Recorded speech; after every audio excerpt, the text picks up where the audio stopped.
The story Tonight, begins not with a we discovery ride in a into the dusty tomb heart or of an the inscription storm. etched into stone, but with a question that has haunted humanity for thousands of years. What if the gods who descended from the heavens were not divine spirits at all, but visitors, flesh and blood beings who came from the stars? Throughout history, cultures separated by oceans and continents, who never had contact with each other, all told stories of luminous beings descending from the sky. They came with wisdom, with power, and often with terrible warnings. Yet modern archaeology insists these are only myths, allegories, or exaggerated imaginations of primitive people gazing at the stars. But is that explanation enough? Or are we staring at the greatest cover-up in human history? Imagine standing beneath a night sky as it appeared thousands of years ago, untouched by the glow of cities, every star a blazing jewel. For ancient people, the heavens were alive. From those stars descended figures who altered the course of human history. The Sumerians called them the Anunnaki. The Egyptians spoke of gods who arrived in shining boats. The people of the Americas told of feathered serpents who fell from the sky, bringing knowledge. Even in the most remote Pacific islands, elders told stories of ancestors who came down in beams of light. Were these merely coincidences? Or do they point to a shared memory of encounters with beings not of this earth? Mainstream historians tell us that myths are nothing more than symbolic tales, meant to explain natural phenomena or to encode morality lessons. Yet when you look closer, the stories carry details too specific, too consistent, to dismiss so easily. Ancient texts describe flying machines, beams of fire, thunderous roars that split the skies, and beings clad in shining garments. These are not vague metaphors. They are descriptions that resonate eerily with modern technology. Why, then, are these accounts treated as mere fables? Perhaps because to admit their reality would mean rewriting everything we think we know about our origins. And then there are the warnings. Again and again, myths across the world repeat a chilling pattern. The gods descend, they gift knowledge, they instruct humanity to build, to cultivate, to record. But alongside these gifts, they leave prophecies of great floods, of fire from the sky, of cycles of destruction that come like clockwork. Why would so many cultures share not only the story of descent, but also of impending doom? Could these be warnings encoded for the survival of future generations? Warnings that we, in our modern arrogance, have chosen to ignore? Imagine discovering that the stories you were told in childhood, the tales of gods, angels, and demons, were not the inventions of imagination, but fragmented memories of real encounters. Imagine realizing that humanity may not be the pinnacle of creation, but rather a project, a link in a chain far older and more complex than our textbooks admit. This is not simply a matter of faith or folklore. It is a matter of evidence. Cuneiform tablets, temple carvings, megalithic monuments, and sacred texts all whisper the same message. The gods descended from the sky. Skeptics will argue, if such visitors truly existed, where is the physical proof? But perhaps the better question is, what if the proof has been here all along, hidden in plain sight?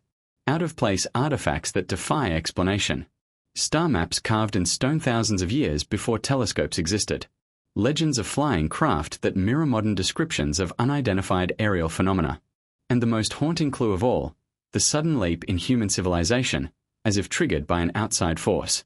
Agriculture, architecture, astronomy, these did not develop gradually, but exploded into existence in pockets across the ancient world. Did humans simply evolve genius overnight, or did someone light the spark for us? Throughout this journey, we will dive into these mysteries with an open mind, piecing together fragments of forgotten history and decoding messages that our ancestors fought to preserve.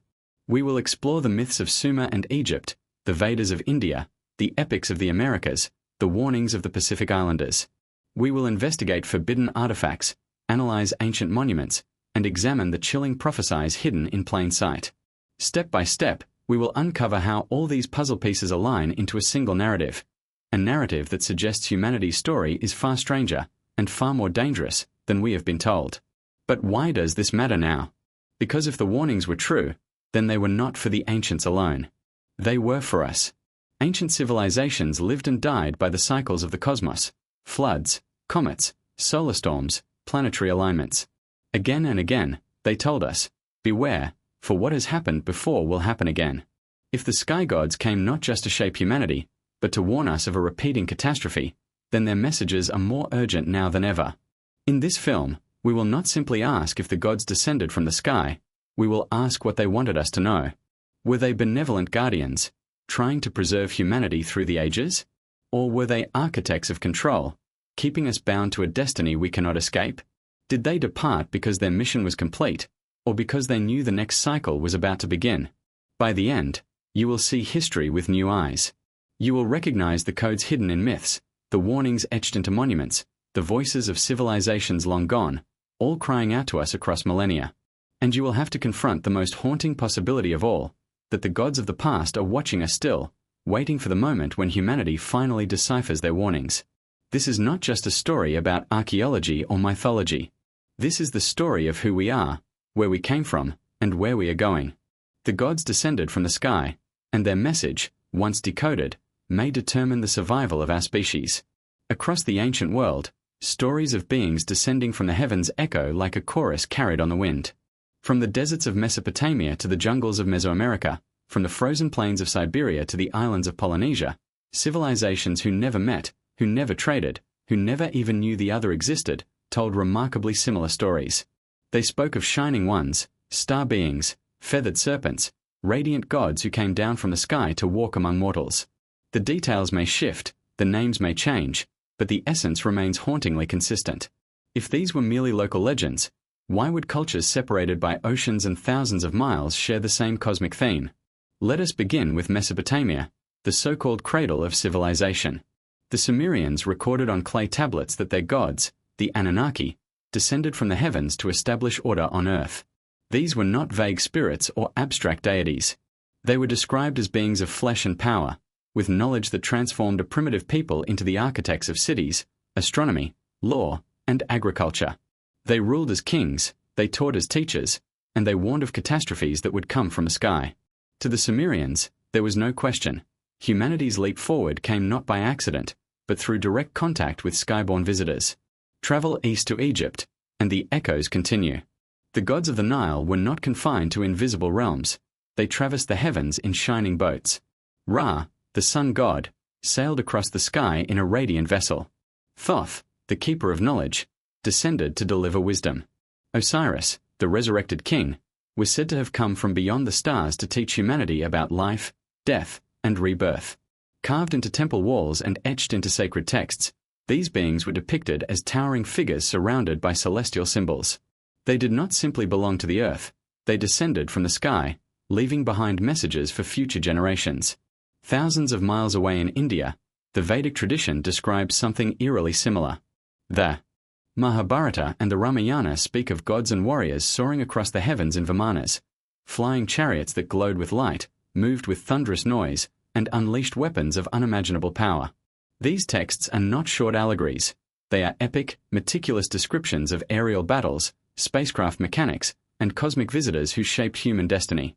And again, we find the warnings of cycles of destruction, of the need for humanity to remember, to record, to be vigilant.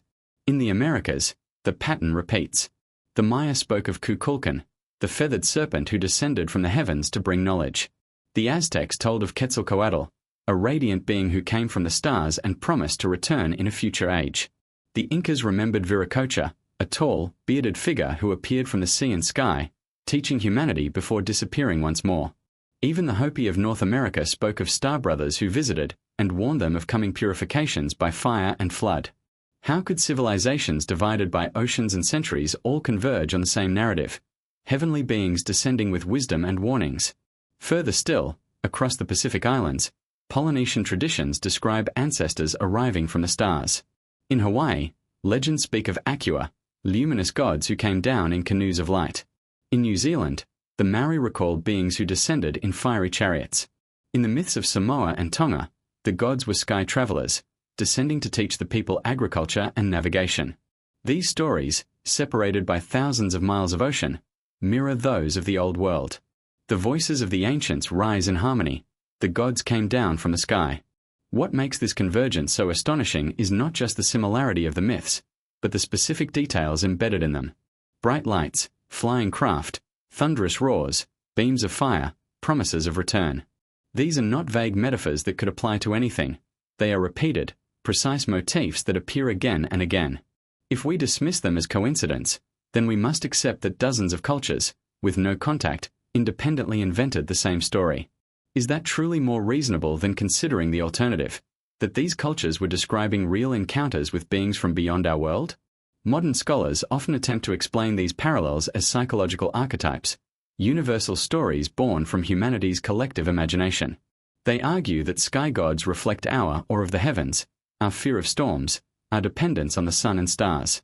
But such explanations collapse under scrutiny. Why, if these were mere symbols of natural forces, do the texts describe machines, battles, and knowledge that echo real-world technology? Why do the stories contain precise astronomical alignments that modern science has only recently confirmed? Why do they consistently warn of future catastrophes tied to cosmic cycles? There is another possibility, that humanity's earliest cultures were not inventing myths, but recording memory. That their stories were not fantasies, but attempts to preserve, in the language of their time, the experiences of their ancestors with beings far more advanced than themselves. Perhaps the gods were not gods at all, but visitors, explorers, watchers, or even manipulators, whose appearances left such a profound impact that memory of them spread across the globe and survived for millennia. The question that arises is simple yet terrifying. If the gods descended once, will they descend again? And if their warnings were true, are we now living in the age they sought to prepare us for? This is not just a story of mythology. It is a puzzle, a thread running through human history that suggests we are not alone and that our fate has always been tied to forces far beyond our world. The echoes of these civilizations form the first great chorus of humanity's forgotten past. They are the whispers that invite us to listen closer, to decode, to search for truth in places we were told to ignore. And as we follow the trail from one culture to the next, the pattern becomes impossible to deny.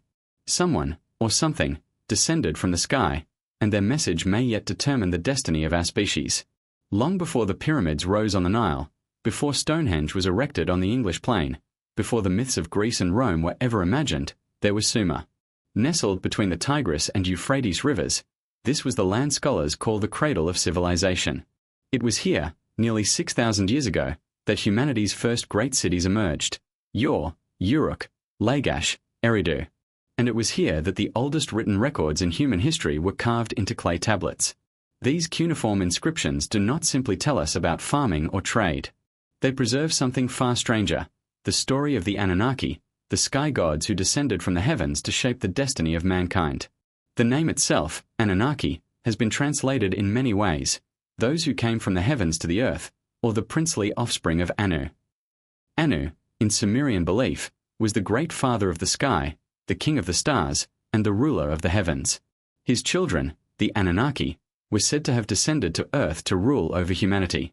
But what is remarkable about these stories is how tangible and specific the descriptions are. The Anunnaki were not vague spirits or invisible forces. They were portrayed as beings with flesh, with height, with presence. They were rulers, kings, judges, and builders.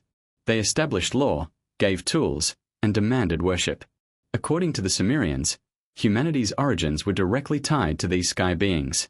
In one set of tablets, the Anunnaki are said to have fashioned humankind as workers, shaping clay with the essence of the gods themselves. Other accounts describe the gods intervening directly in human society, teaching agriculture, mathematics, and astronomy. Imagine this: in a world where most humans were still living as hunter-gatherers, the Sumerians suddenly exploded with knowledge. They built irrigation systems, codified laws, studied the stars, and developed writing. This was not a slow progression over tens of thousands of years. It was a sudden leap. How? Was it coincidence, or the spark of outside intervention? The tablets describe the Anunnaki as a hierarchy of deities with distinct roles. Enki, the god of wisdom and water, is portrayed as a benefactor who guided humanity. Enlil, his brother, is depicted as harsh, even destructive, bringing floods and punishment. Inanna, the goddess of love and war, appears as a fierce and ambitious figure. These were not abstract archetypes. They were personalities, remembered in vivid detail. They quarreled, fought, loved, and punished, much like mortals. But above all, they were remembered as those who came from the sky. The Enuma Elish, the Babylonian creation epic that has its roots in Sumerian tradition, tells us that the gods battled in the heavens, their wars reshaping both the cosmos and the earth itself. The Epic of Gilgamesh, one of the earliest surviving works of literature, speaks of demigods, half divine, half human, struggling with the boundaries of mortality. These stories, preserved across thousands of years, All stem from the Sumerian vision of sky beings descending to Earth. And while modern scholars often categorize these as myths, one cannot help but notice how detailed, how technical, and how consistent the accounts are. One of the most intriguing details concerns the knowledge encoded in these ancient texts. The Sumerians possessed an advanced understanding of astronomy. They knew of planets beyond what the naked eye can see, they charted the movements of stars, and they divided time with astonishing precision. Where did this knowledge come from? Some historians argue that it was observation and coincidence, but others suggest the Sumerians were taught, deliberately, by the very beings they described. The Anunnaki, the gods from the heavens, were not only rulers but teachers, embedding their knowledge in the fabric of human culture. And yet, alongside the gifts came the warnings. The story of the Great Flood, made famous in the biblical tale of Noah, appears first in Sumerian texts. According to these accounts, it was Enlil, displeased with humanity, who brought a deluge to wipe out mankind. But Enki, sympathetic to humans, instructed one man, Ziusudra, or Utnapishtim in later versions, to build a great vessel and preserve life. This story is not isolated. It appears in Mesopotamian tablets centuries before the Bible, and it is mirrored in cultures across the world. Was it simply a shared myth? Or was it a memory of a real event, one that the Anunnaki themselves caused, or warned about? The idea that humanity was created or shaped by sky beings is one of the most controversial interpretations of the Sumerian record. Modern scholars insist the stories are allegories, expressions of human imagination grappling with existence.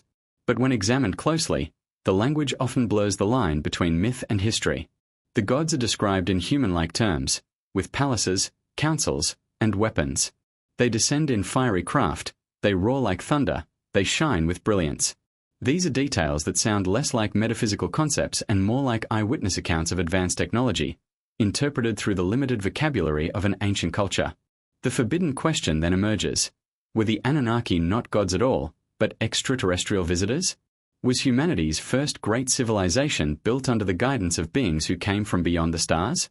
Scholars like Zechariah Sitchin have argued that the tablets contain astronomical references to a mysterious 12th planet, Nibiru, home of the Anunnaki.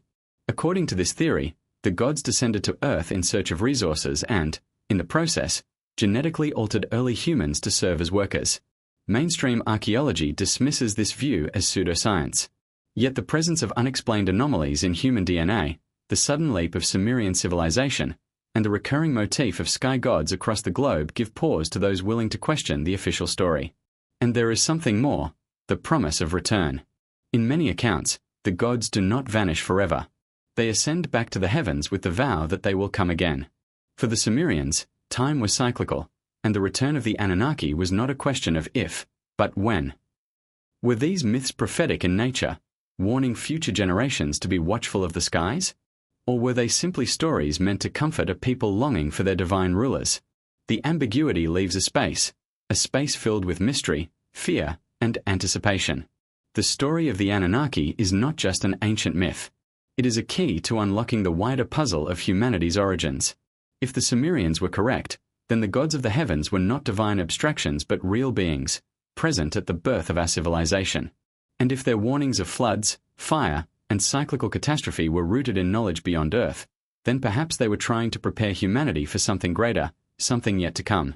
The cradle of civilization may hold the secret of humanity's true past. The clay tablets, once buried and forgotten, whisper of beings who came from the sky to create, to rule, and to warn. The question that lingers is one we cannot escape. Were the Anunnaki simply the gods of imagination, or were they the first ambassadors from the stars, architects of human destiny, whose legacy still shadows our world today? Beneath the blazing sun of North Africa rises one of humanity's greatest enigmas: ancient Egypt. For thousands of years, the sands have guarded colossal pyramids, towering temples, and a mythology that still fascinates and bewilders us today. To most, Egypt is the land of pharaohs and mummies, of hieroglyphs and golden treasures. But for those who look deeper, Egypt is something more: a civilization obsessed with the stars, a people who believe their gods came down from the heavens, and a culture that may have preserved some of the clearest messages from sky beings ever recorded. At the heart of Egyptian mythology stands Ra, the sun god, who crossed the sky each day in a radiant boat. To the Egyptians, Ra was not simply a symbol of light but a being who literally traversed the heavens in a vessel that glowed with fire. The imagery is striking, a craft of brilliance sailing across the sky. And Ra was not alone. The pantheon of Egypt included Osiris, Isis, Horus, and Thoth, gods who were depicted as rulers, teachers, and bringers of knowledge. Again and again, inscriptions remind us that these deities descended from the stars to guide humanity. One of the most compelling aspects of Egyptian mythology is its fixation on Sirius, the brightest star in the night sky. To the Egyptians, Sirius was sacred, associated with the goddess Isis. Its annual rising marked the flooding of the Nile, the lifeblood of their civilization. But was Sirius more than just a calendar marker? Some researchers suggest that the Egyptians saw Sirius as a home star, the place from which their gods descended. In temple carvings, in astronomical ceilings, and in sacred texts, Sirius shines as a beacon, tied to rebirth and divine visitation. Was this obsession merely symbolic, or was it a coded remembrance of the god's origins? Then there is Orion. Few patterns in the heavens captured the Egyptian imagination like the three stars of Orion's belt. The Great Pyramids of Giza, aligned with extraordinary precision, mirror the pattern of those stars. The Sphinx, gazing east, appears to lock into celestial alignments at specific epochs. Was this grand architecture a simple coincidence of design? Or were the pyramids vast markers, messages in stone pointing not only to the stars but to the gods who descended from them? Mainstream Egyptologists argue that the pyramids were tombs, monuments to dead kings. Yet no body has ever been found in the Great Pyramid. No inscriptions declare it to be a mere burial site. Instead, its interior geometry is a complex system of shafts that align with specific stars, including Orion and Sirius.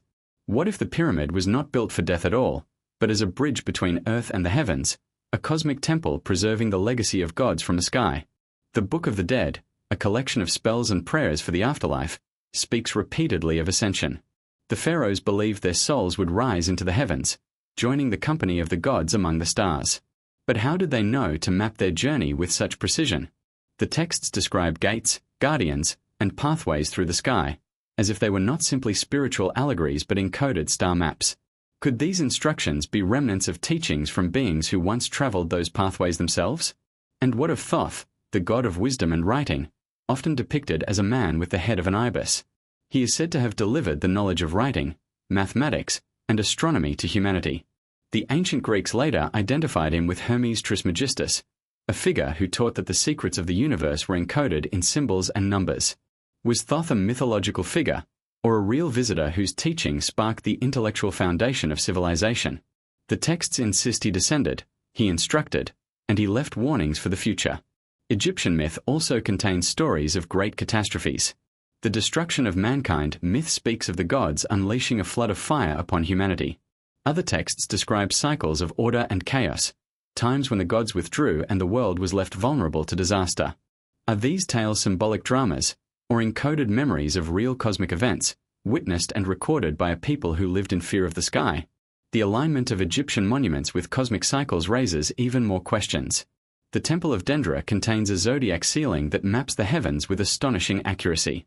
The Temple of Abu Simbel was engineered so that, on only 2 days of the year, the rising sun would illuminate the inner sanctum, bathing statues of the gods in light. Such precision suggests more than religious devotion. It suggests a civilization that understood the cosmos on a scale difficult to explain without advanced knowledge, or advanced teachers. One of the most haunting clues comes from the pyramid texts, inscribed inside the pyramids of Saqqara. These are the oldest religious texts in the world, dating back more than 4,000 years. They describe the pharaoh ascending into the sky to join the imperishable stars, never setting, never dying. The language is clear. The pharaohs believed they were returning to their starborn ancestors. If these were mere myths, why embed them in such detail in the very stone of their most sacred monuments? Some researchers argue that Egypt's obsession with life after death, with the soul's journey to the stars, reflects not only spiritual belief but a survival of contact with extraterrestrial beings. To a society dazzled by visitors from beyond, the only way to preserve the memory was to deify them, to encode their presence into the religion, the architecture, and the very identity of the culture. Over time, the details blurred, the technology was mythologized, but the core remained. Gods came down from the sky, and one day, humanity would return to them. The skeptics counter that these are simply metaphors, born of a people who gazed at the stars and projected their hopes and fears onto the heavens. Yet the precision of alignments, the consistency of the motifs, and the specific references to stars and cycles stretch beyond mere symbolism. If these were just allegories, why embed them in stone with such engineering perfection? Why construct monuments that endure thousands of years, aligned not to earthly features but to celestial ones? In the end, Egypt leaves us with a haunting duality.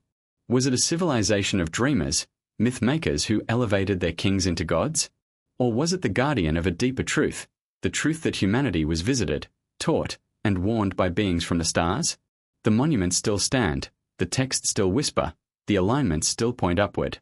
The gods of Egypt may have walked among mortals once, and the evidence suggests they wanted us to never forget where they came from. As we leave the Nile and its mysteries, one question lingers in the desert air. Were the pyramids and temples not simply testaments to human greatness, but cosmic messages, warnings in stone, left for us to decode when the cycle turns once more? Across the vast expanse of the Indian subcontinent, the whispers of the sky gods take on a form unlike anywhere else on Earth. Here, the stories were not confined to fragmented myths or vague legends. They were recorded in sprawling epics, written in Sanskrit, preserved in chants, and passed from generation to generation for over 3,000 years. These texts, the Vedas, the Mahabharata, the Ramayana, form the backbone of one of the world's oldest continuous civilizations. But hidden within their poetry and philosophy are startling descriptions that sound less like mythology and more like eyewitness accounts of advanced technology. At the heart of these accounts lies one of the most mysterious elements of ancient Indian tradition, the Vimanas, the flying chariots of the gods. The Rig Veda, the oldest of the Vedic texts, dating back more than 3,000 years, speaks of gods riding across the sky in aerial craft powered by light, fire, and sound. These Vimanas were not metaphorical. They were described in vivid, mechanical detail. Some were shaped like spheres, others like elongated chariots. They roared like thunder, they shone like fire, and they carried warriors into battle among the clouds. In some passages, they are even described as having multiple levels, weapons, and propulsion systems. Could these descriptions truly be the imagination of poets, or were they the memory of something far more tangible? The Mahabharata, one of the longest epics in human history, provides even more dramatic detail. In its verses, entire battles are fought in the sky.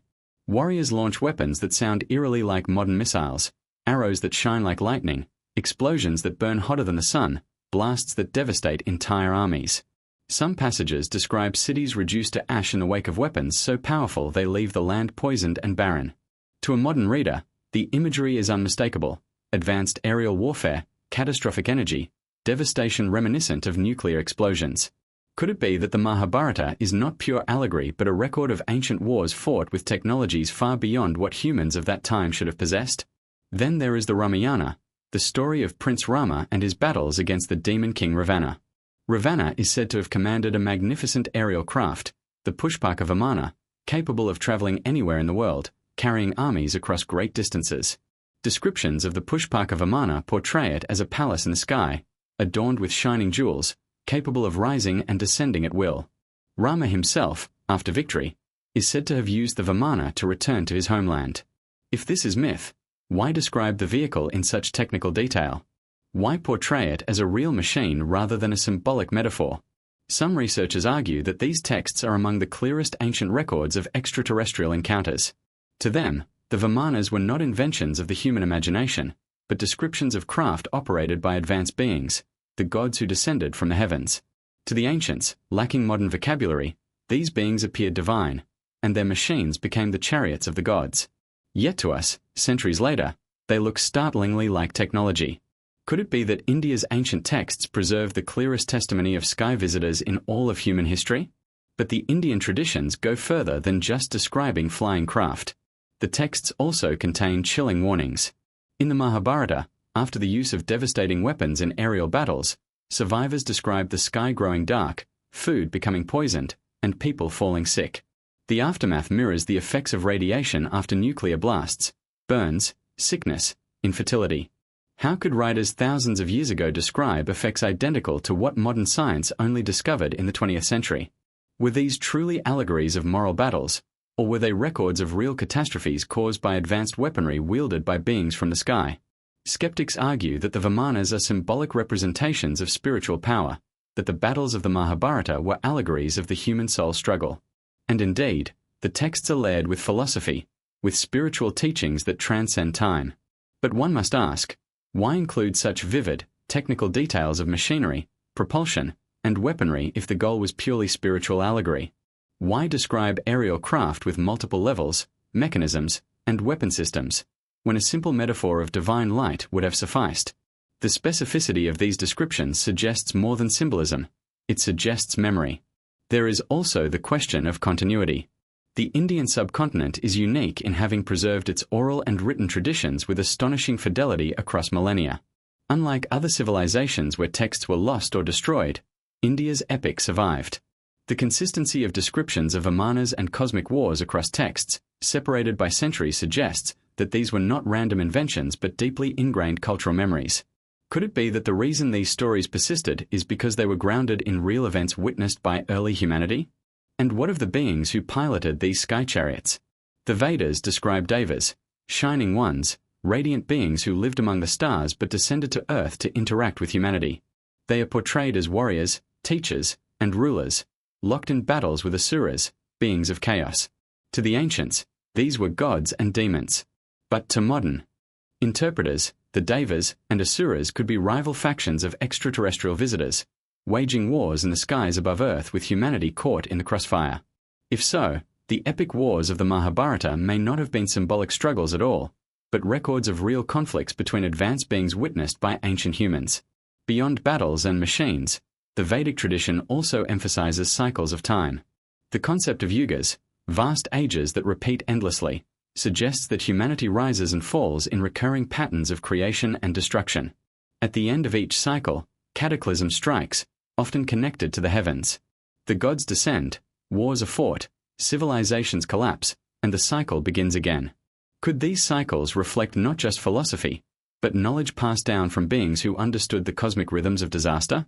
Were the devas not only warriors and teachers, but messengers warning humanity of dangers tied to the stars? Modern scientists have even noted parallels between descriptions of Vimanas and UFO sightings of today. Circular craft that glow, move silently or with thunderous noise, rise vertically, and travel great distances in moments. These are hallmarks of unidentified aerial phenomena observed across the modern world. The similarity raises a provocative question. Are the Vimanas of the Vedas and the UFOs of today connected? Could they be evidence of the same visitors, present in ancient times and returning in our own era? India's epics present us with a tantalizing paradox.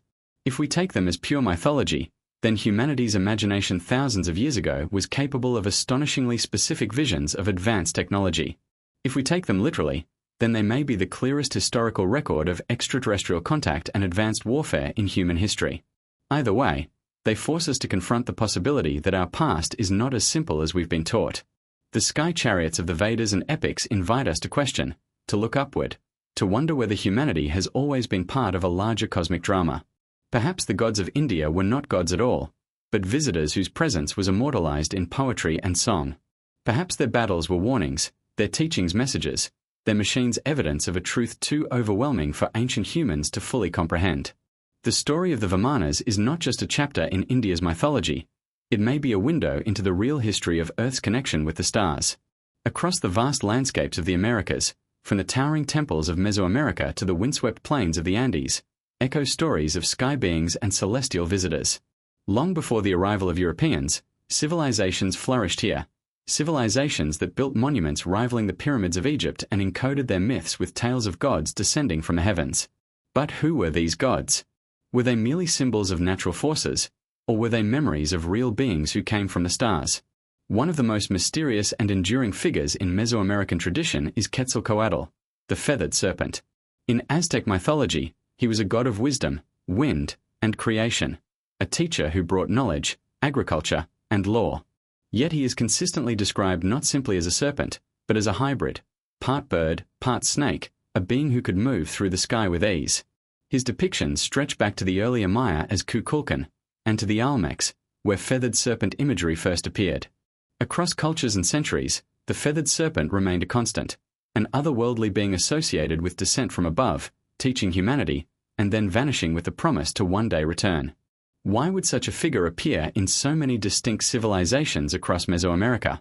Why would they all revere a god described as descending from the heavens, bringing wisdom and order? Some researchers argue that Quetzalcoatl was no myth at all, but a visitor, an extraterrestrial who descended in a craft, dazzling ancient peoples, and leaving behind the foundation of civilization. His departure is described not as death, but as an ascension back to the heavens, a promise that he would come again.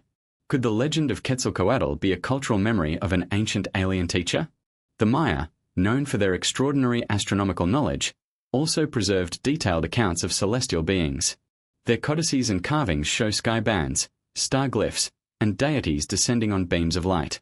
The Maya calendar, astonishingly precise, was not just a tool for marking agricultural cycles, but for tracking cosmic rhythms, alignments, eclipses, and the return of celestial visitors. They spoke of the lords of the sky who watched over Earth from the heavens. Was this a metaphor for stars, or a literal remembrance of overseers from beyond? Further south, in the highlands of Peru, the Nazca people etched vast geoglyphs into the desert floor, lines and figures so massive they can only be seen properly from the sky. Among these figures are animals, plants, and humanoid shapes, but also straight runways stretching for miles across the desert. Why would a people with no flying technology create designs that only make sense from above? Could the Nazca lines have been signals, messages, or even landing markers for sky visitors? Local legends describe the gods descending on beams of light to interact with humanity. Were these gigantic earthworks their invitations, their markers, or their memorials to encounters with sky beings? The Inca, too, wove their mythology with celestial threads. Their supreme god, Viracocha, was said to have emerged from Lake Titicaca after a great flood, bringing light, knowledge, and order to a world plunged into darkness. He was described as tall, bearded, clothed in white, radiating power. Unlike the sun god Inti, who represented natural cycles, Viracocha was a bringer of wisdom who departed after his teachings, promising to one day return from across the sea or sky. To the Inca, Viracocha was not merely a local deity but a cosmic teacher. Could he, like Quetzalcoatl, represent a memory of an extraterrestrial visitor? Legends across the Americas also speak of beings described as star people. Among the Lakota and Hopi, traditions tell of ancestors who came from the Pleiades. They are described as luminous, powerful, yet benevolent, guides who shaped human destiny. The Hopi, in particular, preserved prophecies of cycles, times when the star beings would return to reset humanity's path. Their Kachina figures, masked representations of these beings, show striking resemblances to modern depictions of space travelers: large eyes, elaborate headgear, and suits that resemble helmets. Were these artistic metaphors, or attempts to preserve the memory of encounters with beings who descended from the heavens in dazzling craft? What ties these stories together is their consistency. From the Aztecs to the Maya, the Nazca to the Inca, and the indigenous peoples of North America, we find recurring themes: gods who descend from the sky, teach humanity, depart, and promise to return. These gods are not abstract forces of nature, but beings with form, technology, and purpose. They are teachers, rulers, warriors, and guides. They are remembered not as symbolic archetypes but as presences who once walked among humans. Skeptics argue that these are simply myths, that Quetzalcoatl, Viracocha, and the star beings were symbolic representations of natural cycles, celestial objects, or human archetypes. But why then describe them in such specific, physical terms? Why build monuments aligned to the stars, create runways visible only from above, and encode calendars with cosmic cycles? The scale, precision, and repetition of these themes across vast distances and cultures suggest something more than imagination. They suggest memory. And then there is the matter of return.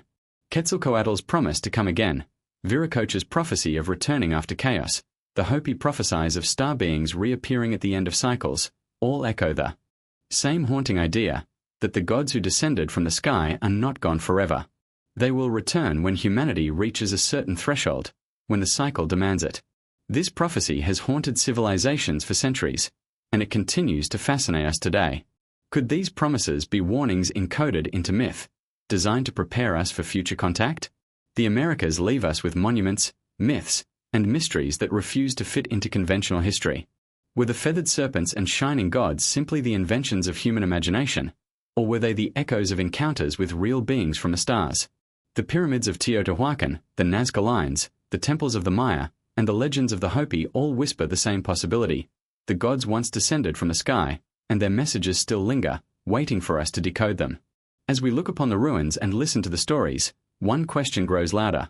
Were these civilizations guided by their own genius alone, or were they shaped by teachers from the stars who left behind warnings, calendars, and monuments for a future generation, our generation, to uncover? In the Fertile Crescent of Mesopotamia, modern-day Iraq, humanity's first great civilization emerged almost overnight. The Sumerians, over 5,000 years ago, transformed swamps and plains into city-states with advanced agriculture, astronomy, law, mathematics, and writing. Scholars still struggle to explain how such a sophisticated culture appeared so suddenly, as if knowledge was given to them fully formed. But the Sumerians themselves never claimed credit for this miracle.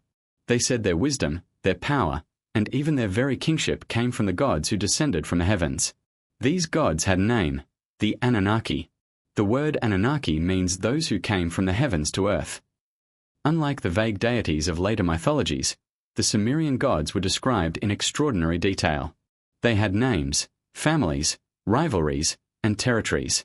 They were portrayed as tall, radiant beings, often with wings or horned helmets, descending from the sky to rule over humanity.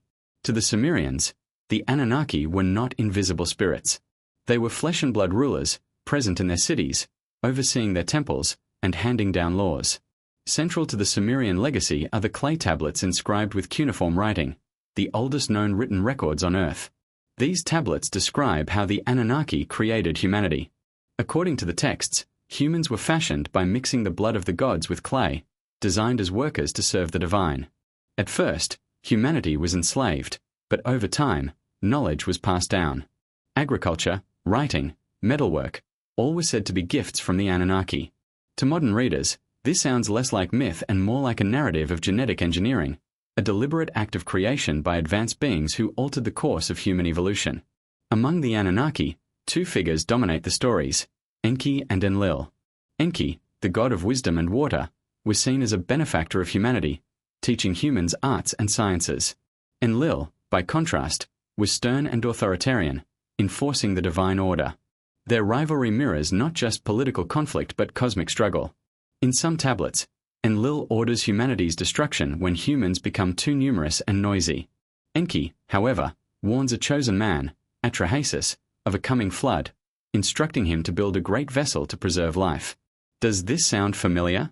It is nearly identical to the biblical story of Noah, but it was written over 1,000 years earlier.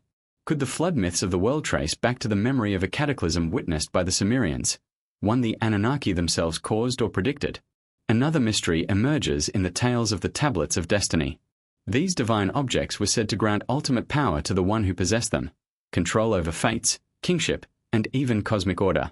They were not symbolic scrolls, but physical objects, described as shining, inscribed, and capable of influencing reality itself. Could these tablets have been advanced devices, technologies left by the Anunnaki, misunderstood by ancient scribes?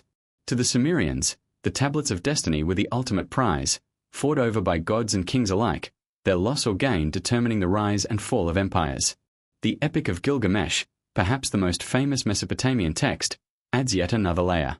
Gilgamesh, a king of Uruk, seeks immortality by traveling beyond the known world to find the secrets of the gods. He encounters beings described as guardians, scorpion men who protect the way to the heavens, and journeys across waters of death. Though ultimately unsuccessful, his quest reveals a core belief. Immortality lay in the realm of the gods, the Anunnaki, who possessed knowledge and power beyond mortal reach. Was Gilgamesh's journey mythological, or was it an account of attempts to reach the dwelling place of extraterrestrial beings, perhaps even their spaceports? The Sumerians were also master astronomers. They charted the heavens with astonishing accuracy, identifying planets invisible to the naked eye, including Uranus and Neptune, knowledge supposedly impossible without telescopes.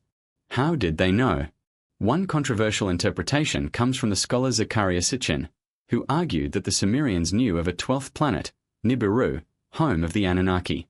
According to Sitchin, the Anunnaki traveled from this distant world in elliptical cycles, arriving on Earth to mine resources, particularly gold, which they used to repair their planet's atmosphere. While mainstream academia rejects Sitchin's theories, the fact remains, the Sumerians recorded astronomical knowledge far ahead of their time, knowledge they claimed was given by the gods. The flood story, the creation myth, the astronomy, and the Tablets of Destiny all share one thread. Humanity's fate was tied to beings who descended from the sky.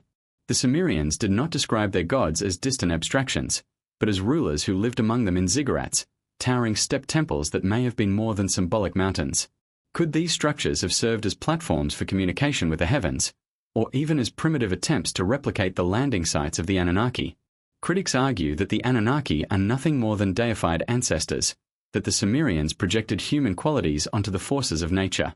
But this explanation falters against the detail and consistency of the accounts. These gods had physical forms, technologies, and agendas. They interacted directly with humanity, teaching and punishing. Their stories were not metaphors. They were histories, preserved in clay for future generations. Why invent such complex tales if they were merely symbolic? Why attribute the foundations of civilization to beings from the sky unless there was a memory of something real? And then there is the question of legacy. The myths of Sumer did not vanish with their civilization. They spread, evolving into the stories of Akkad, Babylon, and Assyria, and from there into the Bible and beyond. The tale of the flood became Noah's Ark. The rivalry of gods became the war of angels. The tablets of destiny became divine commandments. Even the very concept of kingship descending from heaven echoes through later cultures. Could it be that the stories of the Anunnaki were the seed from which all later religious and mythological traditions grew? The Sumerians force us to confront an uncomfortable possibility, that humanity's origins were not entirely natural, that we were shaped, guided, and perhaps even enslaved by beings from the stars. The clay tablets whisper a story of gods who were more than myth, of rulers who came from the heavens, created humanity, and left behind warnings in stone. If true, it means our history is not the story of isolated human genius, but of contact with beings whose influence still shapes us today. The sands of Mesopotamia still conceal secrets. Thousands of tablets remain, untranslate, buried in ruins and museum vaults. What else might they reveal? Did the Anunnaki leave behind further warnings, encoded in myths we have yet to decipher? Were the tablets of destiny lost forever, or are they still hidden, waiting to be uncovered, a device that could rewrite not only history but the future of humanity? The Sumerian connection is perhaps the most explicit record of gods descending from the sky. Their myths do not whisper, they shout. They declare that our past is not what we believe, that beings from the heavens once ruled, and that they may yet return. The question is, when they do, will we recognize them as gods, as rulers, or as something else entirely? Myths. They are the lifeblood of ancient civilizations, whispered in fireside tales, carved into temple walls, and passed from one generation to the next. To modern minds, myths are stories, legends spun by the imagination of our ancestors to explain what they could not understand. Yet, if we strip away our assumptions and look closer, a pattern begins to emerge. Myths across the world, separated by oceans, languages, and centuries, share common threads. They speak of gods descending from the sky, of battles waged among the heavens, of floods, warnings, and cataclysms. Could it be that mythology is not mere fiction, but a coded history, a hidden language through which ancient people preserve their encounters with beings from beyond? In Greece, the Olympians ruled from Mount Olympus, descending in radiant forms to intervene in human affairs. Zeus hurled bolts of lightning from the sky. Apollo rode a fiery chariot across the heavens. Athena delivered wisdom and law. To the Greeks, these were gods, immortal and powerful. But step back, and the descriptions echo the same motifs we find in Egypt, Mesopotamia, and India. Radiant beings, sky chariots, weapons of thunder, and gifts of knowledge. Was Mount Olympus not just a mountain, but a symbol for something far greater, an abode in the sky, a celestial base of operations for beings mistaken as gods? Cross the seas to the Norse, and we find Asgard, a realm of shining halls connected to Earth by the Rainbow Bridge Bifrost. The gods of Asgard, the Aesir, traveled down this bridge to interact with mortals, waging wars and shaping human destiny. Thor wielded a hammer that summoned thunder and lightning, a weapon described with an energy that resonates with the imagery of advanced technology. Odin sacrificed his eye to gain cosmic knowledge. Once again, the parallels are undeniable. A celestial realm, skyborn beings with incredible power, advanced weapons, and constant promises of return. Could Asgard, like Olympus, be a cultural interpretation of an extraterrestrial stronghold, glimpsed through myth and memory? Even the far reaches of Polynesia carry echoes of this hidden language. In Hawaiian mythology, Cain and the other gods descended from the sky, teaching humanity agriculture and navigation. In Maori tradition, The Sky Father Ranjanui and the Earth Mother Papatuanuku were once locked together until their children separated them, creating the world as we know it. Sky, Earth, descent, teaching, the same motifs appear again, woven into a vastly different cultural context. Were these isolated inventions, or fragments of a shared truth? One of the most striking cross-cultural parallels is the flood myth. From Mesopotamia's Atrahasis and the biblical Noah to the Mayan Popol Vuh and Native American oral traditions, the story repeats. Humanity grows corrupt or noisy, the gods or sky beings grow angry, a cataclysmic flood wipes out civilization, and a chosen survivor is warned to build a vessel to preserve life. Why does this story appear in virtually every culture on Earth? Was it simply a shared memory of ancient floods, or was it a real global event triggered, or foreseen, by beings who descended from the heavens? And why the warnings? Why did so many texts insist that divine beings intervene to preserve a remnant of humanity? The concept of heavenly battles is another recurring motif. The Hindu epics describe devas and asuras waging wars in the skies with flying craft and devastating weapons. The Greeks spoke of the Titanomachy, a war between gods and titans that reshaped the cosmos. The Norse foresaw Ragnarok, a fiery end-of-days battle fought with godly weapons that would destroy the world before it was renewed. The Maya spoke of conflicts between celestial lords, fought across the cycles of time. Again and again, the imagery is the same: battles among radiant beings, fought with weapons of unimaginable power, witnessed by humanity. Were these allegories of natural disasters, or cultural memories of wars between advanced extraterrestrial factions? Then there is the motif of the Shining Ones. In nearly every ancient tradition, the gods are described as radiant, luminous beings. The Sumerians called them the Anunnaki. The Egyptians depicted their gods with solar discs and radiant crowns. The Vedic texts describe devas glowing with brilliance. The Bible speaks of angels as beings of light. The Andean peoples remembered Viracocha as a tall, shining teacher. Why would cultures across the globe describe their gods in the same way? Could it be that what they witnessed were beings in radiant suits, perhaps technologies that glowed with energy, interpreted by ancient eyes as divine light? Skeptics insist that these parallels exist because humans everywhere sought to explain the same natural phenomena: storms, floods, the stars. But this explanation falls short. If myths were merely primitive science, why do they describe specific technologies: chariots of fire, weapons of thunder, tablets of destiny, machines that fly? Why do they include consistent story arcs of descent, teaching, departure, and promised return? Why are the gods always tied to the stars, to celestial realms, to precise astronomical alignments? Coincidence cannot fully explain the uniformity. Something deeper is at work. One possibility is cultural diffusion, the idea that ancient peoples were more connected than we think, that myths spread from one region to another along trade routes. And while this may explain some overlaps, it cannot explain the universality. Cultures separated by entire oceans, with no known contact, preserved the same motifs: floods, sky beings, celestial teachers, battles of the gods. Either humanity has an uncanny tendency to invent the same stories, or these are fragments of a shared, global memory. Could it be that myths are not fiction, but encrypted history? That ancient peoples, unable to fully grasp the nature of their encounters with sky beings, preserve the memories in symbolic form, stories that were vivid enough to last millennia, yet hidden enough to escape the senses of time? If so, then decoding mythology is not about uncovering imagination, but about recovering a lost history of contact. The hidden language of myth is like a code, one that repeats the same words across cultures: descent, light, flood, war, teaching, return. And when decoded, the message is startling. It tells us that humanity was never alone. It tells us that across the world, our ancestors remembered encounters with beings who came from the stars. They encoded their experiences in myths, not to deceive, but to preserve. To leave us a trail, a series of echoes pointing to a reality too profound to fade. Perhaps the myths were never meant to be taken literally. Perhaps they were never meant to be dismissed as fantasy. Perhaps they were designed as both, a way for civilizations to remember, across centuries of collapse and conquest, that the gods once descended from the sky, and that their messages still wait, hidden in the language of story, for us to rediscover. Throughout the myths and sacred texts of the ancient world, one theme emerges with chilling consistency: warnings of disaster. Again and again, the gods, those radiant beings said to have descended from the sky, foretold destruction, cataclysm, and the end of cycles. Were these merely metaphors for moral decline, allegories meant to instill fear and obedience? Or were they genuine warnings, passed down by beings who possessed knowledge of cosmic forces, natural cycles, and impending catastrophe? The most famous of these warnings, of course, is the flood.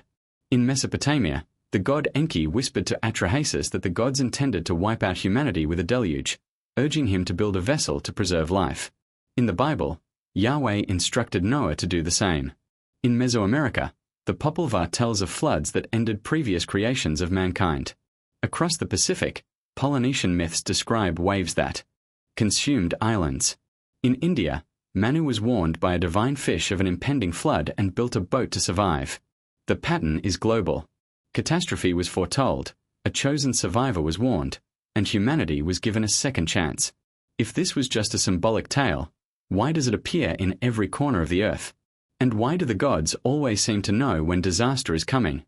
Beyond floods, ancient myths also speak of fire from the sky. In Egypt, the destruction of mankind myth tells of the goddess Sekhmet unleashing a fiery wrath upon humanity, scorching the land. In the Bible, Sodom and Gomorrah are destroyed by fire raining from the heavens. The Hopi tell of previous worlds ending in fire, each destruction followed by renewal. The Norse foresaw Ragnarok, when fire giants would engulf the world. Could these myths be memories of real celestial events, asteroid impacts, solar flares, or cosmic debris striking the Earth? Events that advanced beings, watching the skies, could predict long before they occurred? The Maya were obsessed with cycles of time, encoding vast calendars that tracked celestial alignments with uncanny precision. To them, the end of cycles was always marked by catastrophe, often tied to the heavens.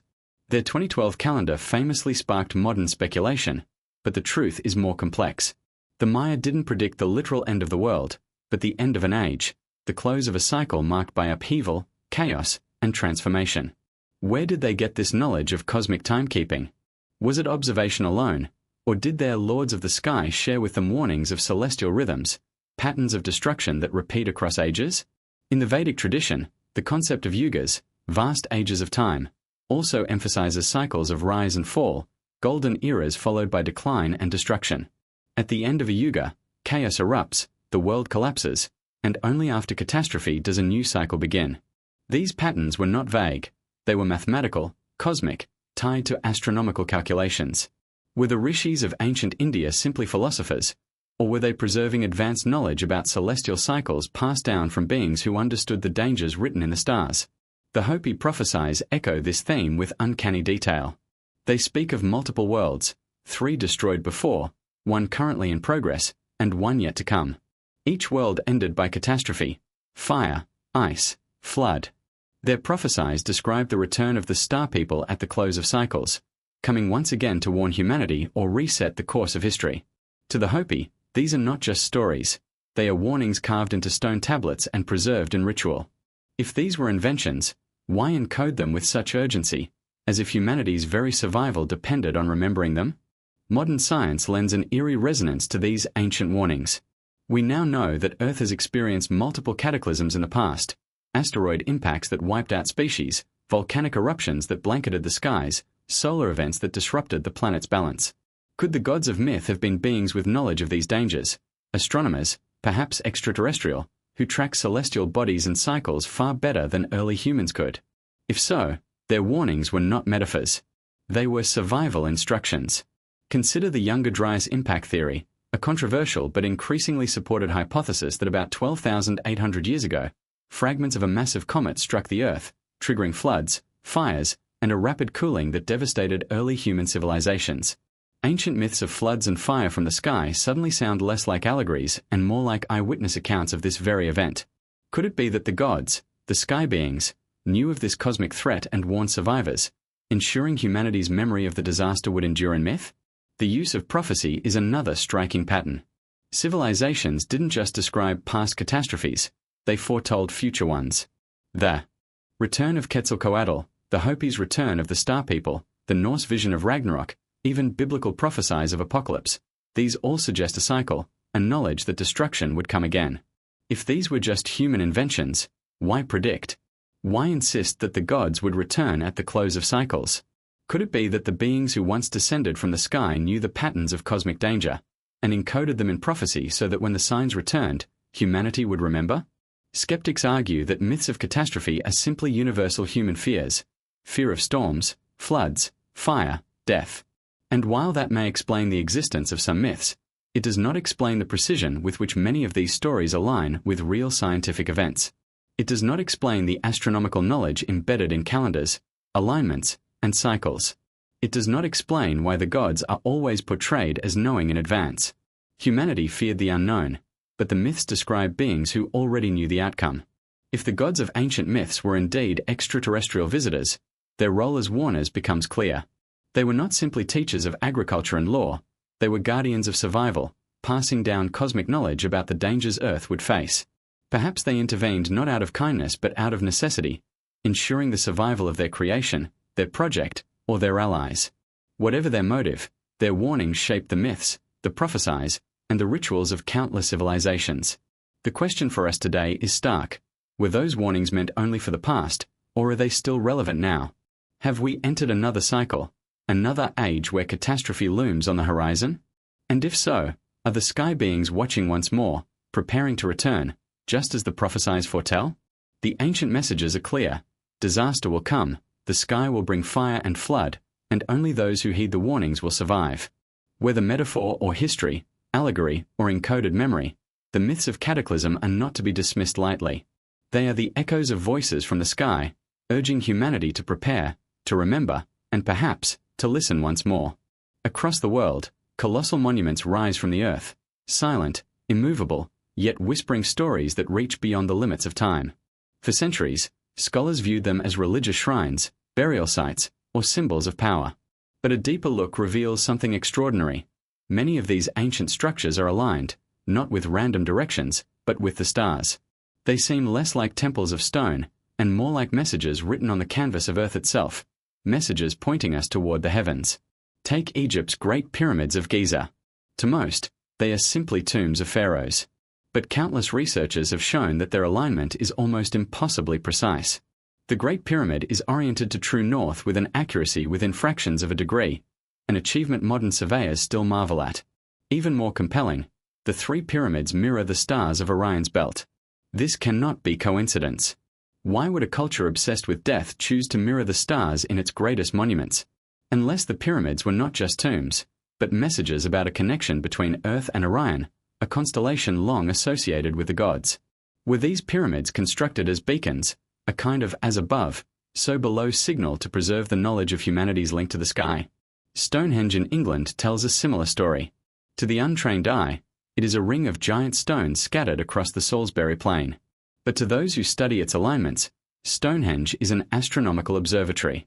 The stones frame solstices, equinoxes, and lunar cycles with breathtaking precision. On the summer solstice, the sun rises exactly over the heel stone, as if the builders intended to lock the heavens into their design. Why? Were they simply marking seasons for agriculture, or were they tracking cosmic cycles, aware that celestial rhythms held the key to survival? Some researchers suggest Stonehenge was used to predict eclipses, solar events, and perhaps even cosmic dangers. If so, its message is clear: look to the skies. The answers are written there. Travel to South America and the Nazca lines stretch across Peru's desert floor, massive geoglyphs only visible from above. Monkeys, hummingbirds, and spiders carved at a scale that defies reason. Why would a culture with no flying machines create such colossal images viewable only from the sky? Some believe the lines were ritual pathways, others that they were offerings to gods. But what of the astronomical alignments? Several Nazca lines point directly to solstice sunrises and star positions. Could the figures themselves be coded constellations, a way of communicating with the sky beings who, according to legend, descended from above? Were the Nazca sending messages upward, carving signals for those who watched from the heavens? At Teotihuacan in Mexico, the Avenue of the Dead stretches toward the Pyramid of the Sun and Pyramid of the Moon. Their placement is not random.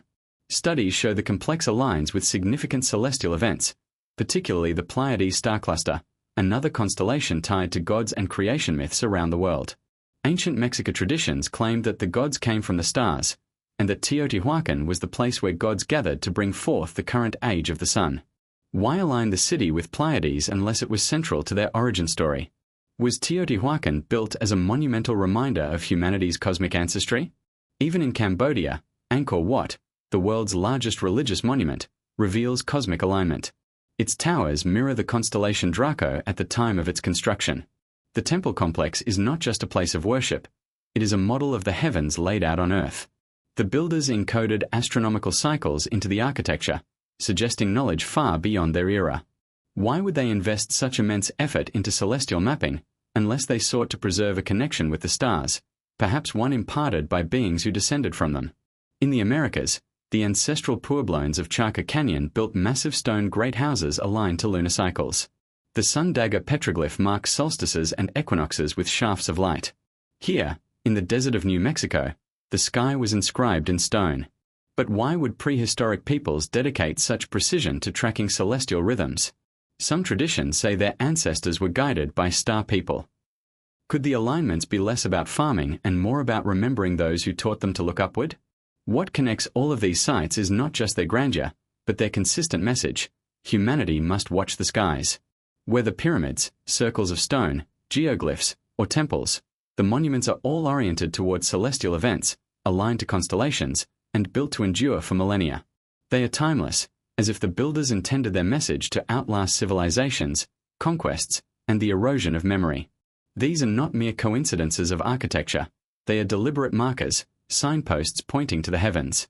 Skeptics insist that these alignments can be explained as agricultural aids. Farmers needed to know when to plant and harvest, so they built calendars into their monuments. While this is partially true, it cannot explain the scale, precision, and effort poured into these projects. If food was the only concern, why carve giant geoglyphs across miles of desert? Why orient an entire city to a star cluster? Why mirror constellations in stone? Agriculture does not require Orion's belt. Agriculture does not demand the Pleiades. Something greater was being encoded. If we consider the possibility that advanced beings descended from the skies, the monuments take on new meaning. They are not simply for humans, they are communications, a way of linking Earth to the home of the gods. The pyramids of Giza whisper, "We came from Orion." Teotihuacan declares, "The gods gathered here under the Pleiades." Stonehenge marks the cycles of time, as if saying, "Remember the rhythms of the sky." The Nazca lines shout upward, "We know you are watching." Each monument is a fragment of a global conversation between Earth and the stars. Perhaps these messages were not meant for us alone. Perhaps they were meant for the gods themselves, a way of marking Earth as a place of memory, a place to return to. When the gods left, the monuments became beacons, messages frozen in stone, awaiting their return. And perhaps, just perhaps, those who know how to read the alignments, the star maps, and the cycles will be the ones prepared for that return. The monuments endure because their message is timeless. Look to the stars. Watch the cycles. Remember where you came from. The gods descended from the sky, and they left markers in stone to ensure we never forget. The question is, will we finally decode their message before the next cycle of cataclysm arrives? There is a chapter of history that most textbooks refuse to touch, a shadow realm of discoveries hidden away, dismissed, or outright suppressed. This is the realm of forbidden archaeology, where artifacts, skeletons, and sites challenge everything we think we know about the human past. Mainstream scholars call them anomalies, curiosities, or hoaxes. But to those who look deeper, these discoveries point to something far more unsettling: evidence of contact with beings not of this world. Consider the mystery of the elongated skulls of Paracas, Peru.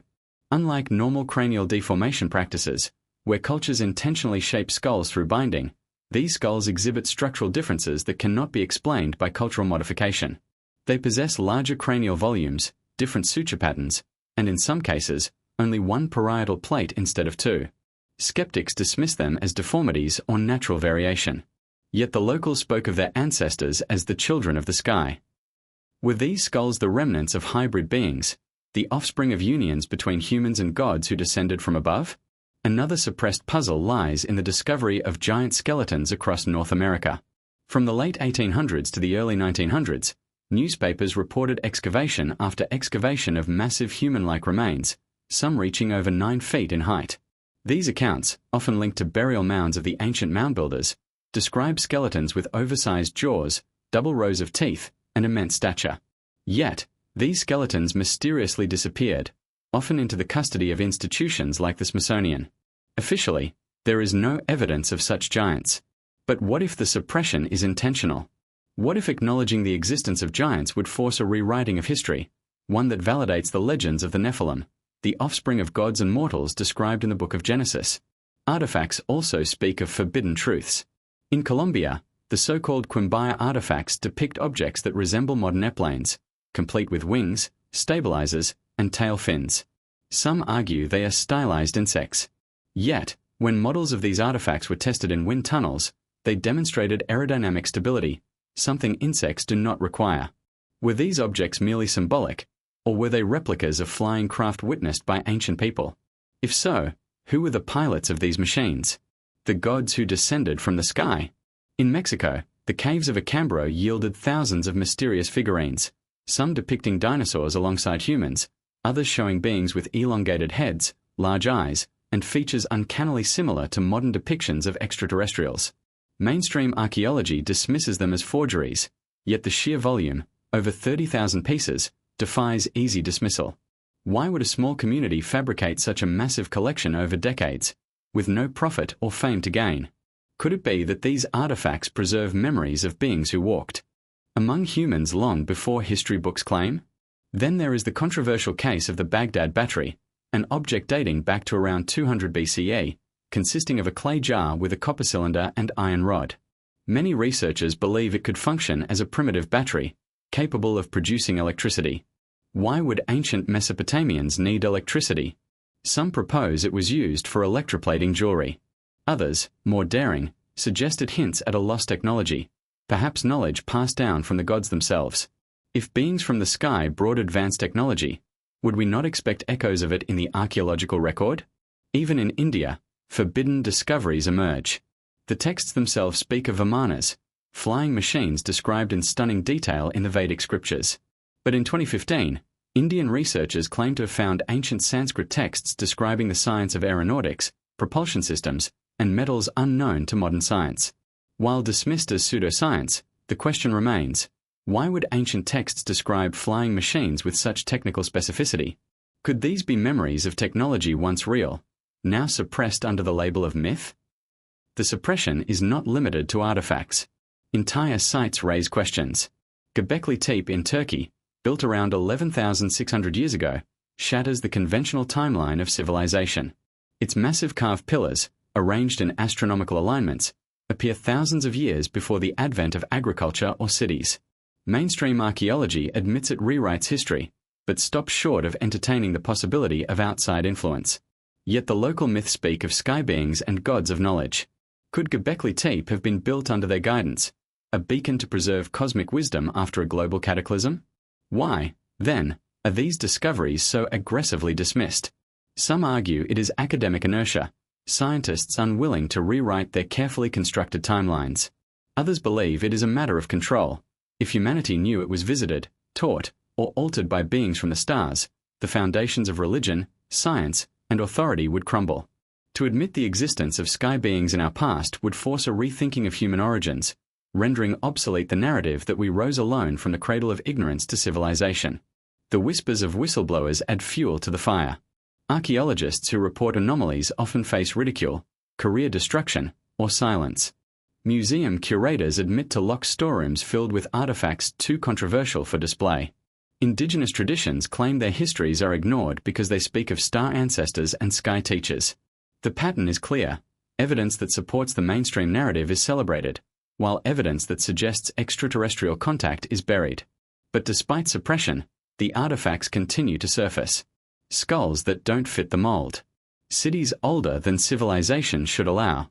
Symbols that mirror constellations with eerie precision. Tools and machines out of place in time. Each discovery adds another piece to the puzzle. A puzzle pointing toward the undeniable possibility that our ancestors did not walk alone. Forbidden archaeology is not just about objects, it is about a struggle for truth. A struggle between those who cling to control and those who dare to see the bigger picture. The question remains, how many artifacts must be buried, how many sites must be censored, before humanity realizes that the gods of the sky left behind more than myths? They left evidence. And that evidence still lies in the ground, waiting for those willing to look. Perhaps the greatest irony is that the truth cannot be hidden forever. For every artifact suppressed, another is unearthed. For every site dismissed, another emerges from the sands. The weight of forbidden archaeology grows heavier with each discovery. And one day, the vault will break open, and the truth, that the gods descended from the sky, and that traces of their presence remain all around us, will be undeniable. When we think of ancient Egypt, images of golden tombs, colossal pyramids, and mysterious hieroglyphs fill our minds. Egypt is often called the land of the gods, and for good reason. Its monuments seem timeless, its rituals echo with cosmic significance, and its mythology is saturated with references to beings who descended from the heavens. But hidden within the Valley of the Kings, in the temples of Luxor, and in the enigmatic inscriptions left on stone walls, lie clues that suggest something more: the presence of advanced technology, knowledge far beyond what a Bronze Age society should have possessed. The pharaohs were not merely rulers, they were seen as intermediaries between gods and men. But where did these gods come from? The texts speak of the Neteru, the divine beings who brought order to chaos. Osiris descended to teach agriculture and law. Thoth imparted writing and mathematics. Isis taught medicine and magic. These were not vague, mystical figures.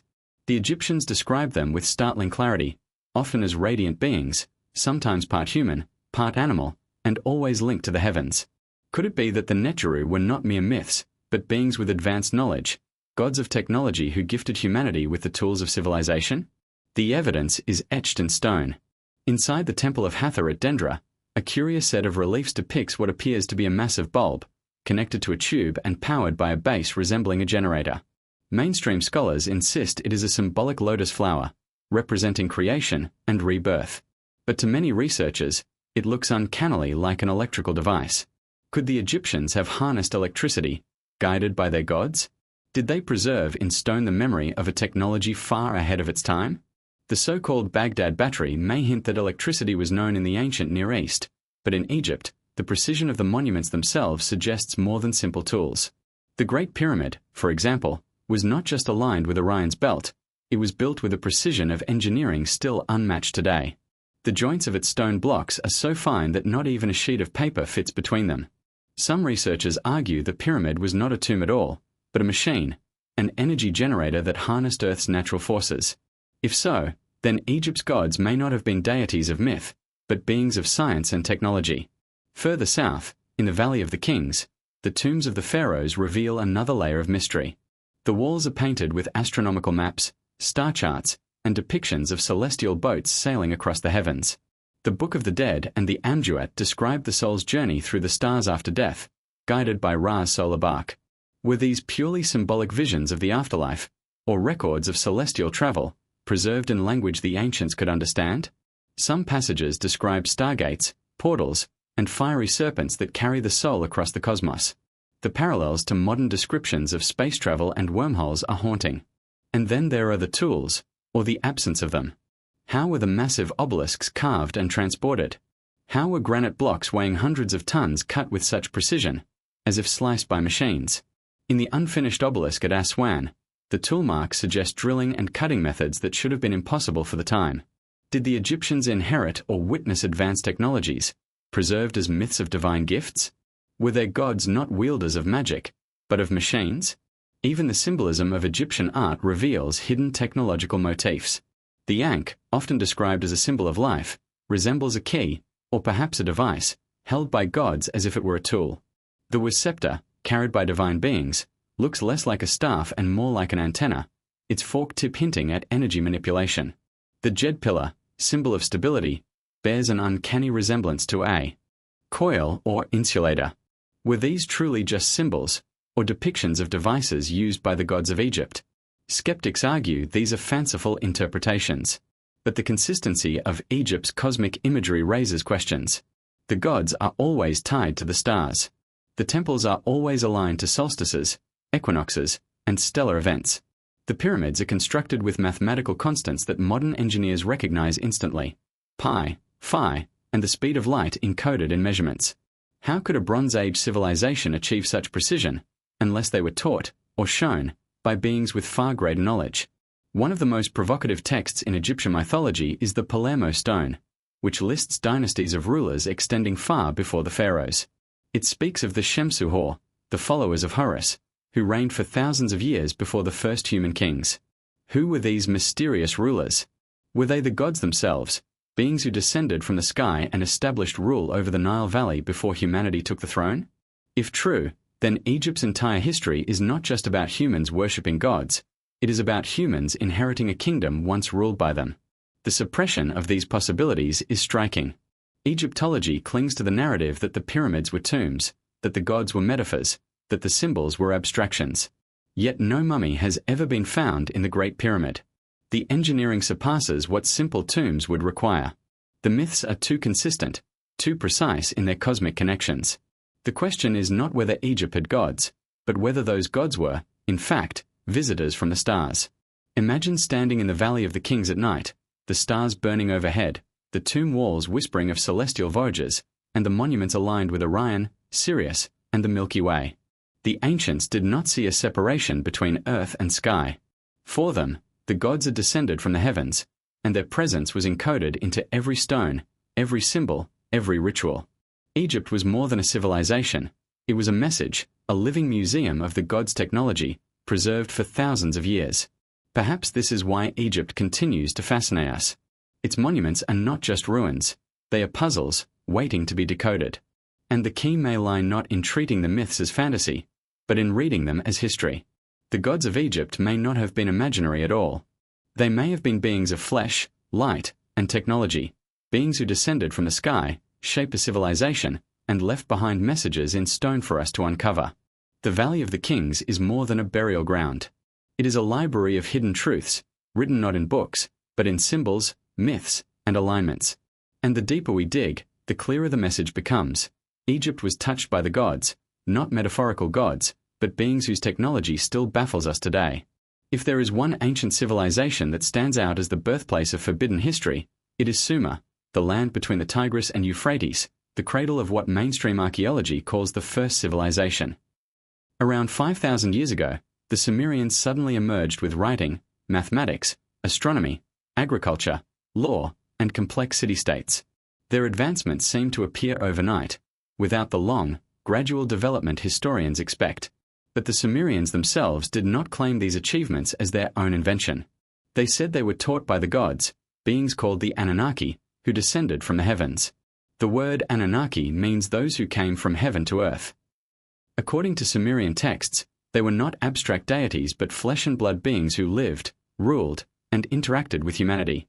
They were said to descend in flying craft, glowing with brilliance, landing on ziggurats, step temples that acted as both religious and cosmic platforms.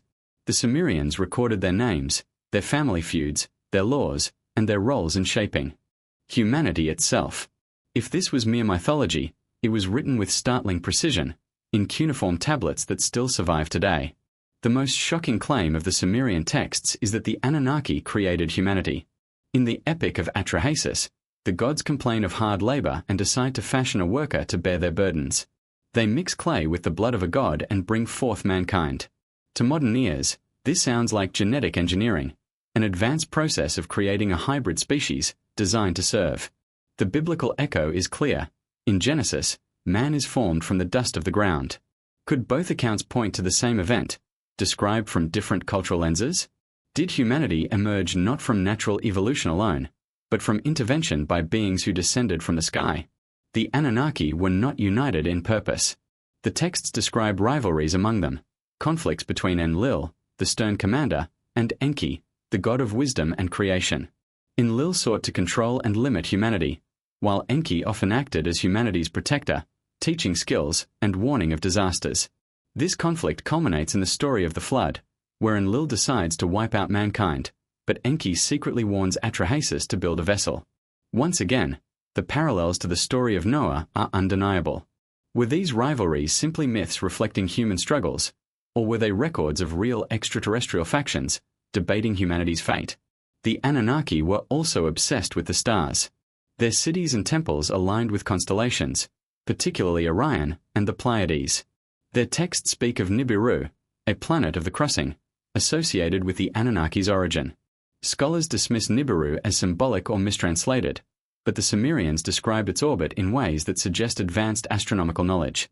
How did a culture 5,000 years ago know details about planetary motion, or the existence of bodies unseen by the naked eye? Were they taught by beings who had traveled among those very stars?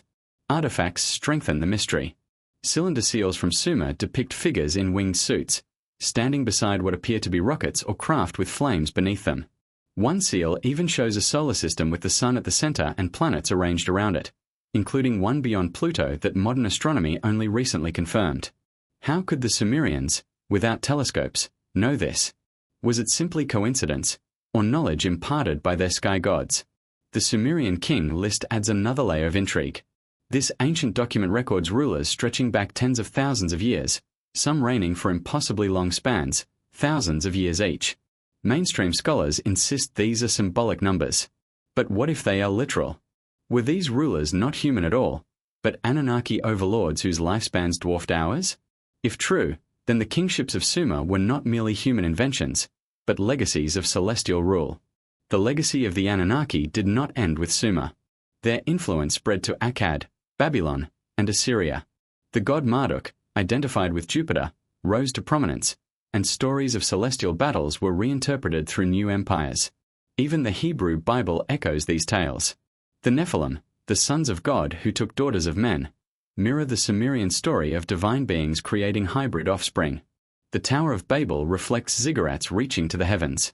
The flood narrative repeats almost word for word. Could it be that the biblical tradition is not separate, but a continuation of the Anunnaki legacy? Skeptics argue that the Anunnaki are metaphors for natural forces or personifications of kings. But this explanation fails to address the technological imagery, the detailed astronomical knowledge, and the startling parallels with other global myths. How do we explain the sudden leap in Sumerian civilization? How do we explain their claims that they were taught, not inventors? How do we explain their precision in describing planets, or their obsession with beings descending from the sky? The possibility remains that the Sumerians were not lying. They may have been recording history as they understood it, history of real beings who came down, ruled, fought, and shaped mankind. If so, the Anunnaki were not simply gods of myth, but extraterrestrial visitors whose influence still echoes through our religions, our symbols, and our very DNA. And if the Anunnaki left, as the texts suggest, promising to return after long cycles, then the question for us is unavoidable. Are we waiting for their return now? Have the prophecies of celestial gods descending once again been preserved across cultures for this very reason? If humanity was shaped once by their presence, what will happen when they come back? The Sumerian connection is not just about the past. It is about the foundations of our very existence. The first civilization on Earth did not claim credit for its brilliance. It gave credit to the Anunnaki. And if their story is true, then the gods who descended from the sky did more than shape a culture. They shaped humanity itself. Throughout history, whispers of lost civilizations have haunted humanity's imagination. Legends tell of mighty kingdoms swallowed by the sea, lands of unparalleled wisdom and technology that vanished in a single cataclysm. To most scholars, these are nothing more than myths, symbolic stories invented to explain natural disasters or to inspire cautionary tales. Yet, when viewed through the lens of ancient alien theory, these myths transform into tantalizing clues. Could the stories of Atlantis, Lemuria, and other lost worlds be memories of civilizations touched, or even ruled, by sky gods? The most famous of these is, of course, Atlantis. The Greek philosopher Plato described it in vivid detail, a sprawling island empire beyond the Pillars of Hercules, flourishing with advanced knowledge and magnificent architecture.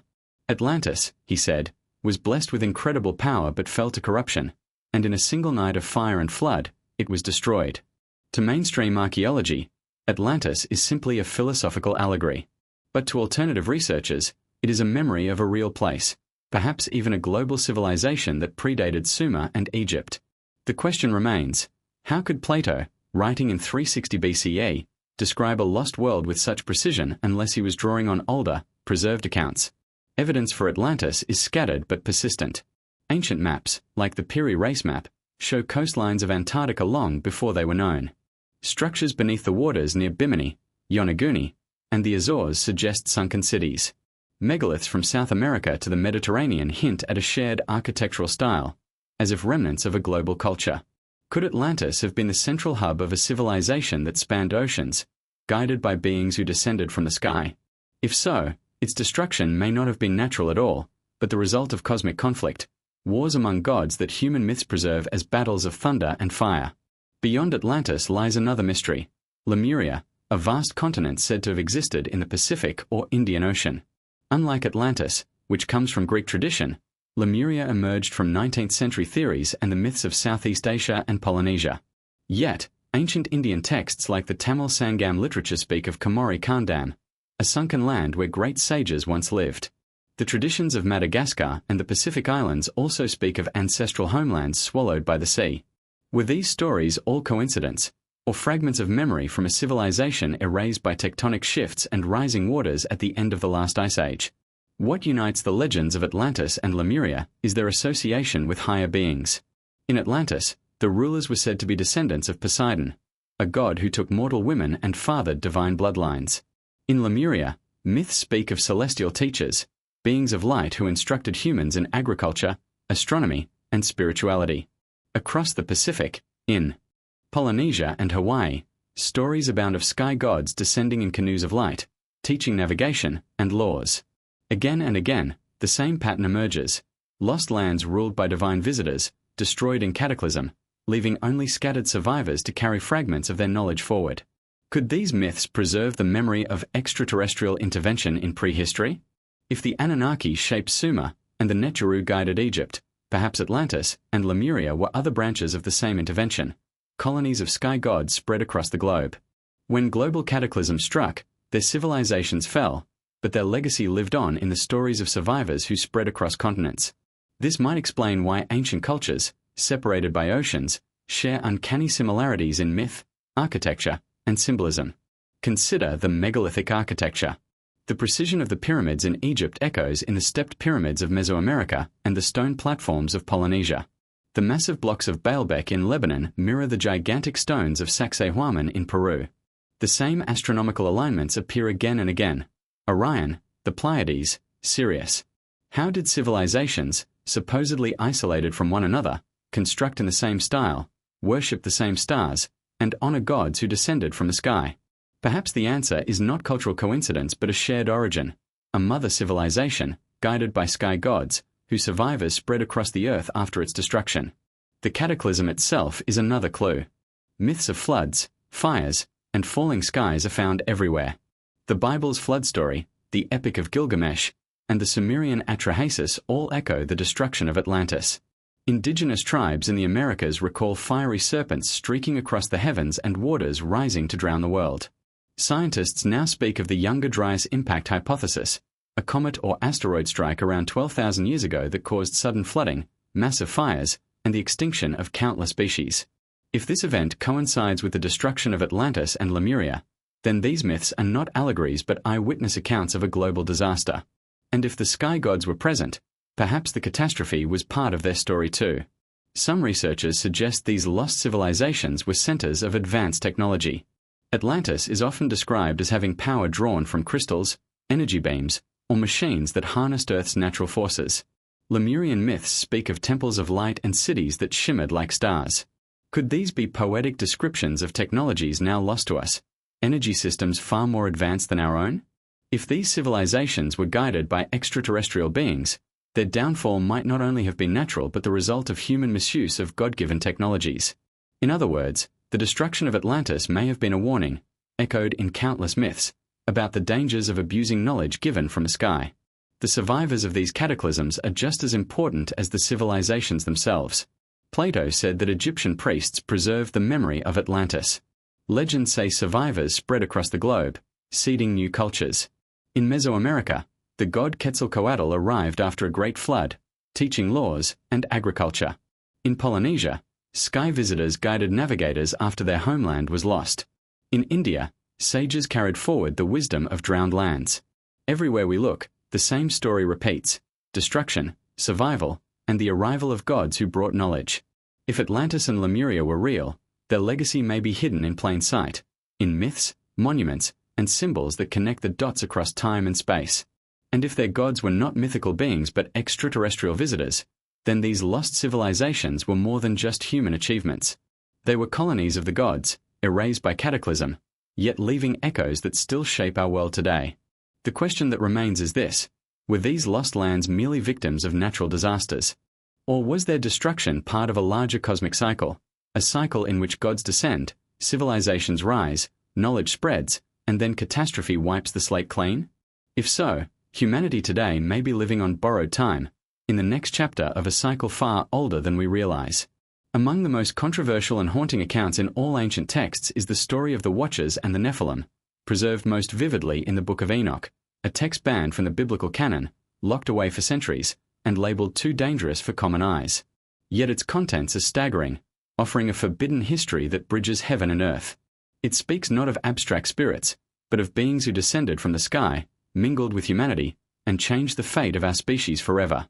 The Book of Enoch describes a group of 200 angels, called the Watchers, who descended onto Mount Hermon. These beings were supposed to guide humanity, to watch over us. But instead, they broke a divine law. They took human wives. They saw the daughters of men, that they were fair, and they took unto themselves wives of all they chose. From this union came the Nephilim, giants, monstrous hybrids, part human, part divine. They were mighty, feared, and destructive, consuming all that the earth could provide. This story is echoed in Genesis 6. The sons of God saw the daughters of men, and they bore them children, the mighty men of old, the men of renown. But the Book of Enoch expands the tale, giving names to the leaders of the Watchers, Samiazzar, Azazel, and others, beings who not only created the Nephilim but also taught forbidden knowledge. Azazel, in particular, is said to have introduced humanity to the secrets of weaponry, cosmetics, metallurgy, and enchantments, gifts that accelerated human development but also corrupted it. Was this truly sin, or was it technology? Were these Watchers actually extraterrestrial beings, who interbred with humanity and altered our genetic destiny? The idea of bloodlines born of gods and humans is not unique to Hebrew tradition. In Greek mythology, demigods like Hercules were born of divine fathers and mortal mothers. In Mesopotamia, the Anunnaki mingled with humanity, producing rulers of great renown. Across the world, we find legends of giants, whether the Titans of Greece, the Devas and Asuras of India, or the Quinametsan giants of Aztec lore. Could all these stories be fragments of one truth, the global memory of hybrid beings, offspring of sky gods and humans, who once walked the earth? Archaeological hints seem to support this forbidden tale. Legends of giant skeletons abound, from Native American accounts of massive bones found in mounds, to reports from the 19th century of giant remains unearthed across the United States. Mainstream science dismisses these as hoaxes or exaggerations. But why do so many cultures preserve myths of giants, often with consistent details: immense stature, great strength, insatiable hunger, and catastrophic downfall? Is it possible that the Nephilim were real, and that traces of them remain buried beneath the earth, suppressed or hidden from public knowledge? The fate of the Nephilim is central to the narrative. The Book of Enoch tells us that their violence and corruption grew so great that the earth cried out for relief. The Creator decreed a flood to cleanse the world, erasing the hybrids and punishing the Watchers. The archangels Michael, Raphael, and Gabriel descended to bind the rebellious ones, casting them into pits of darkness until the day of judgment. But the text also hints that the spirits of the Nephilim, once their bodies perished, remained as wandering entities, evil spirits that still influence the world today. Could this be the origin of the concept of demons, not fallen angels themselves but the restless souls of hybrid giants, doomed to roam without bodies? The parallels with other traditions are striking. In Mesopotamia, the flood was sent to wipe out the corrupted humanity created by the Anunnaki. In Greek myth, Zeus unleashed a flood to destroy the Silver Age of men, who had become violent and impious. In Hindu lore, Vishnu warned Manu of an impending deluge that would erase a corrupt humanity. Again and again, the same motif appears: gods, corruption, hybrids, and floods. If these are not coincidences, then perhaps they preserve a shared memory of a real event, when beings from the sky interbred with humans, creating a forbidden bloodline, and were punished by a global catastrophe.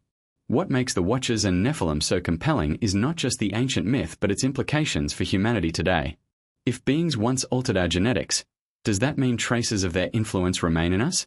Some researchers suggest that certain royal families, bloodlines of kings and rulers, may trace their heritage back to these ancient unions. The divine right of kings, the claim that rulers descend from gods, may not be symbolic, but literal. Could it be that the elites of history, and perhaps even of today, are guardians of a hidden lineage stretching back to the Watchers? Modern genetics adds fuel to this fire. Strange anomalies in human DNA, such as junk DNA or mysterious insertions not found in other primates, could be remnants of ancient tampering. If the Watchers were flesh and blood beings, capable of reproduction with humans, then our species is not purely earthborn. We may be a hybrid creation, carrying in ourselves the legacy of forbidden unions. And if so, the question arises, are we destined to repeat the past? Are the sky gods destined to return, seeking once again to mingle with humanity?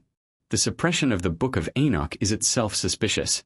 Why was this text, revered in early Christianity and preserved by Ethiopian tradition, banned from the canon? Why were its revelations hidden, labeled heresy? Perhaps because it tells too much. It pulls back the veil, suggesting that the gods were not allegories but real beings, and that humanity's history is far stranger than we are allowed to believe. If the Watchers and Nephilim are real, then our religions, our myths, and even our bloodlines must be reinterpreted, not as symbols, but as the record of extraterrestrial contact. Imagine the world before the flood, hybrid giants walking among men, their appetites and powers overwhelming human societies, their knowledge accelerating technology and warfare, their very existence a threat to Earth itself. Imagine the terror of the ancients, crying out to the heavens as they saw their world consumed. And then imagine the flood, not just a punishment, but a desperate reset, wiping clean a world corrupted by sky gods and their offspring. Humanity was spared, but changed forever. We became survivors of a forbidden history, carriers of hybrid blood, haunted by the memory of beings who should never have descended. The story of the Watchers and Nephilim is not merely about the past. It is a warning. It tells us that the descent of gods from the sky is not always salvation. It can be temptation, corruption, and destruction. And if the cycle of history repeats, as so many ancient myths suggest, then perhaps the next descent is already at hand. Will humanity be ready, or will we once again be seduced by forbidden knowledge and the promise of becoming more than human? When we turn our gaze to the ancient texts of India, we find one of the richest repositories of cosmic stories, epic battles, and technological wonders in all of human history. The Vedas, the Mahabharata, and the Ramayana are not only spiritual scriptures but also historical chronicles filled with startling details that defy conventional explanation. Buried in their verses are descriptions of weapons of unimaginable power, machines that traverse the skies, and wars that sound less like myth and more like science fiction. Among the most mysterious of these accounts are the Vimanas, the flying chariots of the gods. The word Vimana translates loosely to measuring out or palace, but in the ancient texts, it takes on a much more striking meaning: flying vehicles that carried gods and heroes across the heavens and the earth. The Mahabharata describes them as chariots that shine like the sun, capable of moving in any direction, ascending and descending at will. The Ramayana speaks of Ravana, the demon king of Lanka, who commanded a magnificent Vimana called the Pushpaka, a flying palace that could transport armies through the sky. These were not vague poetic images. They were described in mechanical detail, as if the authors were attempting to capture in words what they saw: machines of incredible sophistication, far beyond the capacity of the ancient world. The texts go further, describing how these Vimanas operated. Some were said to be powered by a mysterious force, often interpreted as mercury engines. In the Samarangana Sutradhara, a Sanskrit treatise on architecture and technology, there are passages that explain the construction of flying machines with mercury and iron. Strong and durable must the body of the Vimana be made, it reads. Inside, one must put the mercury engine, with its iron heating apparatus underneath. These are not vague allegories, they are instructions. How could a text dating back 1,000 years or more describe propulsion systems, long before modern engineering? Even more astonishing are the weapons associated with these machines. The Mahabharata describes a weapon called the Brahmastra, a single projectile that could destroy entire cities, unleashing heat and fire comparable to the sun itself. When it was discharged, the universe seemed ablaze, the sky roared, the earth trembled. The descriptions eerily resemble nuclear explosions, the flash of light, the firestorm, the radiation sickness suffered by survivors. Could it be that the wars of the Mahabharata and Ramayana were not allegorical but real conflicts fought with advanced technology, possibly given, or left, by beings who descended from the sky? Some researchers suggest these stories may reflect ancient memories of alien intervention. If Vimanas were indeed flying craft, then the gods of India may have been extraterrestrial visitors, using technology mistaken for divinity. Their palaces in the sky, their weapons of mass destruction, and their cosmic wars may not have been myths at all but eyewitness accounts of interstellar conflict playing out on Earth. Could the gods of Hindu epics be the same as the sky beings of Sumer, Egypt, and Mesoamerica, remembered in different cultural languages? The locations described in these texts also raise questions. Lanka, the island kingdom of Ravana, has been linked by some to Sri Lanka, where ancient ruins and unexplained megaliths still stand. Dwarka, the city of Krishna, is said to have been swallowed by the sea after a great war. Off the coast of modern Gujarat, underwater ruins have been discovered, suggesting vast urban centers existed thousands of years before conventional history allows. Could these be remnants of the civilizations destroyed in the Vimana Wars? Even today, strange sites in India remain shrouded in mystery. In Rajasthan, at a place called Jodhpur, there are reports of ancient radioactive ash spread across a 3-square-mile area.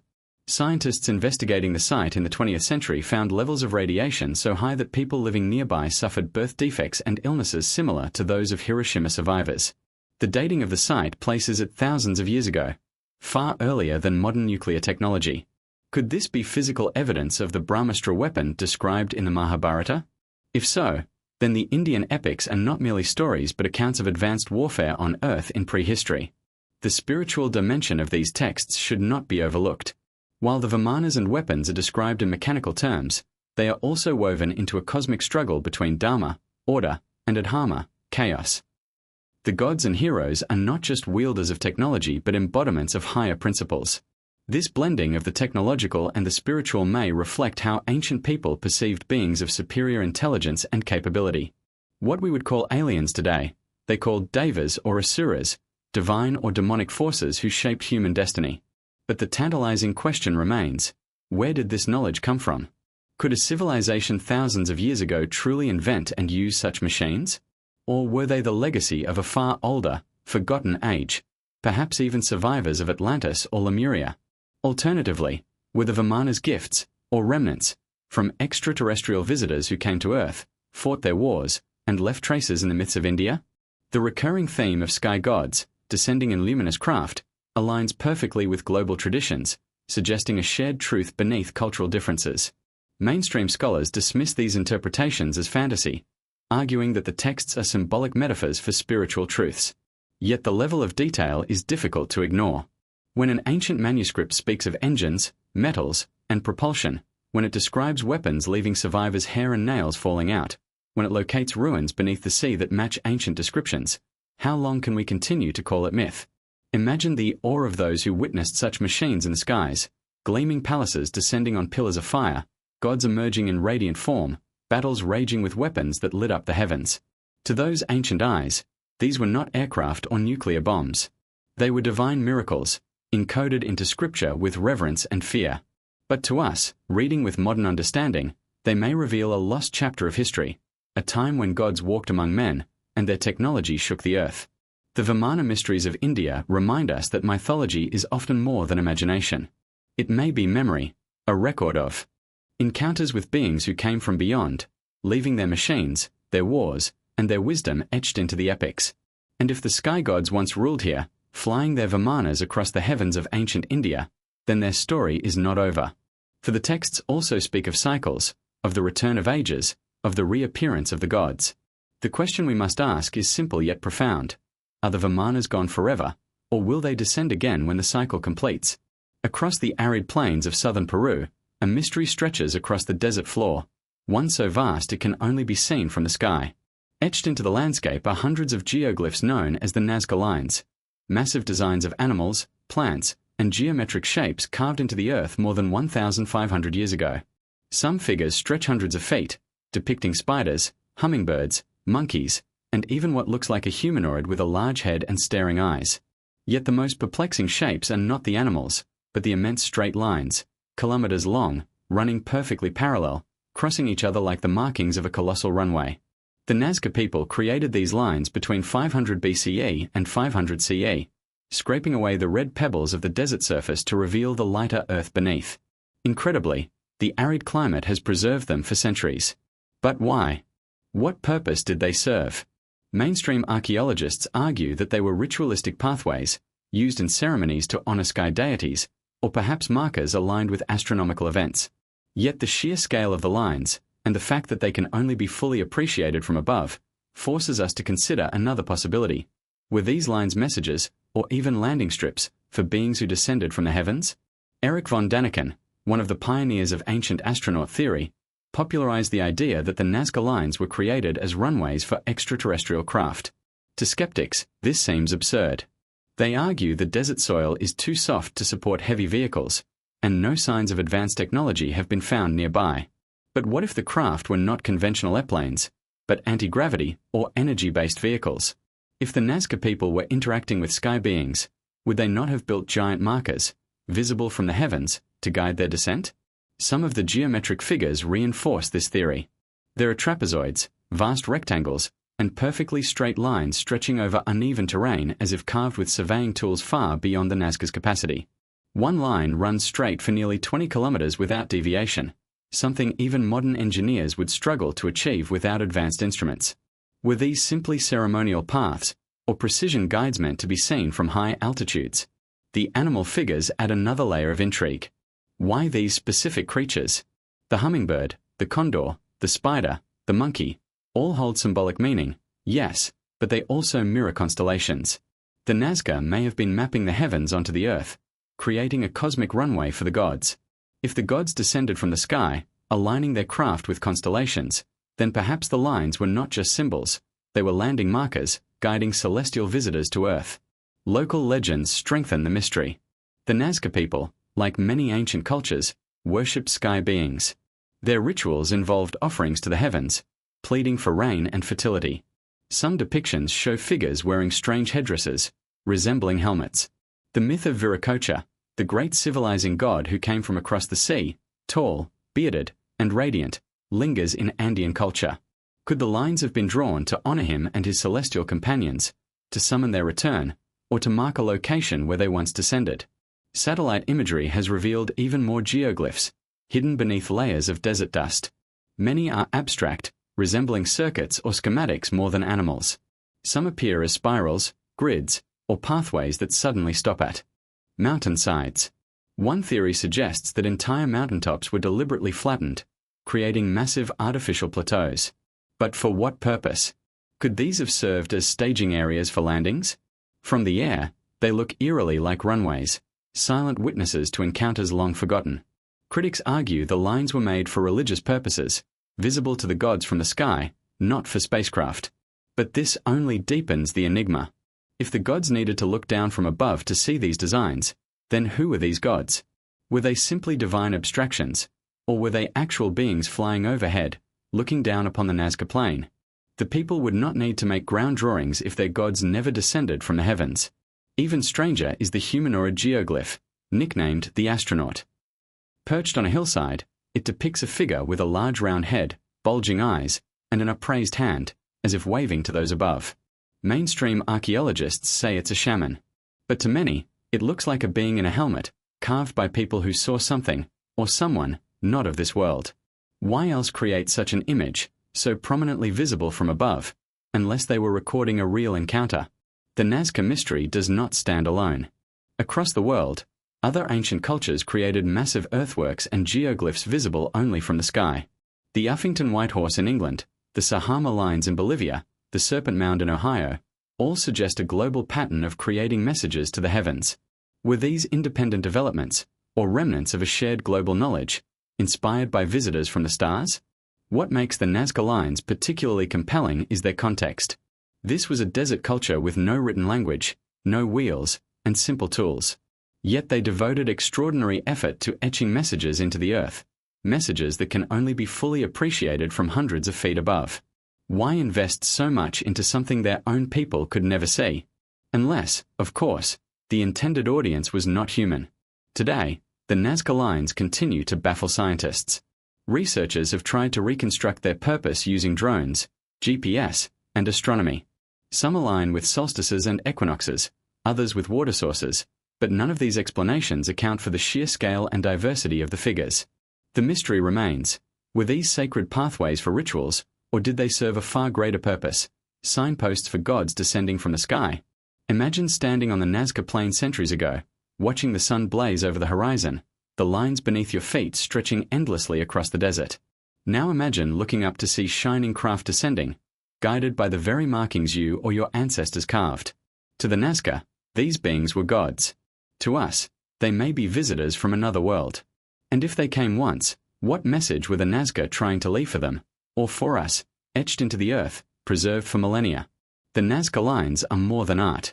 They are an unsolved puzzle, a whisper from the past that speaks of sky gods, of encounters with the unknown, of civilizations reaching upward to connect with beings beyond Earth. And as long as the desert preserves them, they remain a map, perhaps even an invitation, awaiting the return of those who first looked down upon them from the heavens. High in the misty Andes of Peru, perched between jagged mountain peaks, lies one of the most enigmatic sites on Earth, Machu Picchu. Often called the lost city of the Incas, this breathtaking citadel has captivated explorers, archaeologists, and seekers of mysteries for more than a century.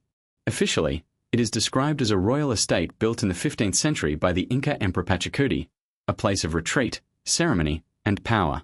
Yet when one examines the stones, the alignments, and the legends that surround this mountaintop sanctuary, another story emerges, one that suggests Machu Picchu was more than just a royal hideaway.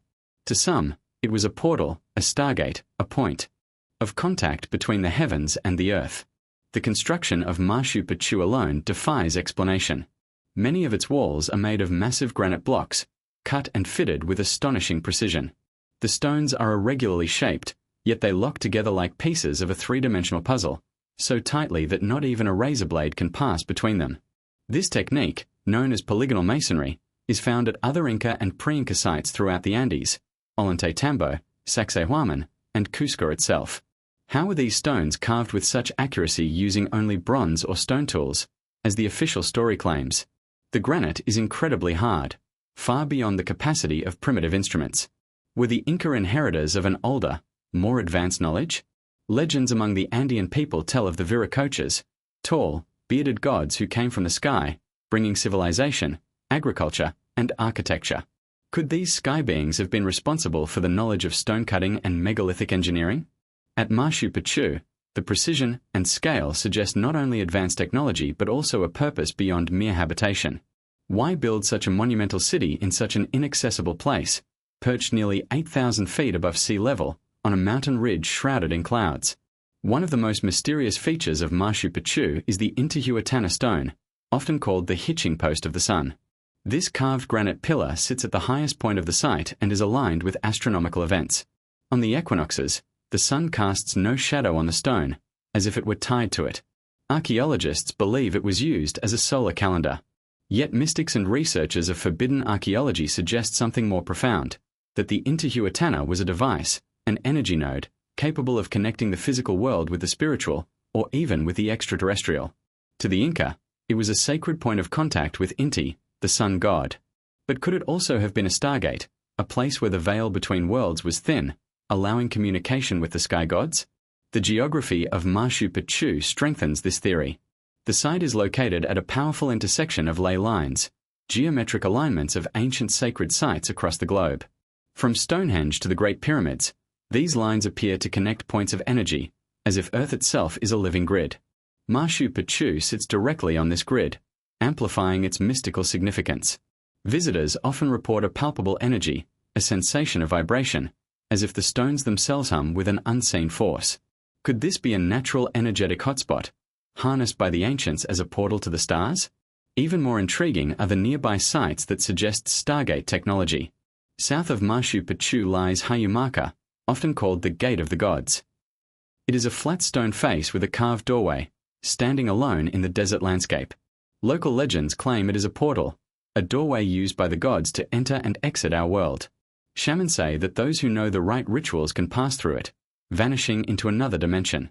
Was this truly just myth, or evidence of an ancient technology that allowed interdimensional travel?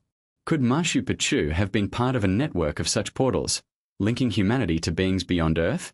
Archaeologists explain Machu Picchu's placement as strategic, hidden from invaders, close to water sources, defensible in the mountains. Yet this does not explain the deeper mysteries. The Inca had no written language, no wheels, and no iron tools, yet they built one of the most enduring wonders of the ancient world. Could they have been guided by those who descended from the sky? The legends of the Viracochas suggest yes. The alignments of Machu Picchu to the surrounding peaks add another layer of mystery.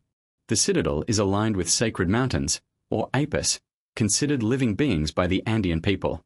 Some peaks, such as Huayna Picchu, tower over the site, casting shadows that align with important structures during solstices and equinoxes. It is as if Machu Picchu was designed as a cosmic observatory, mapping not only the heavens but also the flow of energy through the earth. Were the builders attempting to open a connection between the terrestrial and the celestial? Modern visitors often describe Machu Picchu as otherworldly. Some speak of feeling as if they are in a place between worlds. Others describe strange lights in the sky, or an inexplicable sense of time distortion while wandering its terraces and temples. While these reports are anecdotal, they echo the ancient myths that Machu Picchu was not merely a city, but a threshold. If the gods once descended to Earth, could this have been one of their chosen landing sites? The connection between Machu Picchu and the sky gods deepens when we look at Andean cosmology. The Inca believed in three realms: the Hanan Pasha, the upper world of the gods and stars; the K Pasha, the middle world of humans; and the Uku Pasha, the underworld. Machu Picchu seems to embody this cosmology physically, its structures terraced into three levels, its temples aligned to the heavens, and its caves leading into the mountain depths. It is as if the city itself was designed as a model of the cosmos, a place where all three worlds intersected. And at this intersection, contact with the sky gods could be achieved. Skeptics insist that such interpretations are romantic exaggerations, that Machu Picchu was simply an advanced architectural achievement of a brilliant culture. Yet questions remain. How were the stones cut? Why the astronomical alignments? Why build in such a remote, treacherous location? And why do so many Andean myths speak of gods descending from the sky, imparting knowledge, and then disappearing with the promise to return? When we walk the terraces of Machu Picchu today, surrounded by swirling clouds and towering peaks, it is easy to feel that we are standing in a place touched by something greater than ourselves. The precision of the stones, the mystery of the Intihuatana, the echoes of legends whisper that this was not just a royal retreat. It was a gateway, a temple between worlds, where mortals reached upward and the gods descended downward. A meeting point of earth and sky. Machu Picchu remains silent, its secrets locked within its granite walls. But for those who believe, its silence is not emptiness, it is an invitation. An invitation to rediscover the forgotten knowledge of the ancients, to remember that the gods once walked among us, and perhaps, to prepare for the moment when they will walk among us again. On the windswept plains of Bolivia, near the southern shores of Lake Titicaca, stand the ruins of one of the most mysterious ancient sites on Earth, Tiwanaku, also known as Tiwanaku. At first glance, it may look like another archaeological ruin, broken walls, scattered monoliths, fragments of a lost civilization. But upon closer inspection, it reveals something far stranger. Its precision stonework, astronomical alignments, and enigmatic carvings point not only to a culture of staggering sophistication but also to something beyond the human story we have been taught. Mainstream archaeology dates Tiwanaku to about 500 CE, crediting it as the capital of a pre-Inca empire. Yet local traditions tell a different tale, that Tiwanaku is thousands of years older, built in a time when gods walked the earth. According to Andean mythology, it was here that Viracocha, the great civilizing god, emerged after a cataclysmic flood to create humanity anew. He raised the sun, moon, and stars into the heavens, and from this sacred site, he gave laws and knowledge to humankind. Could this myth preserve a memory of extraterrestrial beings, sky gods, descending to re-establish civilization after a global catastrophe? One of the most enigmatic features of Tiwanaku is the Gateway of the Sun, a single monolithic archway carved from a block of andesite stone weighing more than 10 tons.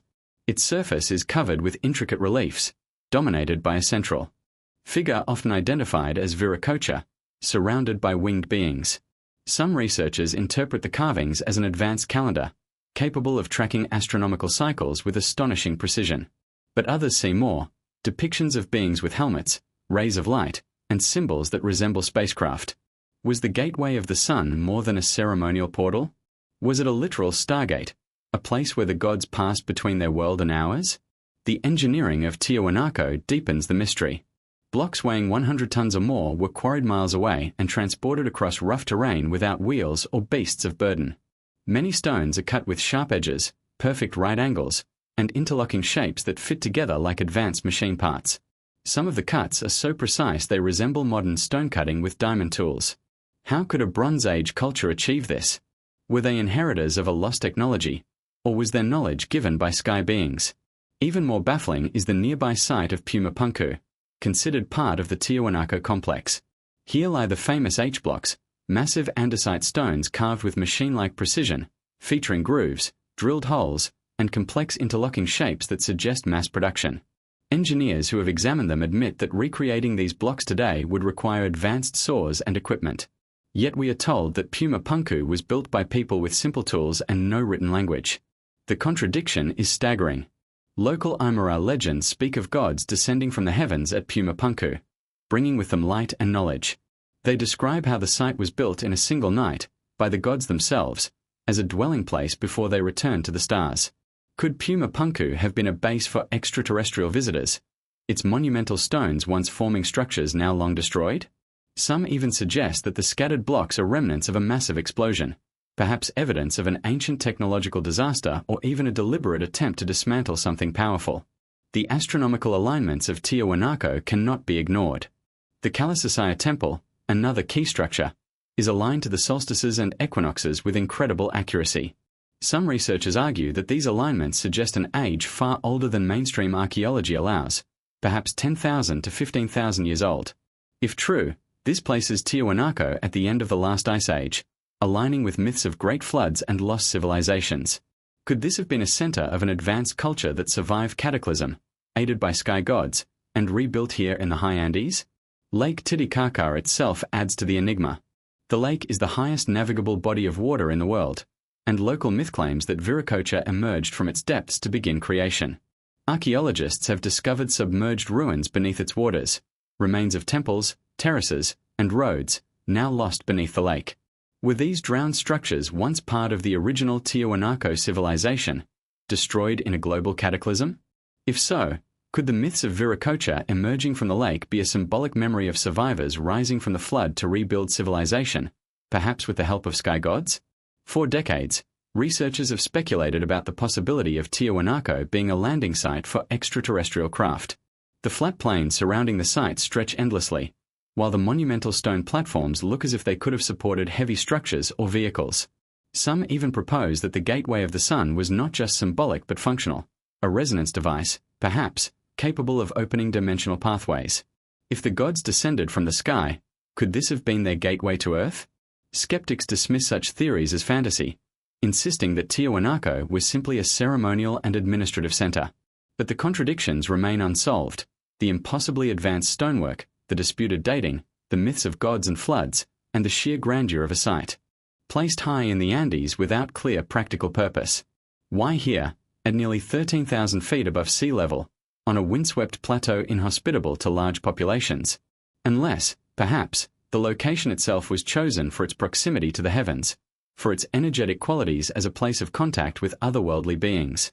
When one walks among the ruins of Tiwanaku and Pumapunku today, the silence is overwhelming. Massive stones lie scattered like the remnants of a lost age. The Gateway of the Sun still stands, weathered yet defiant, staring into the future as it has for millennia. The carved faces on its surface seem to look not at us but beyond us, toward the skies. It is as if the site itself is whispering a secret, a memory of a time when gods stood among men, when portals opened between worlds, and when the knowledge of the stars was shared with humanity. Tiwanaku remains an unsolved riddle. Was it a ceremonial center, a hub of a lost civilization, or a true gateway of the gods? Perhaps it was all three. For those who seek the deeper truths of history, Tiwanaku is not merely ruins. It is a message in stone, reminding us that human history is far older, far stranger, and far more connected to the stars than we dare to admit. In the remote South Pacific, more than 2,000 miles from the nearest continent, lies one of the most isolated and enigmatic places on Earth, Easter Island, known to its inhabitants as Rapa Nui. This tiny speck of land is famous for its colossal stone statues, the moai, silent sentinels that stand watch over the island. Carved between 1100 and 1600 CE, according to mainstream history, these towering figures range from 13 to over 30 feet in height, some weighing more than 80 tons. Their stern faces gaze out toward the horizon, as if keeping vigil for something, or someone, beyond the sea. But the question remains, who, or what, were they meant to guard? The moai are not just impressive works of art, they are feats of engineering. Each statue was carved from volcanic tuff in the quarry of Rano Raraku, and then transported miles across the island to its final location.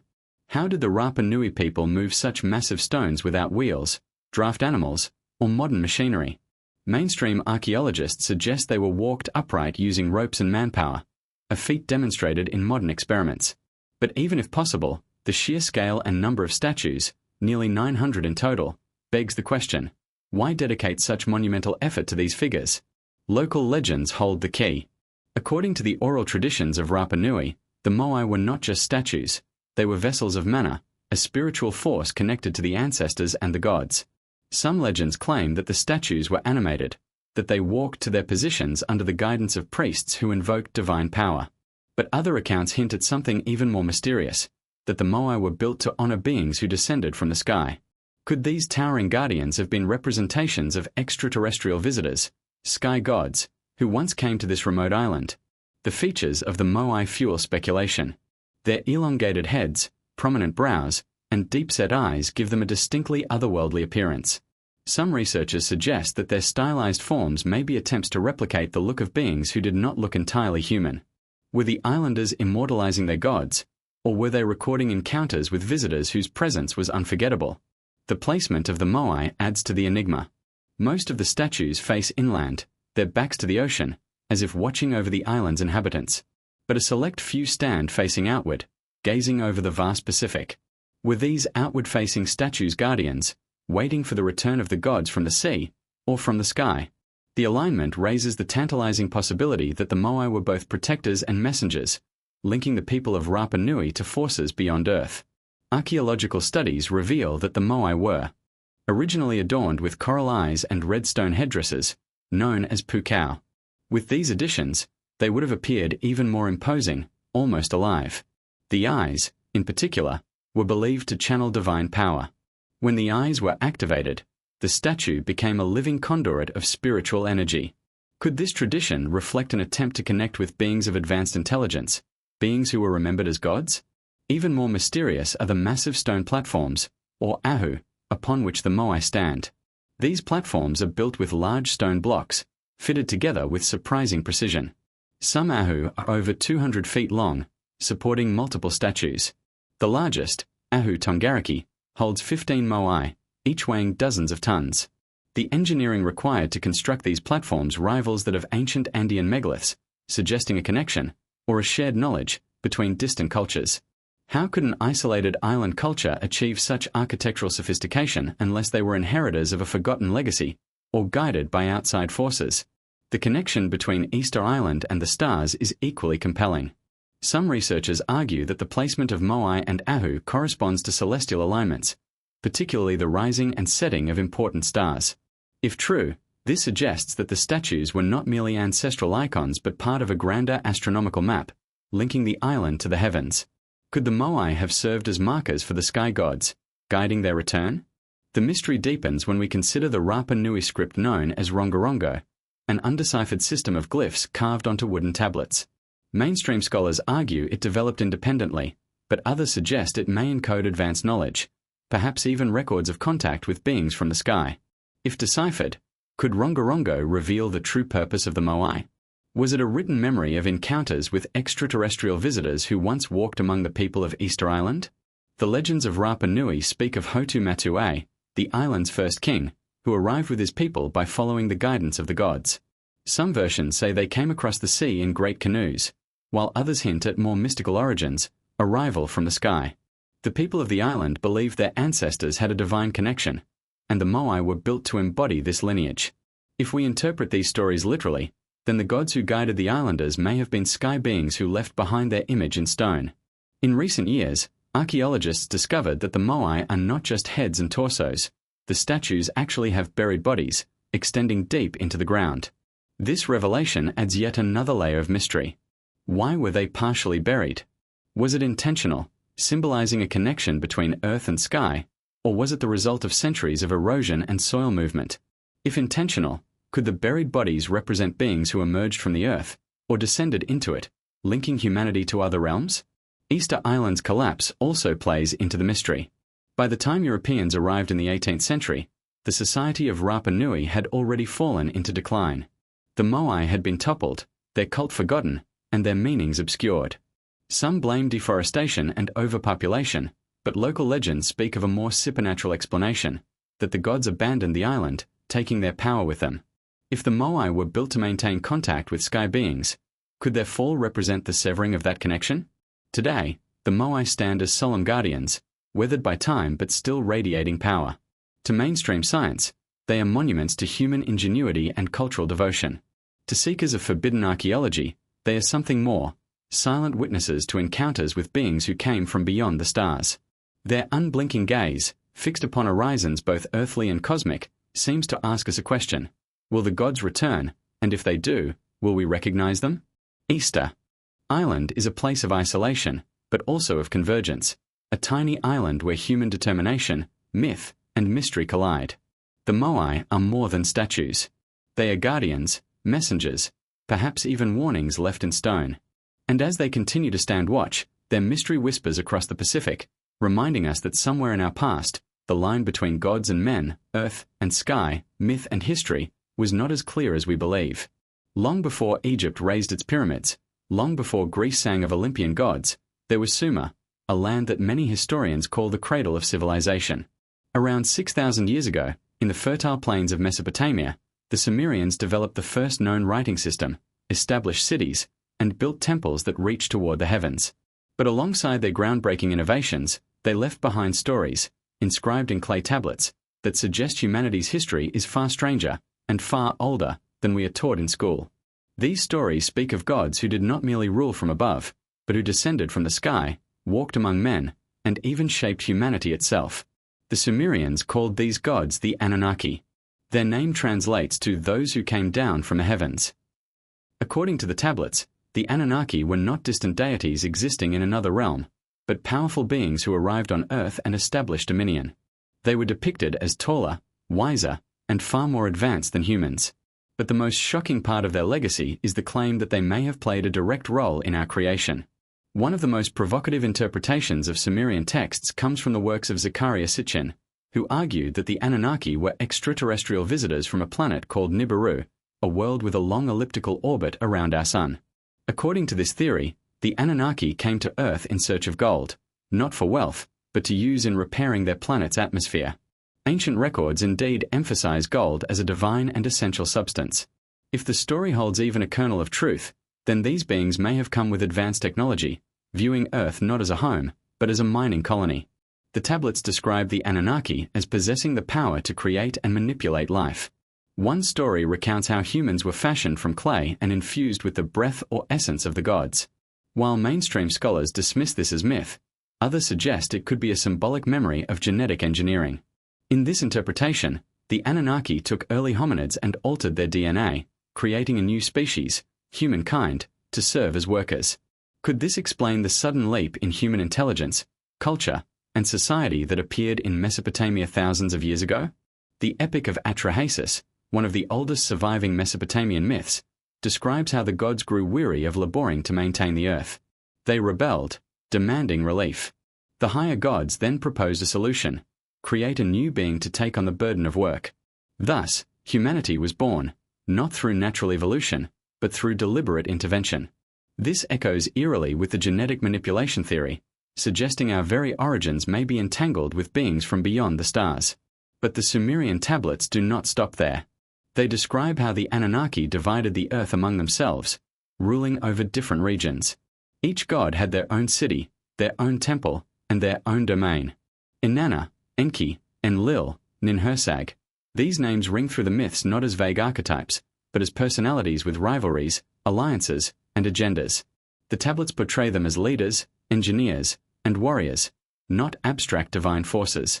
Were these accounts mythologized memories of extraterrestrial visitors governing ancient humans? Even the legendary Epic of Gilgamesh, one of the world's oldest recorded stories, intertwines human heroes with godly intervention. Gilgamesh himself is described as 2/3 divine and 1/3 mortal. This peculiar ratio suggests more than symbolism. It points toward the possibility of genetic mixing, a hybridization between human and Anunnaki. Could this be why so many myths worldwide speak of demigods, beings who are half human, half divine? Critics argue that the Anunnaki stories are simply religious metaphors, poetic inventions of an early civilization seeking to explain its world. But then comes the troubling question: how did the Sumerians, the very first recorded culture, possess such advanced knowledge? They charted the movements of planets, recorded complex mathematical systems, and encoded astronomical cycles that modern science has only confirmed thousands of years later. Could they have learned this from the very beings they described, the Anunnaki, who descended from the heavens? One of the most shocking claims in Sumerian texts is the knowledge of planets beyond what could be seen with the naked eye. They accurately describe the outer planets, their orbits, and even peculiar features. How could they have known this without telescopes, unless the knowledge was given to them? Was this ancient astronomy, or was it evidence of direct instruction from sky gods? If the Anunnaki were genetic engineers, their motives remain debated. Some interpretations see them as benevolent teachers, gifting humanity with knowledge, laws, and civilization. Others portray them as manipulative overlords, using humans as expendable laborers in their quest for resources. The duality of these interpretations mirrors the duality of gods worldwide: creators and destroyers, saviors and tyrants. Perhaps both versions contain truth, filtered through the lens of myth. Even today, the Anunnaki legacy echoes in culture and conspiracy alike. Ancient temples in Mesopotamia, called ziggurats, were constructed as stairways to the gods, towering structures meant to bridge heaven and earth. Were these merely symbolic mountains, or were they designed as landing platforms for the gods who came from the skies? The resemblance between ziggurats and later pyramids in Egypt and Mesoamerica raises another possibility: that the same influence, the same sky beings, guided multiple civilizations across the globe. And what of Nibiru, the alleged home world of the Anunnaki?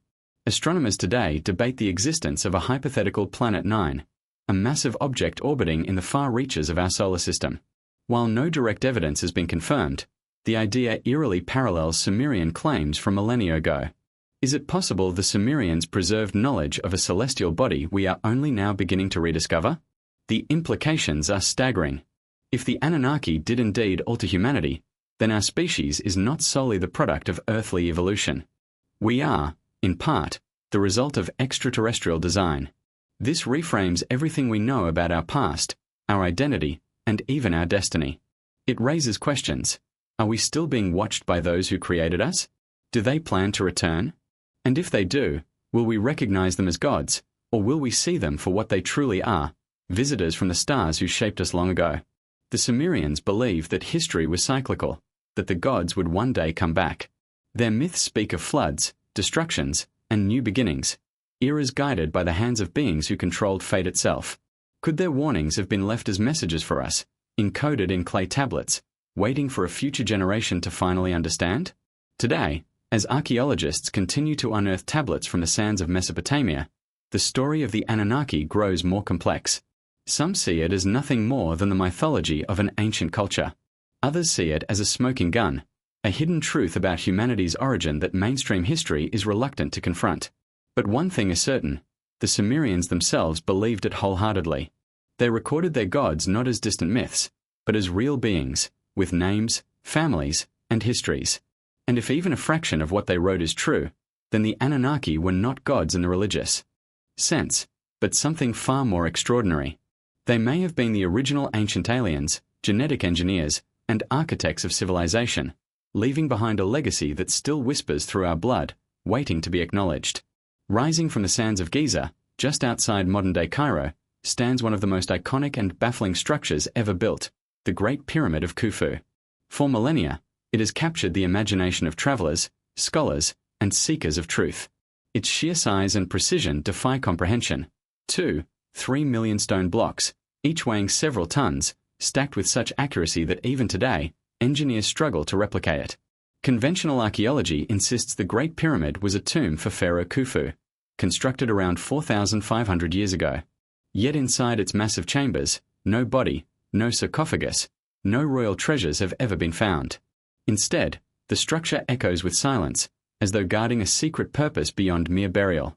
Could it be that the Great Pyramid was never intended as a tomb at all, but something far more advanced, perhaps even a power plant of the ancient world?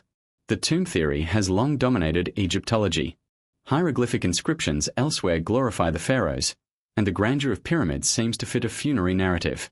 But the Great Pyramid stands apart. Unlike other pyramids, it contains no elaborate wall carvings, no religious texts, no lavish decorations fit for a king's eternal resting place. Instead, it is stark and utilitarian, with empty passageways leading to chambers whose purpose remains unclear. This absence has fueled centuries of speculation. If not a tomb, then what was it? One of the most provocative ideas is the power plant theory, popularized by Christopher Dunn. According to this hypothesis, the Great Pyramid was designed as a massive energy machine, harnessing natural forces of the earth. Dunn argues that the pyramid's internal design, its alignment with cardinal directions, and its materials all suggest functionality rather than symbolism. The structure, he claims, may have been built to generate and transmit energy, an ancient technology that rivals our own. Let us examine the evidence. First, the precision of construction. The Great Pyramid is aligned almost perfectly with true north, with an error of only 3/60th of a degree, something that would challenge modern surveyors. The base is nearly level, with less than an inch of variation. Such accuracy would have been unnecessary for a simple tomb but essential for a machine designed to interact with natural forces. Next, the materials themselves. The pyramid was originally encased in smooth white limestone, highly reflective, which would have shone like a beacon under the desert sun. Inside, however, key passageways and chambers are lined with granite, a material rich in quartz crystal. Quartz is known to exhibit piezoelectric properties, meaning it can convert mechanical stress into electrical energy. Could the builders have been exploiting these properties to generate or amplify energy within the pyramid? Then there are the mysterious shafts. Narrow channels extend from the so-called King's Chamber and Queen's Chamber, angled toward specific stars such as Orion's Belt and Sirius. Mainstream scholars interpret these as symbolic passages for the pharaoh's soul to ascend to the heavens. But others argue they functioned like waveguides, designed to channel energy, sound, or even microwave radiation. Were these shafts not spiritual stairways, but components of an ancient machine? Dunn and others propose a fascinating mechanism. The subterranean chamber acted as a water pump, drawing from a Nile's groundwater. Vibrations from the flowing water could have resonated through the granite-lined chambers, generating ultrasonic frequencies. The King's Chamber, with its massive granite blocks and relieving chambers above it, may have been tuned to resonate like a gigantic oscillator. In this view, the pyramid operated much like a giant acoustic energy device, converting the Earth's natural vibrations into usable power. This theory gains intrigue when compared to other ancient sites. Many megalithic structures worldwide, from Stonehenge to Teotihuacan, exhibit acoustic properties, as though designed to manipulate sound and energy. Could the Great Pyramid have been the pinnacle of such technology, functioning as a global energy node, a transmitter, or even a beacon to the stars? Skeptics argue that these ideas stray too far into speculation, but they struggle to answer some fundamental questions. Why would the ancient Egyptians invest such monumental effort in a tomb devoid of decoration, treasures, or a pharaoh's body?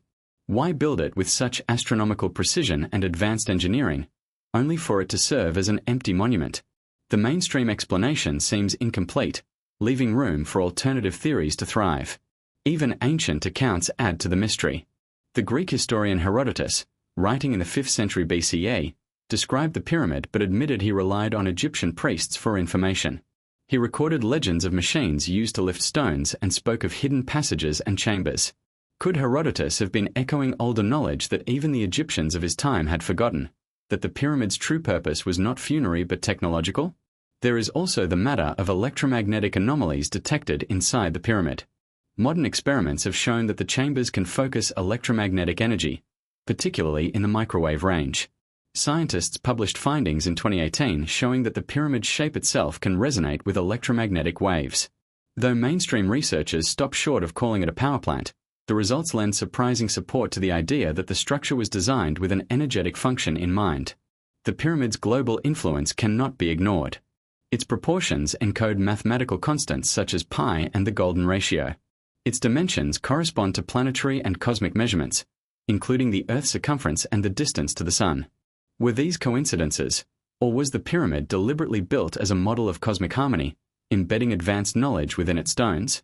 If the latter, then perhaps its function was not just to generate energy but to act as a cosmic library, a transmitter of universal truths encoded in architecture.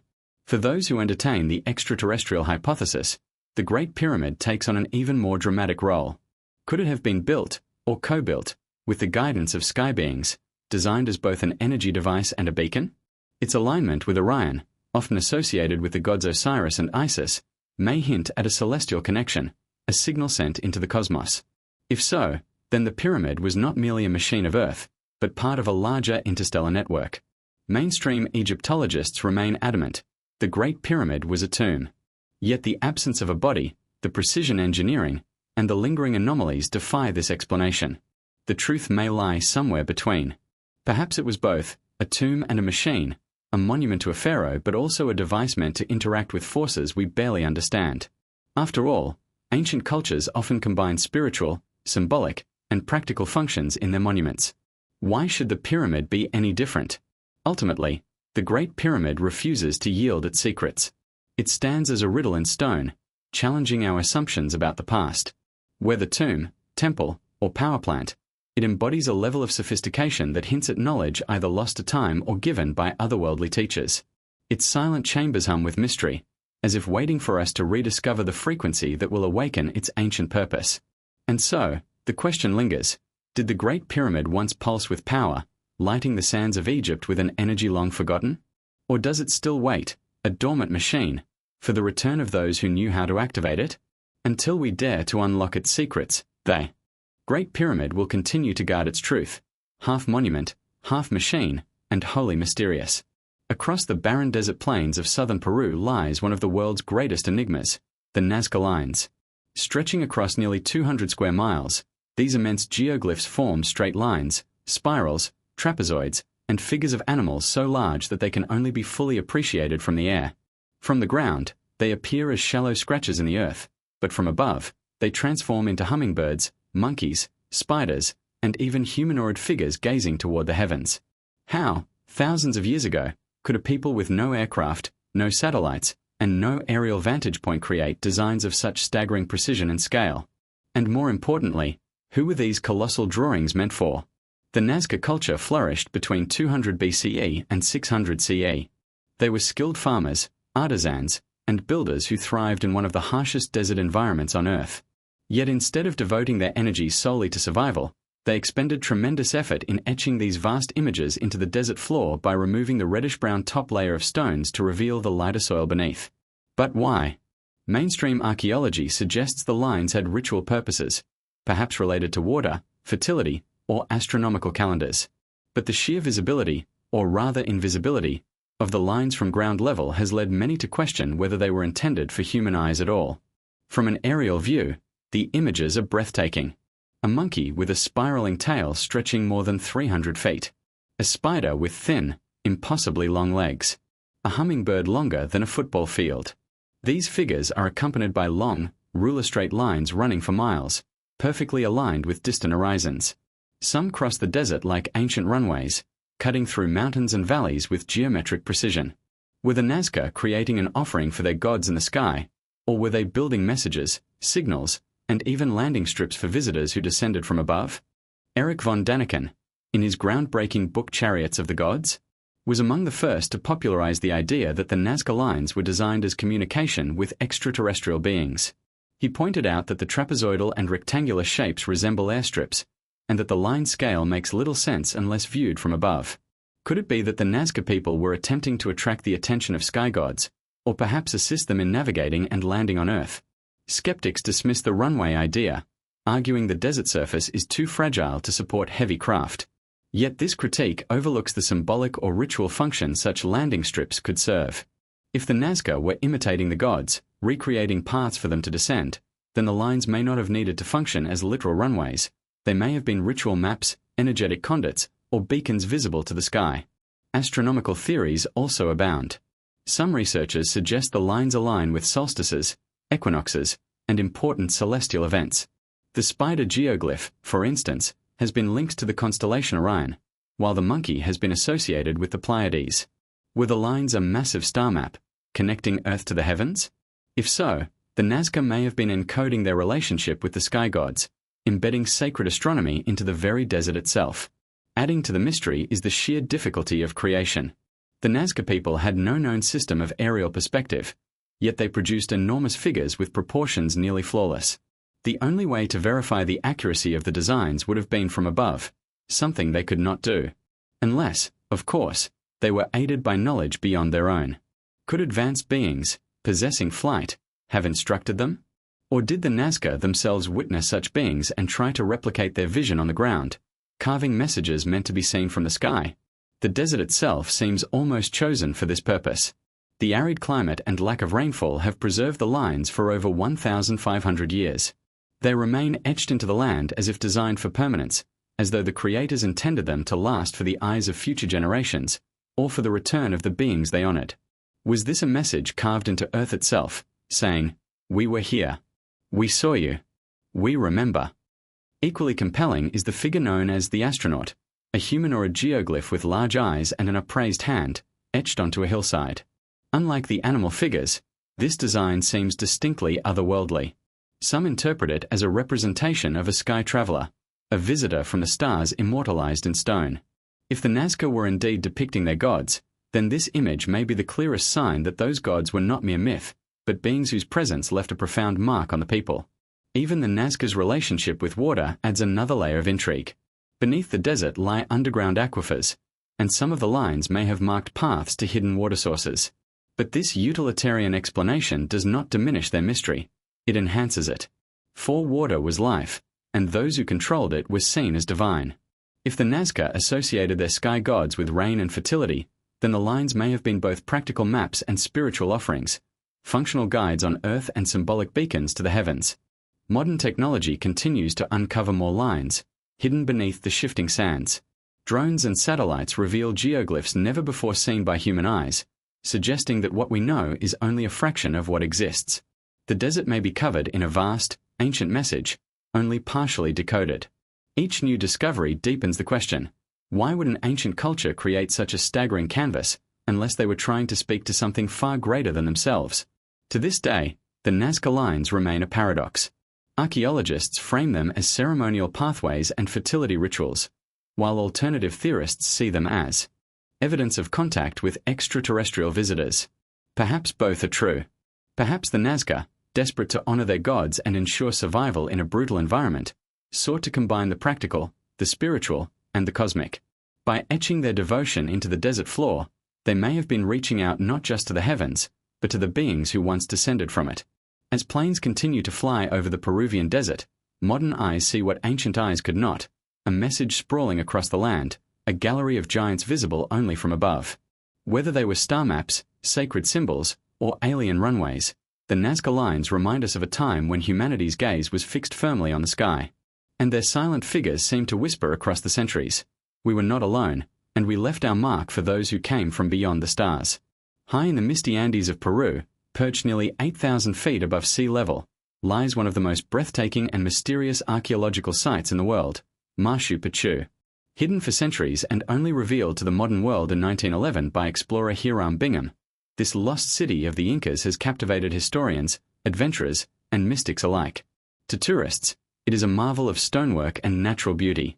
To archaeologists, it is a royal estate of the Inca Emperor Pachacuti. But to those who seek deeper truths, Machu Picchu may have been far more than a royal retreat. It may have been an ancient observatory, an initiation center, or even a contact point with the gods of the sky. Machu Picchu's location alone raises questions. Built on a narrow ridge between two mountains, Machu Picchu, Old Peak, and Huayna Picchu, Young Peak, the city appears almost impossibly placed. Its terraces cascade down steep slopes, its stone structures blend seamlessly into the landscape, and its alignment with the natural geography is so precise that it seems designed with a higher plan in mind.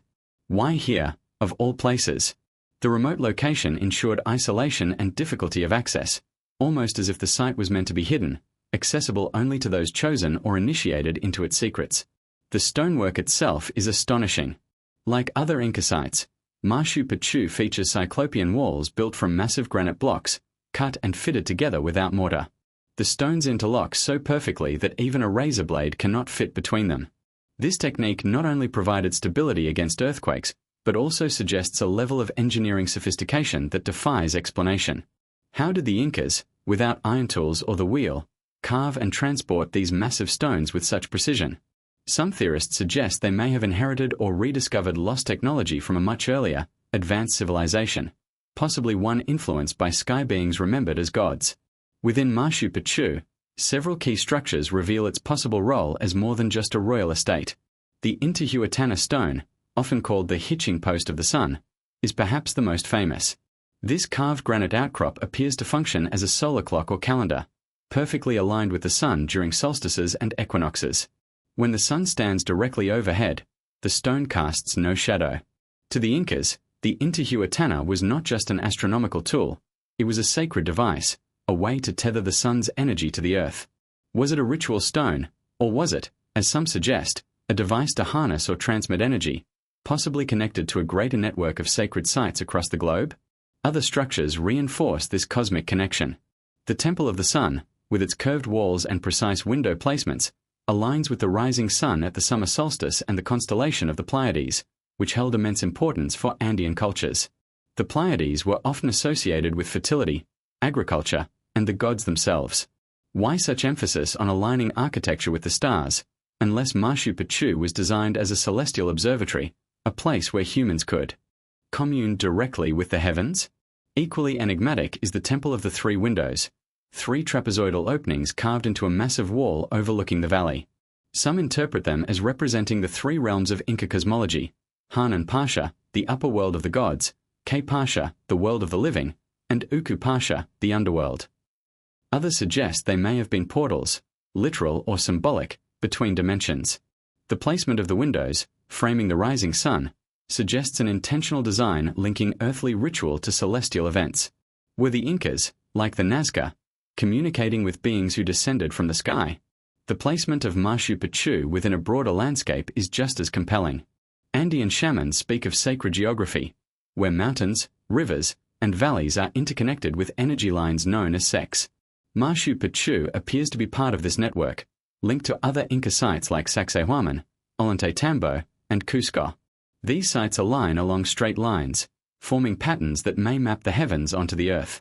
If so, Machu Picchu was not an isolated city but part of a grand design, an Andean cosmic web created to mirror the stars and harness telluric energy. Could this be evidence of an advanced understanding of energy and astronomy, knowledge perhaps taught by those whom the Incas regarded as sky gods? Local legends hint at even deeper mysteries. In Quechua traditions, the gods known as the Apis were said to dwell in the mountains, watching over the people. Some myths speak of Viracocha, the great creator god who came from across the sea and taught the people before vanishing, promising to return. If Machu Picchu was indeed a sacred initiation center, could it have been built as a place to honor these gods, or even to prepare for their return? Modern researchers have noted unusual energy phenomena at the site.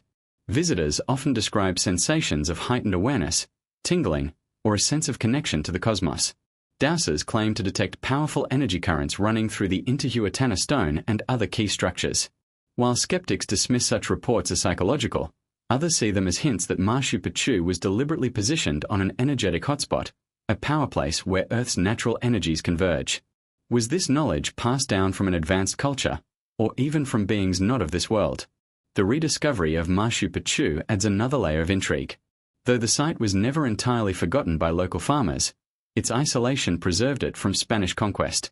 Hidden for centuries, it emerged into the modern world almost as if waiting for the right moment. Why did the Incas abandon it? Some suggest it was a sanctuary, evacuated during the Spanish invasion.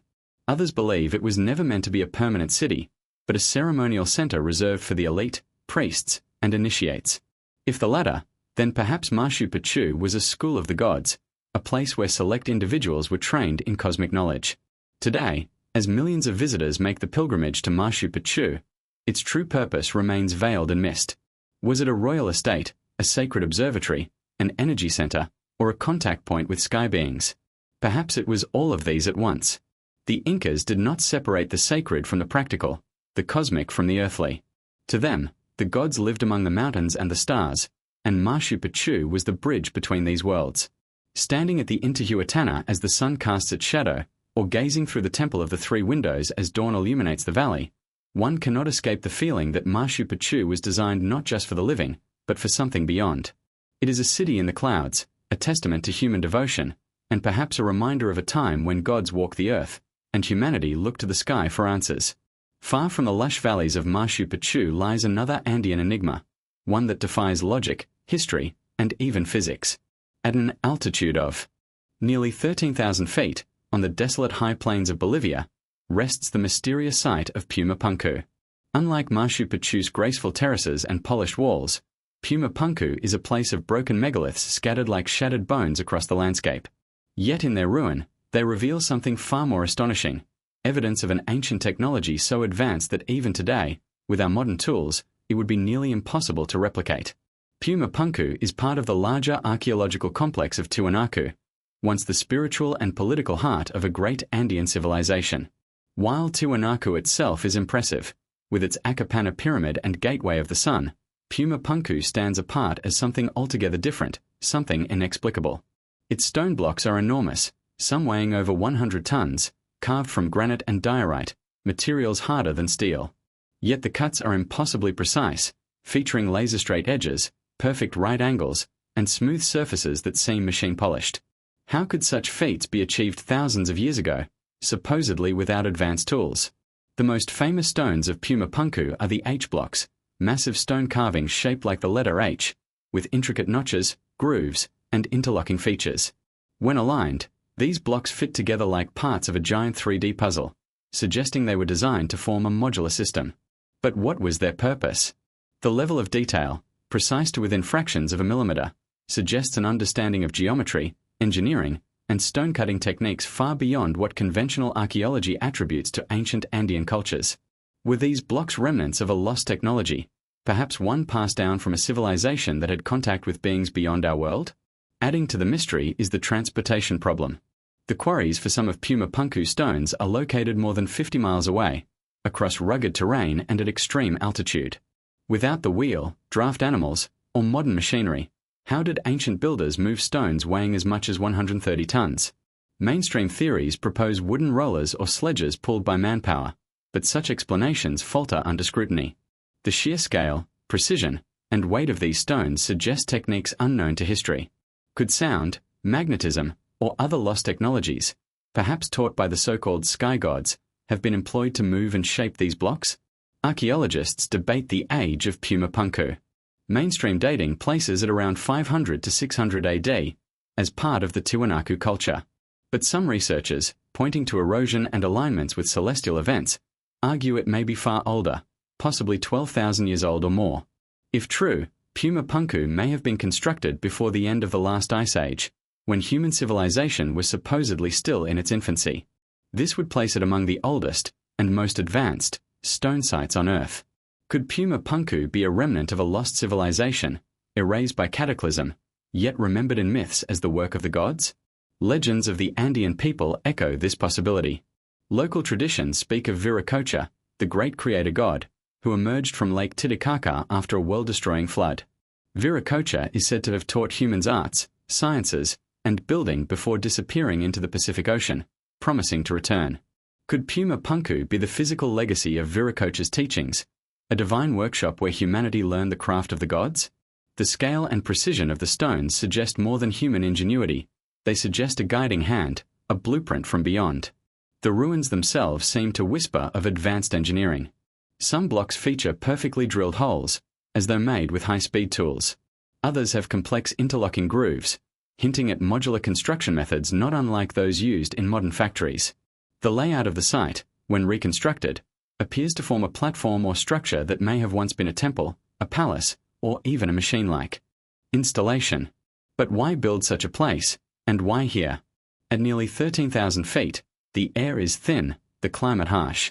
Unless the location itself was significant, energetically, astronomically, or ritually, why undertake such monumental effort? Some researchers point to Pumapunku's astronomical connections. Certain alignments suggest it may have functioned as a celestial observatory, tracking solstices, equinoxes, and star movements. The precision of its construction may have allowed for measurements of time, seasons, or even cosmic cycles. But was this knowledge homegrown, or inherited from a civilization that understood the stars in ways we still cannot fathom? Then there are the theories that stretch beyond the boundaries of conventional archaeology. Some suggest that Pumapunku may not have been a temple at all, but something closer to an ancient technological facility, a power center, a landing platform, or even a gateway. The modular H-blocks, with their interlocking design, may have been part of a larger, now lost mechanism. Could it have been a structure built not for worship, but for function, perhaps to channel energy, or to interact with forces not yet understood? Skeptics dismiss such ideas as pseudoscience, pointing to human ingenuity and trial and error as explanations for the site's construction. But even engineers, stonemasons, and architects who visit Puma Punku admit that the precision challenges our understanding of ancient capabilities. The deeper one looks, the harder it becomes to explain Puma Punku as merely the product of primitive tools and brute force. Walking among the ruins, one feels a sense of or mixed with unease. The shattered blocks lie scattered, as though some great cataclysm destroyed the site in an instant. Earthquakes, floods, or ancient upheavals may have toppled the structures, leaving behind only fragments of a once greater whole. But what, exactly, was lost? Was Puma Punku part of a network of advanced sites stretching across the globe, a missing piece of humanity's forgotten history? Today, Puma Punku remains one of the most enigmatic places on Earth. Archaeologists study, tourists marvel, and alternative theorists speculate, but answers remain elusive. Perhaps it was a sacred temple, a workshop of the gods, or even a message left behind for future generations. Whatever its true purpose, Puma Punku challenges everything we think we know about the past. The megaliths speak of skill beyond their time, knowledge beyond their means, and a mystery that refuses to be silenced. Was this the work of humans pushing their limits, or the fingerprints of something greater, something that descended from the skies to shape our destiny? Until we can unlock the secrets carved into those impossible stones, Puma Punku will stand as a riddle carved in granite, a riddle that whispers of forgotten gods and forbidden history.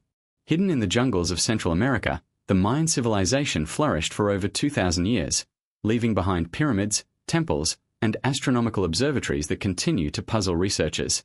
But among their greatest legacies are their codices, folding books made of bark paper, painted with hieroglyphs and symbols.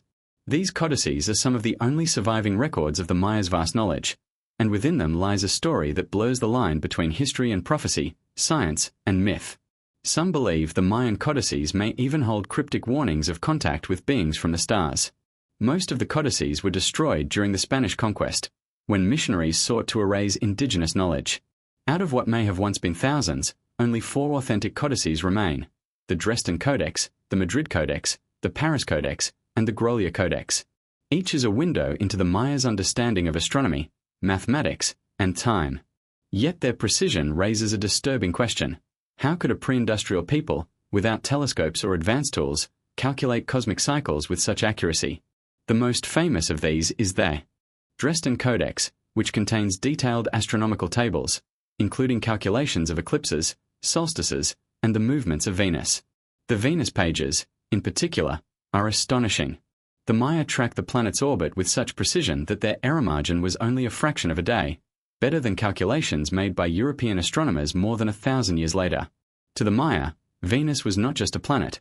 It was associated with the feathered serpent god Kukulkan, also known as Quetzalcoatl to the Aztecs. This god was said to have descended from the sky, bringing knowledge and laws to humanity before promising to return. Could the Venus cycles in the codices have been a countdown to the return of this sky being? The apocalyptic passages of the codices fuel this speculation further. The Dresden Codex, for instance, depicts great floods and destruction at the end of cycles. Gods pour water from celestial jars, drowning the earth. The imagery eerily mirrors flood myths from cultures across the globe, from the Mesopotamian deluge of Utnapishtim to the biblical story of Noah. Did the Maya record memories of an ancient catastrophe caused by cosmic forces, or did they encode warnings of future disasters triggered by alignments in the heavens? The Paris Codex offers additional intrigue. It outlines ceremonial cycles connected to star movements and suggests periods when the gods would return to Earth. Some scholars interpret these as symbolic metaphors, but others argue they may have been literal predictions of contact with beings from the sky. The Madrid Codex likewise depicts strange beings in elaborate costumes, some with elongated heads and otherworldly features. Were these purely mythological depictions, or stylized memories of visitors who did not originate on Earth? Even the mathematics of the codices seem to hint at advanced knowledge. The Maya developed the concept of zero independently, a concept unknown to most ancient cultures. Their calendar system, based on interlocking cycles, could track spans of time far longer than the lifespans of dynasties or empires. The long count calendar, carved into monuments and explained in the codices, track cycles of nearly 5,125 years. The end of one such cycle, famously associated with December 21, 2012, was interpreted by some as a doomsday prophecy. While the world did not end, many theorists suggest the Maya may have been pointing to something else, not an apocalypse, but a transformation, a shift in consciousness, or the return of beings they considered gods. The Grolier Codex, once controversial but now accepted as authentic, adds another layer of mystery. It is filled with images of gods wielding weapons that some interpret as technological devices, perhaps even representations of advanced tools or energy weapons. To skeptics, these are stylized depictions of ritual items. To alternative theorists, they look like something far stranger, evidence of lost technology or encounters with beings of superior knowledge. What makes the Mayan codices so compelling is their blend of precision and mythology.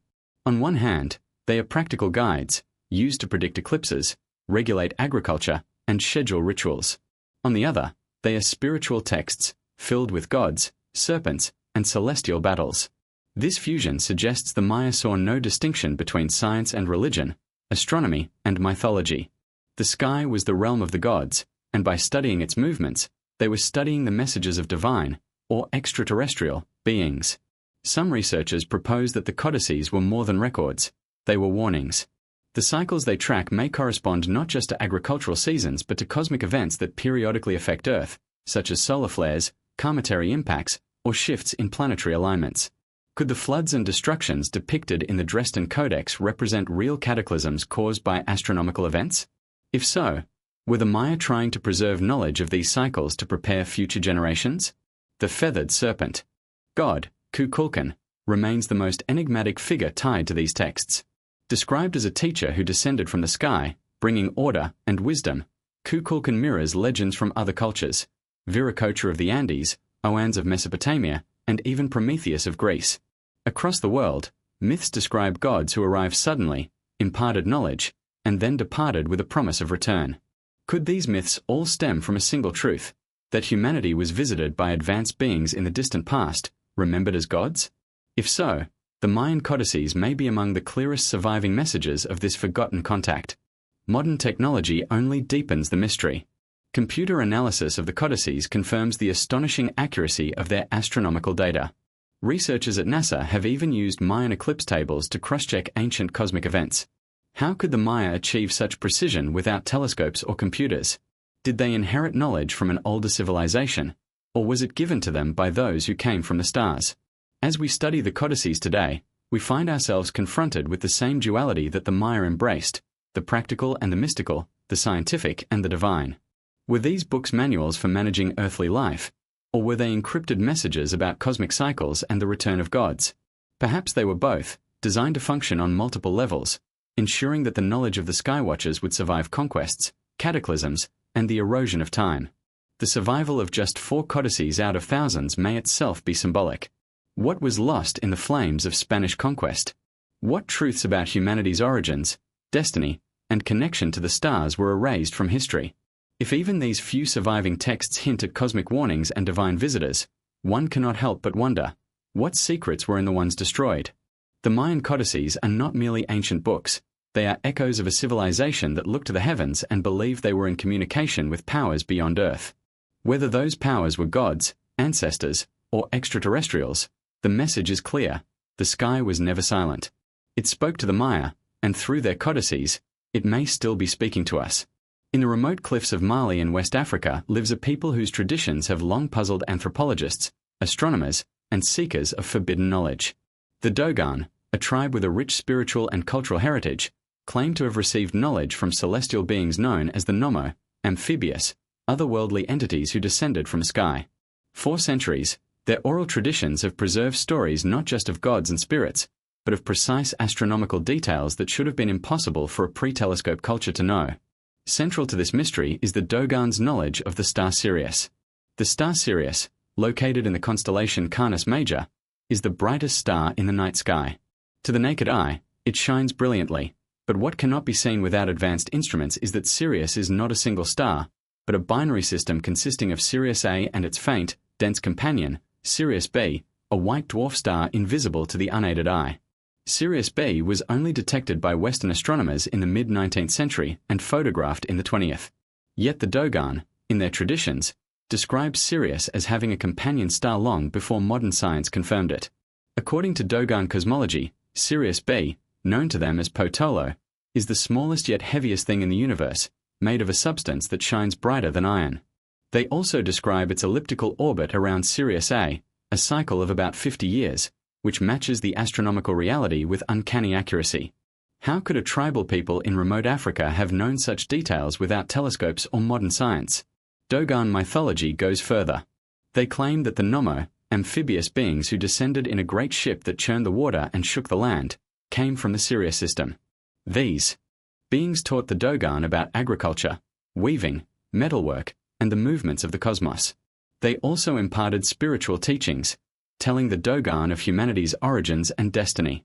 The Nommo were often depicted as part human, part fish, echoing other global myths of fish gods like Oannes in Mesopotamia and the creator deities of Mesoamerica.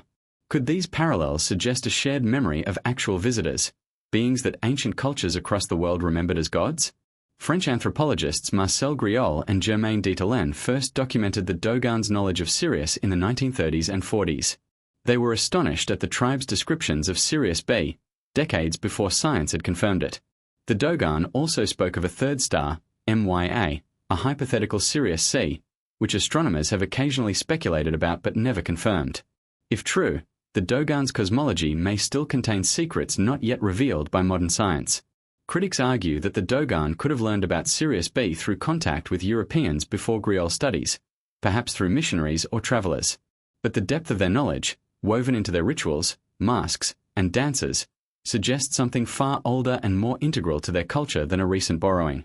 The descriptions of Potolo's density and orbit, for instance, are not details a casual visitor would have known in the 19th century, let alone shared with a remote African tribe. Beyond astronomy, the Dogon's traditions reveal an intricate cosmology that speaks of creation from the stars. According to their myths, the universe began with a cosmic egg that burst open, spilling forth matter and light. From this came the Nommo, who brought order to chaos and seeded life on Earth. The Dogon described the Nommo as immortal, descending in fiery ships, bringing the gift of knowledge to humanity.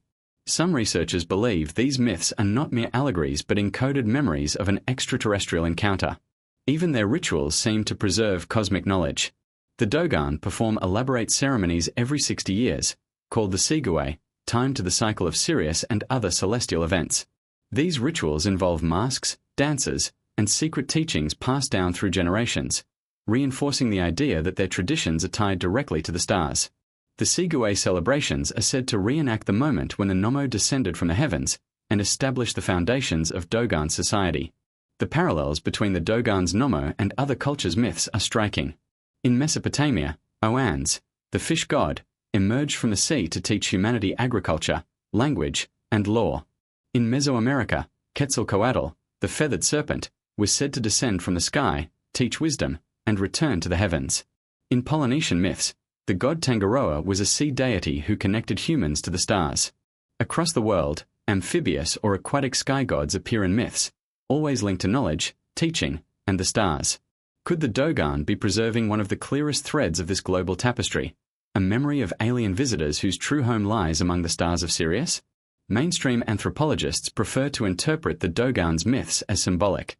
They argue that the Dogon may have received their Sirius knowledge through cultural contamination, perhaps from European astronomy books that filtered into Africa in the 19th century. But the richness of Dogon symbolism, their accurate descriptions of invisible stars, and their consistent rituals make this explanation feel incomplete. Why would a people adopt foreign knowledge into their most sacred traditions? And why would that knowledge prove to be astonishingly accurate? The question grows larger when one considers the Dogon's place in the wider mystery of ancient contact. If the Dogon preserved astronomical data given to them by the Nommo, could other tribes and civilizations have received similar teachings? Were the Nommo part of the same group of sky beings remembered by the Sumerians, as the Anunnaki, by the Egyptians as the Neteru, and by the Mesoamericans as Kukulkan and Quetzalcoatl? If so, then the Dogon may represent one of the purest surviving threads of this ancient, global story. Standing on the cliffs of Bandiagara, where the Dogon villages cling to the rock faces like ancient time capsules, one cannot help but feel a sense of timelessness. The dances, masks, and chants of the Dogon echo across centuries, reminding us that their traditions are not relics, but living links to a cosmic story. Whether we see their myths as symbolic allegory or literal memory, they force us to confront an uncomfortable possibility: that knowledge of the stars, and perhaps contact with beings from beyond them, has been with humanity far longer than modern science admits. The Dogon's secret knowledge of Sirius is more than an anthropological curiosity.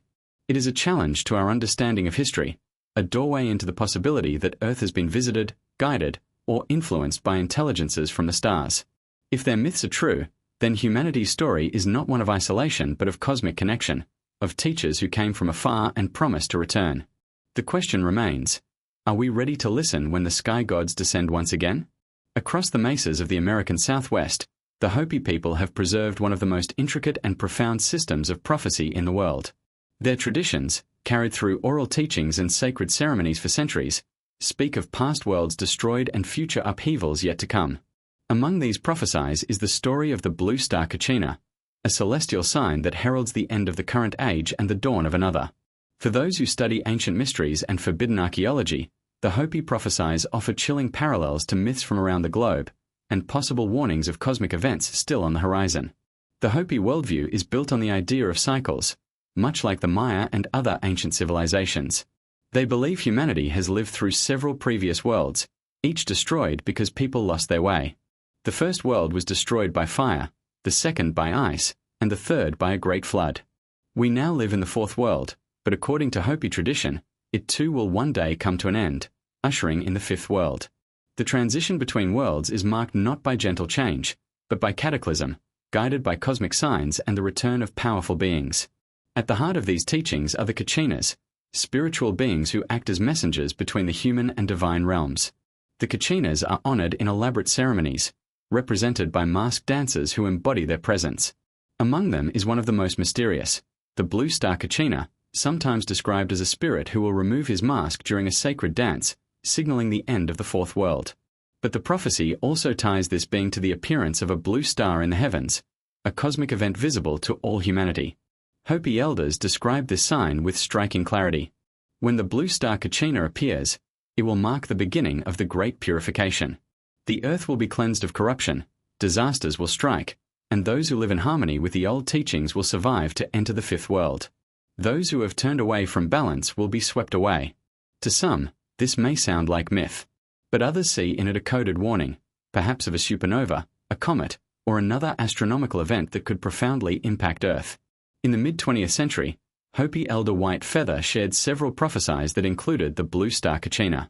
He described a time when iron horses would run on rails, when the land would be crossed by giant spiderwebs, and when people would talk across the airwaves. Many of these predictions appear to describe modern technology, trains, highways, and telecommunications. If these earlier prophecies came true, could the blue star Kachina also be a literal celestial event, waiting to unfold? Some researchers link the prophecy to the star Betelgeuse, a red supergiant nearing the end of its life. If Betelgeuse were to go supernova, it would appear as a bright new star in the sky, potentially bluish in color. Others point to comets or unidentified celestial objects that could blaze across the heavens with a blue glow. The Hopi did not have telescopes, yet their traditions anticipate a dramatic cosmic phenomenon that would be visible to all, aligning with their cycles of destruction and renewal. The parallels between the Hopi and other ancient traditions are striking. The Maya spoke of cosmic cycles ending in cataclysm, marked by celestial signs. The Dogon preserved knowledge of Sirius, tied to beings who descended from the stars. The Sumerians described the return of gods who came from the heavens to reset human civilization. Across the world, prophecies and myths link the fate of humanity to the movements of the sky. Could the blue star Kachina be part of this same global pattern, a message that humanity's destiny is written in the stars? What makes the Hopi prophecies even more unsettling is their specific imagery of purification. They speak of great upheavals, the earth shaking, rivers changing course, and fire falling from the sky. Survivors, they say, will be those who live humbly, close to the land, and in harmony with one another. In modern terms, this sounds eerily like a description of global cataclysm, earthquakes, climate change, or even cosmic impacts.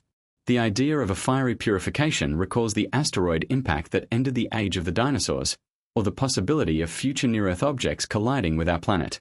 Yet the Hopi teachings are not only warnings, they are also guidance. The elders emphasize that prophecy is not fixed, but conditional. The coming of the blue star Kachina is inevitable, but how humanity responds will shape whether we collapse or transform. For the Hopi, living in balance with the earth, respecting sacred traditions, and honoring cosmic order are the keys to survival. This message resonates deeply with the broader theme of ancient prophecies, that humanity has strayed from its path, and only by reconnecting with universal truths can we endure the trials ahead. Skeptics argue that the blue star Kachina is metaphorical, representing spiritual awakening rather than a literal celestial event. They suggest the blue star could symbolize the Earth itself seen from space, reflecting a shift in human consciousness during the space age. Others dismiss it entirely as myth. But the persistence of the prophecy, its alignment with real astronomical possibilities, and its echoes in other cultures make it difficult to ignore.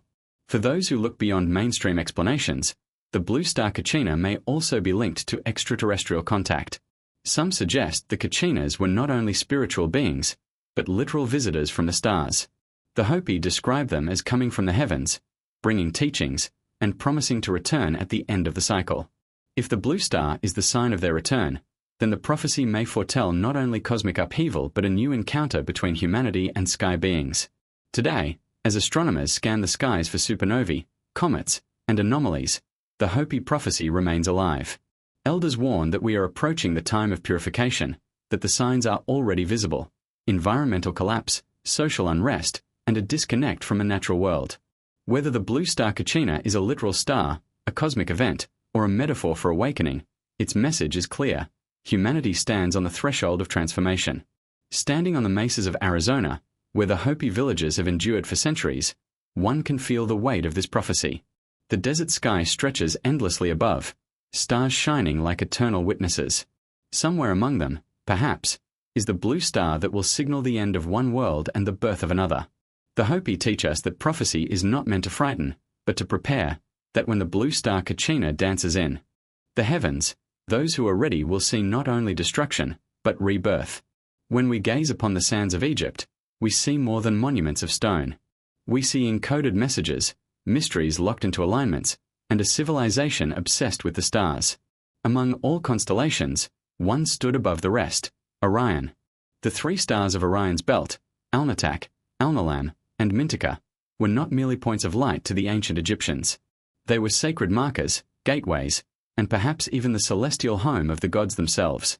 Could it be that the Egyptians preserved in their architecture and mythology a record of contact with beings from Orion? The evidence begins with the pyramids of Giza, arguably the most enigmatic structures ever built. For centuries, their purpose has been debated: tombs, power plants, cosmic markers, or all of the above. In the 20th century, researcher Robert Bauval proposed the Orion correlation theory, pointing out that the layout of the three main pyramids, Khufu, Khafra, and Menkaure, mirrors the alignment of Orion's belt. This was no accident of geometry. The ancient builders oriented these massive monuments with astonishing precision, aligning them not only with Orion but with the cardinal directions and other key celestial bodies. Why Orion? To the Egyptians, this constellation was associated with Osiris, the god of resurrection and eternal life. The lord of the Duat, Osiris was believed to rule the afterlife and guide the souls of the dead. If the pyramids were not simply tombs but resurrection machines, gateways to the stars, then aligning them with Orion would allow the pharaohs to return to their divine origin, joining the gods in the heavens. In this sense, the pyramids were more than monuments. They were cosmic launch pads. Supporting this idea are the air shafts discovered within the Great Pyramid of Khufu. Originally dismissed as ventilation, they were later found to align with specific stars. One shaft pointed directly to Orion's belt during the pyramid's construction period. Another aligned with Sirius, the brightest star, associated with the goddess Isis. Together, Osiris and Isis formed the divine couple at the center of Egyptian cosmology. This was not random architecture. It was a star map carved into stone, suggesting the Egyptians believed their gods came from, and returned to, Orion and Sirius. But the connection runs deeper.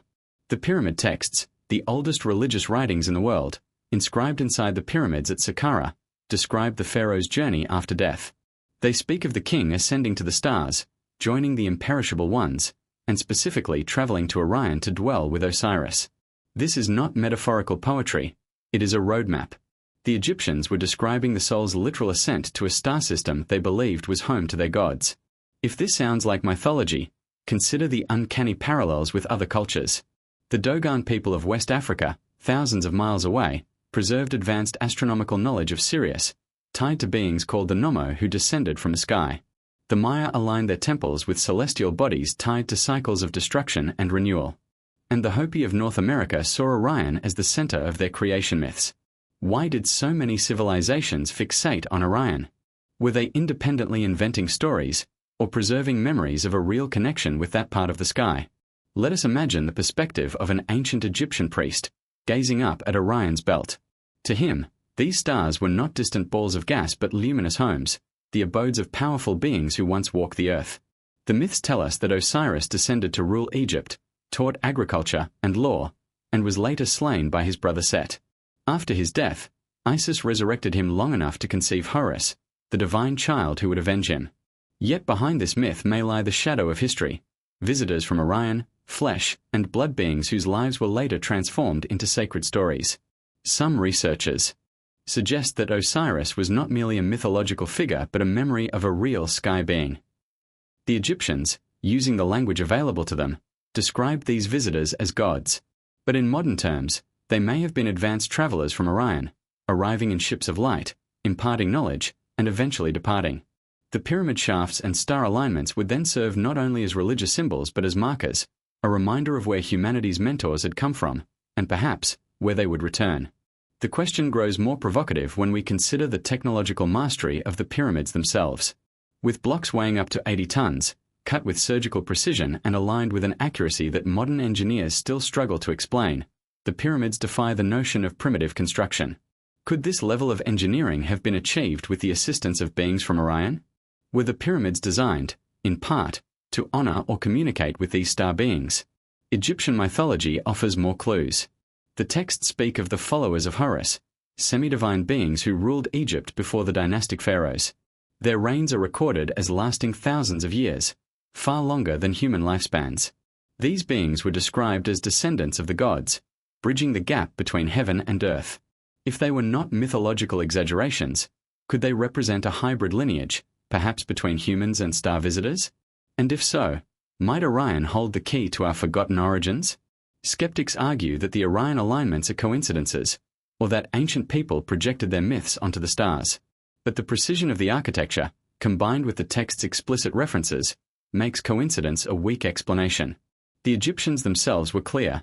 Their gods came from the stars, and Orion was their celestial destination. The question is not whether they believed it, but whether we are willing to take their words at face value. Modern astronomy has revealed that the Orion constellation is home to one of the most active star-forming regions in the galaxy, the Orion Nebula. Stars, planets, and perhaps habitable worlds are born there in abundance. If any constellation might harbor life, Orion is a prime candidate. Could it be that the Egyptians, through contact or inherited knowledge, knew this and encoded it into their most enduring monuments? Standing at Giza today, as the stars of Orion rise over the desert, the connection feels undeniable. The pyramids are not only aligned with Orion, they seem to call out to it, stone fingers pointing to the heavens. Whether as tombs, temples, or transmitters, they remind us that the Egyptians saw themselves as part of a cosmic drama that extended far beyond Earth. The question that remains is whether their gods, the star beings of Orion, were symbols of the divine, or actual visitors whose presence shaped the course of human history. Perhaps the answer lies in the future. Just as the pharaohs sought to return to Orion after death, perhaps humanity, armed with modern technology, will one day follow that path. And when we arrive, will we find only empty stars, or the descendants of those who first descended upon the Nile, thousands of years ago, in ships of light? In the heart of Mesoamerica, beneath the towering jungle canopies of Mexico and Central America, lie the ruins of one of the most advanced civilizations the ancient world ever produced, the Maya. Known for their astonishing mathematics, their precise astronomy, and their complex calendar systems, the Maya were more than just skilled builders and priests. They were keepers of time, watchers of the heavens, and guardians of prophecy. And at the center of their most enduring myths is the figure of Quetzalcoatl, the feathered serpent, a radiant being said to have descended from the sky, brought knowledge to humanity, and promised to return in a future age. To understand the mystery, we must first grasp the extraordinary vision the Maya had of time and the cosmos. Unlike the linear calendars we use today, the Maya perceived time as cyclical. Ages rise and fall like the turning of a wheel, each marked by destruction and renewal. Their sacred calendar, the Tzolk'in, and their long count system recorded vast spans of time, stretching back thousands of years and projecting forward into ages yet to come. This cyclical worldview echoes the traditions of other ancient peoples, from the Hopi to the Hindus, suggesting a global memory of recurring cosmic catastrophes. But within this cycle lies a promise, that when the world nears its end, the gods, or star beings, will return to guide humanity into the next era. It is here that Quetzalcoatl enters the story. Known to the Maya as Kukulkan, to the Aztecs as Quetzalcoatl, and to other Mesoamerican cultures by various names, this deity was depicted as a feathered serpent, a symbol combining the earthbound snake with the celestial bird. He was both of the earth and of the sky, a bridge between realms. According to tradition, Quetzalcoatl was a teacher god who descended from the heavens to gift humanity with knowledge, writing, agriculture, astronomy, and spiritual teachings. He opposed blood sacrifice, promoted harmony, and ruled as a wise leader before mysteriously departing. But before he left, he made a promise, that one day he would return. The Maya built entire cities aligned with the movements of the heavens to honor this being. At Chichen Itza, the Pyramid of El Castillo is a monument not only of stone, but of cosmic timing. Twice a year, on the equinoxes, the setting sun casts shadows that create the illusion of a serpent slithering down the staircase, joining the carved serpent heads at the pyramid's base. This was no accident. It was a cosmic spectacle designed to embody the descent of the feathered serpent. For the Maya, this was not just ritual theater. It was a reenactment of celestial truth, the return of the sky god to the earth. But who, or what, was Quetzalcoatl really? To mainstream historians, he was a myth, a symbolic fusion of natural elements and spiritual ideals. Yet the details of the myth suggest something more. He is described as tall, pale-skinned, and bearded, features unusual for indigenous Mesoamerican peoples. He arrived from the east, taught advanced knowledge, and left across the sea with the promise of return. To those exploring forbidden archaeology, Quetzalcoatl begins to look less like a myth and more like a memory of an extraterrestrial visitor, a star being who descended with knowledge and left behind a legacy encoded in architecture and prophecy. Even the timing of his supposed return has stirred controversy. Many linked the end of the Maya long count calendar in 2012 to the return of Quetzalcoatl. When December 21, 2012, arrived, millions around the world awaited some great cataclysm or revelation. The date came and went without the apocalypse, but to the Maya, the end of a calendar cycle was never meant to mark sudden destruction. It was the turning of an age, a shift in consciousness, and the opening of a new cycle in which the return of sky beings was possible. If so, then 2012 was not an ending, but a beginning, a countdown to events still unfolding. Ancient accounts speak of Quetzalcoatl departing with the promise to return during a time of great upheaval. The Aztecs feared that his return would coincide with the collapse of their empire, and when Spanish conquistador Hernán Cortés arrived in the 16th century, some mistook him for the returning feathered serpent. This tragic misinterpretation sealed their fate. But if Quetzalcoatl was not a man, but a being of the stars, then his promised return may yet be ahead of us, tied to celestial cycles rather than human calendars. Modern researchers connect Quetzalcoatl to astronomical phenomena. His symbolism as the feathered serpent may encode the path of the Milky Way across the sky, or even the precession of the equinoxes, a cycle of 26,000 years that was closely observed by ancient civilizations worldwide. Others see him as linked to Venus, the morning star, which played a central role in Maya and Aztec astronomy. Venus was not merely a planet to them. It was a herald, a messenger, and perhaps the celestial body most directly tied to Quetzalcoatl's movements. If the ancients were tracking Venus with such precision, were they awaiting not a myth, but a real celestial alignment that would mark the return of their skyborn teacher? The deeper we explore, the more unsettling the question becomes. What if Quetzalcoatl was not a god, not a metaphor, but a visitor from beyond? His teachings of peace, his gift of knowledge, his rejection of blood sacrifice, all suggest an advanced being seeking to elevate humanity. His promise to return in a future age suggests an awareness of cycles, of cosmic timing. Could it be that the Maya, through their calendars and architecture, were preparing future generations for this return? Today, as we face global crises of environment, conflict, and identity, the prophecy of Quetzalcoatl feels more relevant than ever. The Maya believed that at the turning of an age, humanity would be tested and guided. Whether one interprets Quetzalcoatl as a metaphor for spiritual awakening, as an ancient astronaut, or as a real returning deity, His prophecy resonates with the same core warning echoed by the Sumerians, the Hopi, and the Egyptians. The gods descended once, and they will descend again. The pyramid of El Castillo still stands as a silent witness. Each equinox, the serpent of light slithers down its stone steps, reenacting a cosmic drama that has repeated for centuries. Tourists cheer, cameras flash, but few grasp the deeper message. This spectacle is not just an illusion. It is a reminder, encoded in stone, that the feathered serpent promised to return. Whether as a celestial event, an extraterrestrial visitation, or a spiritual rebirth, the question remains. Are we approaching the time when the prophecy will be fulfilled? In the sprawling mythology of ancient India lies a body of literature so vast and detailed that scholars are still attempting to comprehend it today. The Vedas, the Mahabharata, and the Ramayana contain not only spiritual teachings but also astonishing accounts of advanced technology, cosmic warfare, and beings who descended from the heavens. At the heart of these mysteries are the Vimanas, flying chariots that defy explanation, described with such clarity that they read less like myth and more like eyewitness testimony. Could it be that within the sacred texts of Hindu tradition lies evidence of contact with star beings and their extraordinary machines? The Vedas, among the oldest surviving texts in human history, describe the gods, the Devas, engaging in battles that took place both on earth and in the skies. They speak of celestial chariots that emitted sound, fire, and lightning, vehicles capable of traversing not only the air but the vastness of space itself. These were not mere metaphors. The texts go into astonishing detail about the construction and operation of Vimanas. They describe dimensions, materials, propulsion systems, and even weaponry that could destroy entire cities. To the modern reader, it sounds eerily like a blueprint for technology far beyond the reach of the ancient world. The Ramayana, one of India's great epics, offers one of the clearest depictions.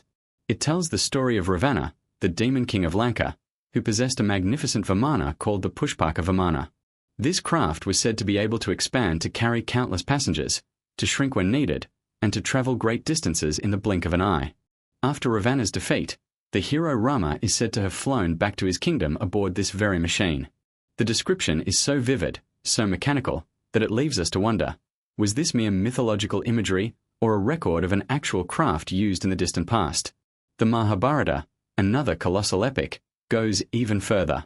It describes battles in which Vimanas rained down projectiles that shone like the sun and exploded with devastating power. One passage speaks of a single weapon capable of reducing entire armies to ash, contaminating the land so thoroughly that survivors had to wash themselves and discard their belongings.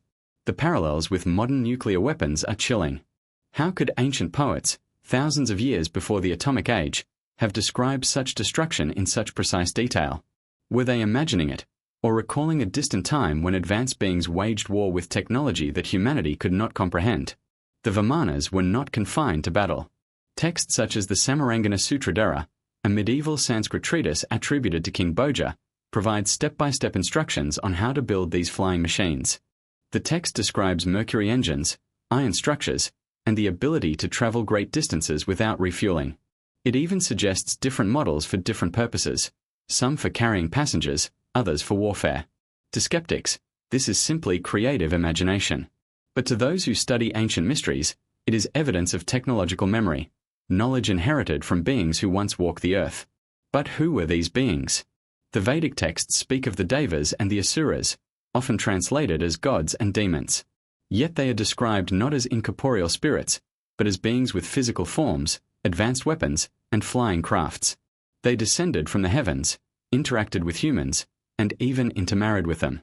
Could it be that these were not divine archetypes, but star beings, extraterrestrials who visited Earth in the distant past and whose presence was later enshrined in sacred myth? Consider also the astronomical knowledge embedded in these texts. The Vedic people tracked the movements of the stars with a precision rivaling modern astronomy. They calculated the precession of the equinoxes, the distances of planets, and cosmic cycles spanning thousands of years. How did a supposedly primitive culture acquire such knowledge without telescopes? Were they taught by the very beings who piloted the Vimanas? The implications are staggering. If the Vimanas were real, then humanity once coexisted with beings possessing interstellar technology. The wars of the Mahabharata may have been not only terrestrial conflicts but cosmic battles, fought with weapons beyond our comprehension. The heroes of the Ramayana may have been more than legendary kings. They may have been hybrids of human and starborn beings, gifted with knowledge and power that allowed them to shape civilization. Modern scientists often dismiss these accounts as allegory, arguing that Vimanas symbolize spiritual ascent or divine imagination. But the technical specificity of the descriptions challenges this dismissal. The texts describe propulsion systems using mercury vortices and intense heat, eerily similar to modern theories of plasma engines or ion drives. How could ancient storytellers invent such mechanisms out of nothing? And why do these accounts align with other cultures' descriptions of flying chariots, fiery skyboats, and machines of the gods? There is another layer to the mystery, the interdimensional aspect of Vimanas.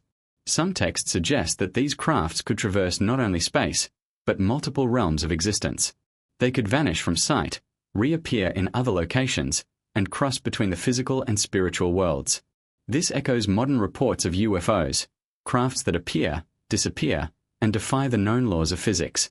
Were the Vimanas advanced interstellar ships, or something even stranger, vehicles capable of manipulating dimensions beyond human perception? In India today, the memory of Vimanas remains alive. Temples are carved with depictions of flying chariots. Myths of sky battles and celestial teachers are still told in villages. Scholars pore over Sanskrit texts, debating whether these are spiritual allegories or fragments of lost history. And UFO researchers draw connections between modern sightings and ancient descriptions, suggesting that the star beings who once gifted humanity with knowledge may still be watching us from above.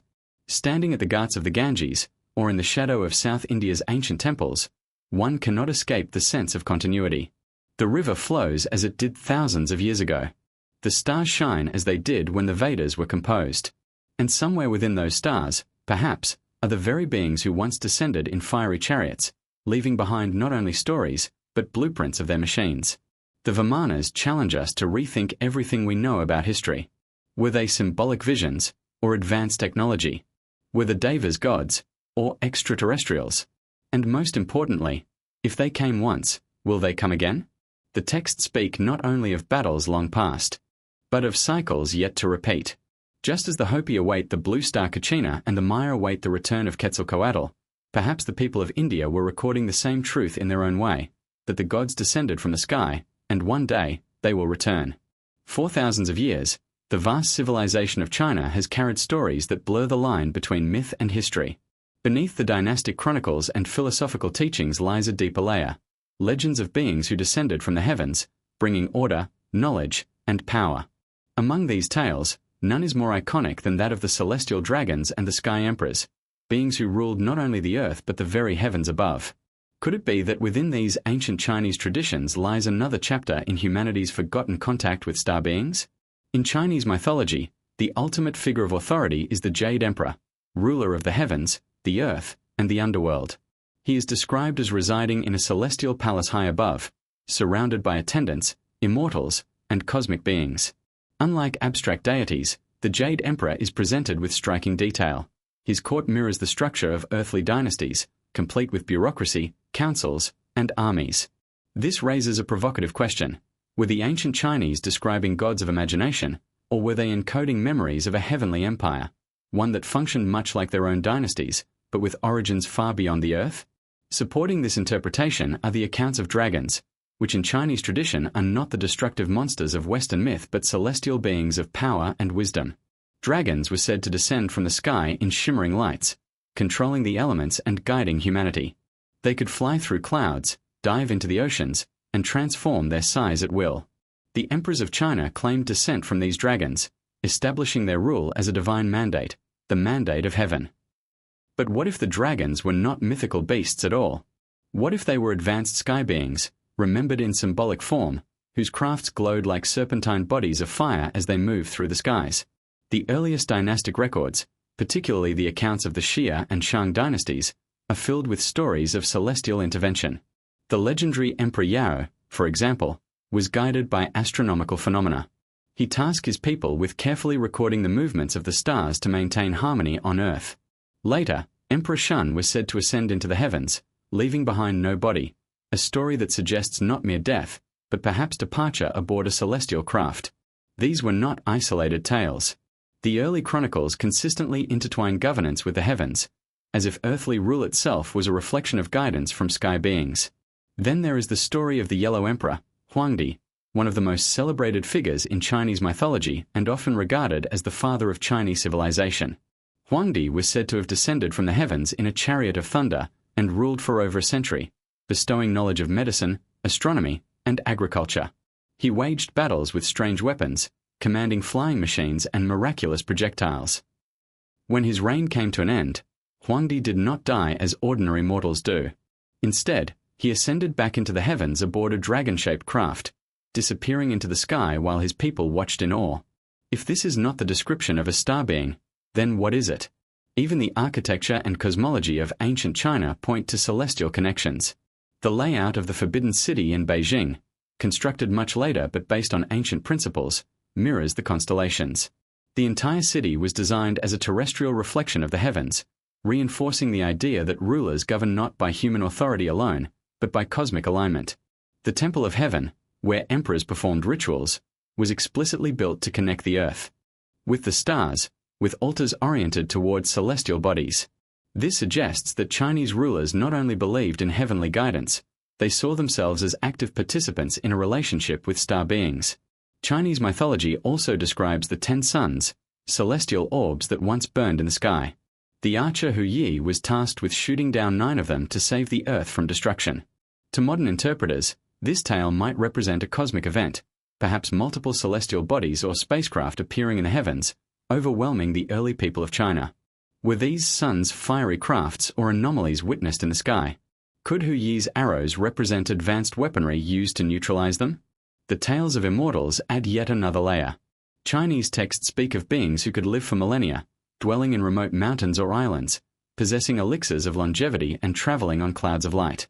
These immortals often interacted with humanity, gifting wisdom and occasionally punishing arrogance. While later folklore turned them into semi-spiritual figures, one cannot ignore the parallels to other traditions of semi-divine hybrids, or even extraterrestrial visitors with lifespans far beyond human limits.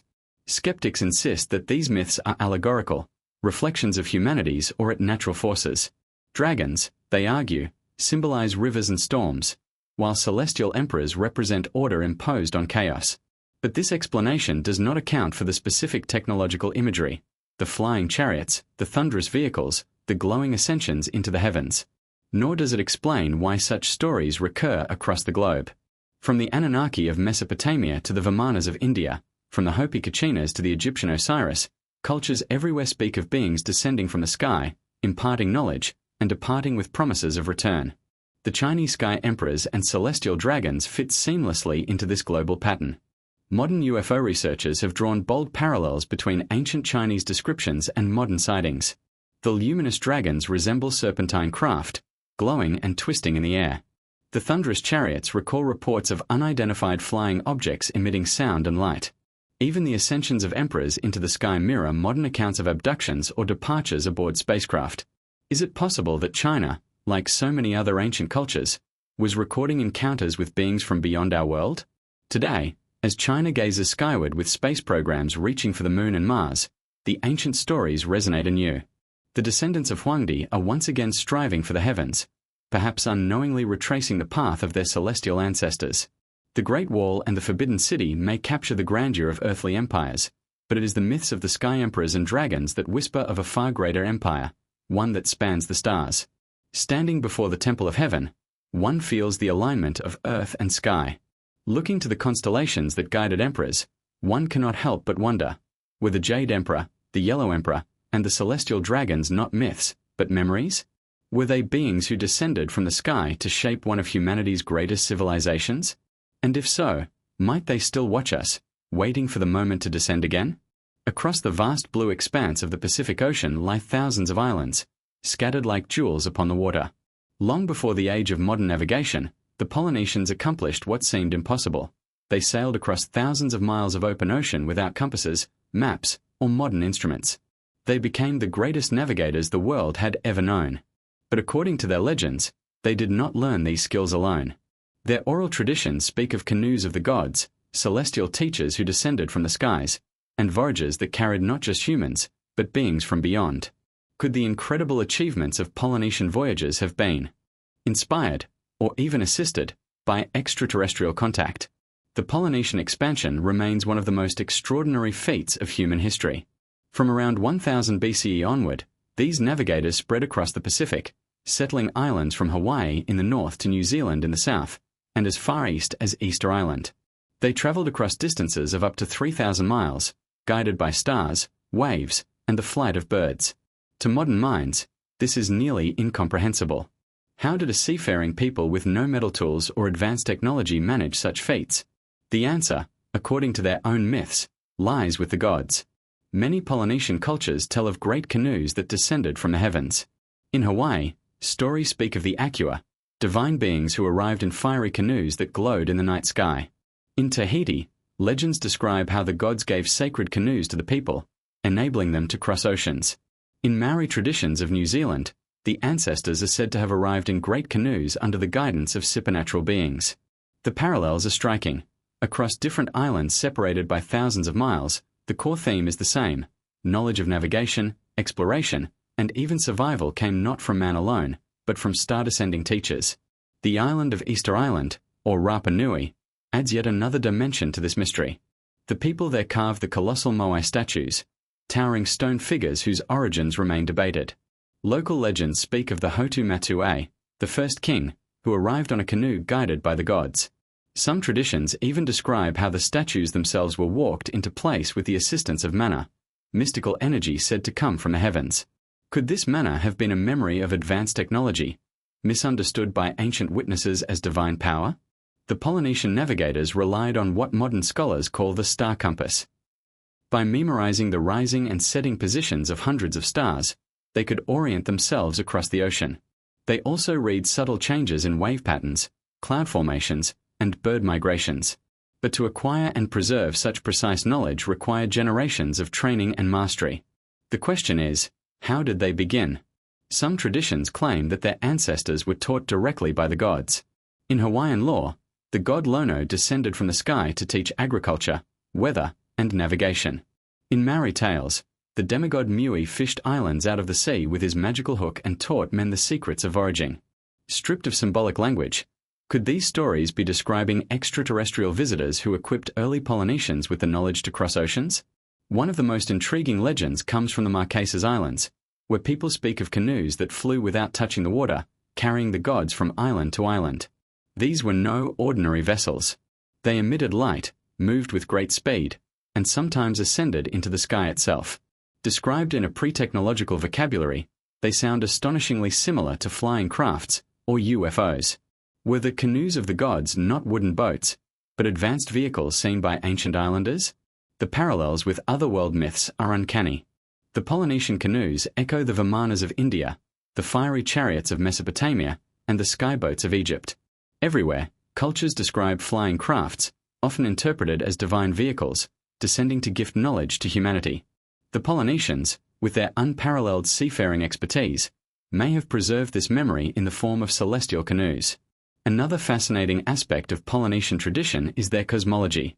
They believed the universe was layered, with the heavens stacked above the earth like a series of realms. The gods lived in these upper levels but could descend to interact with humans.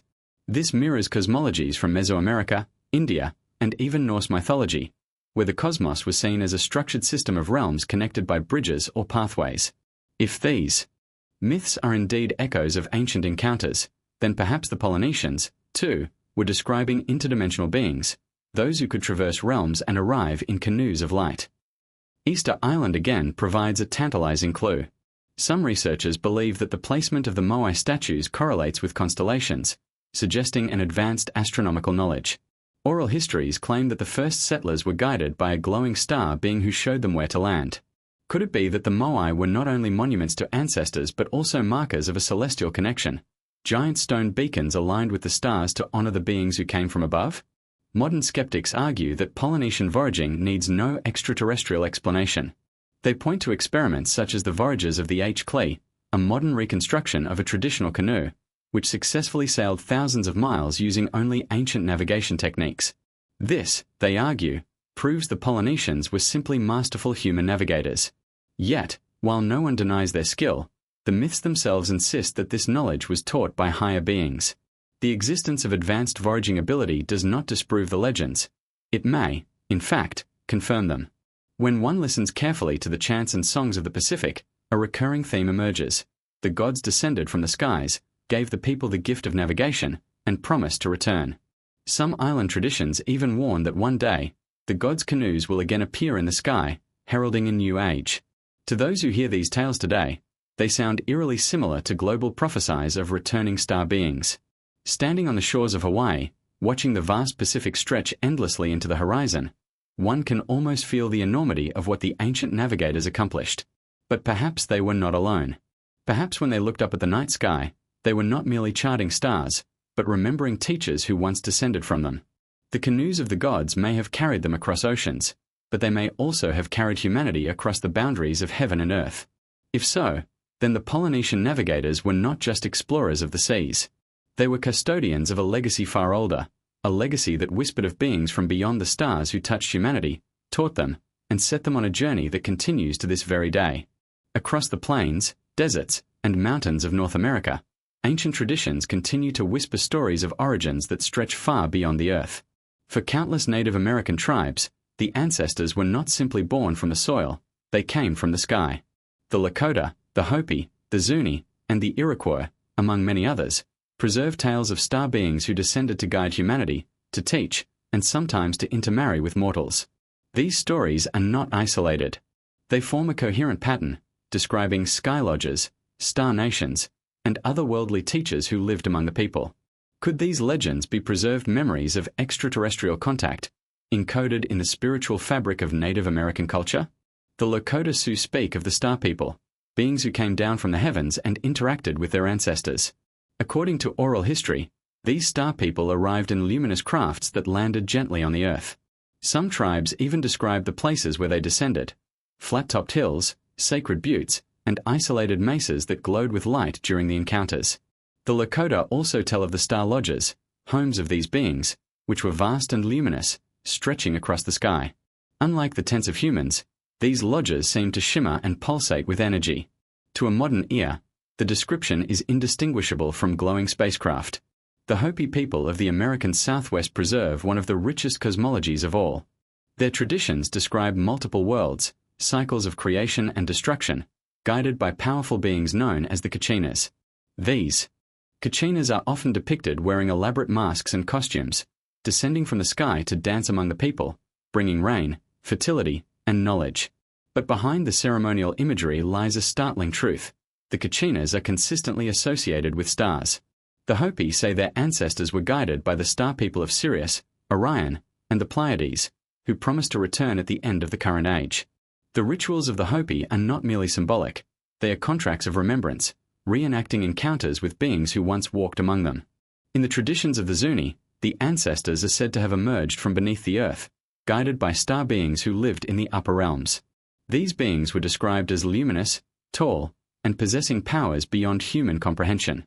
Similarly, the Iroquois Confederacy tells of sky women, celestial entities who descended from the heavens, bringing with them seeds of life. One such being fell to the earth and gave birth to humanity's ancestors, forever binding the people to the stars. In every account, the stars are not distant points of light.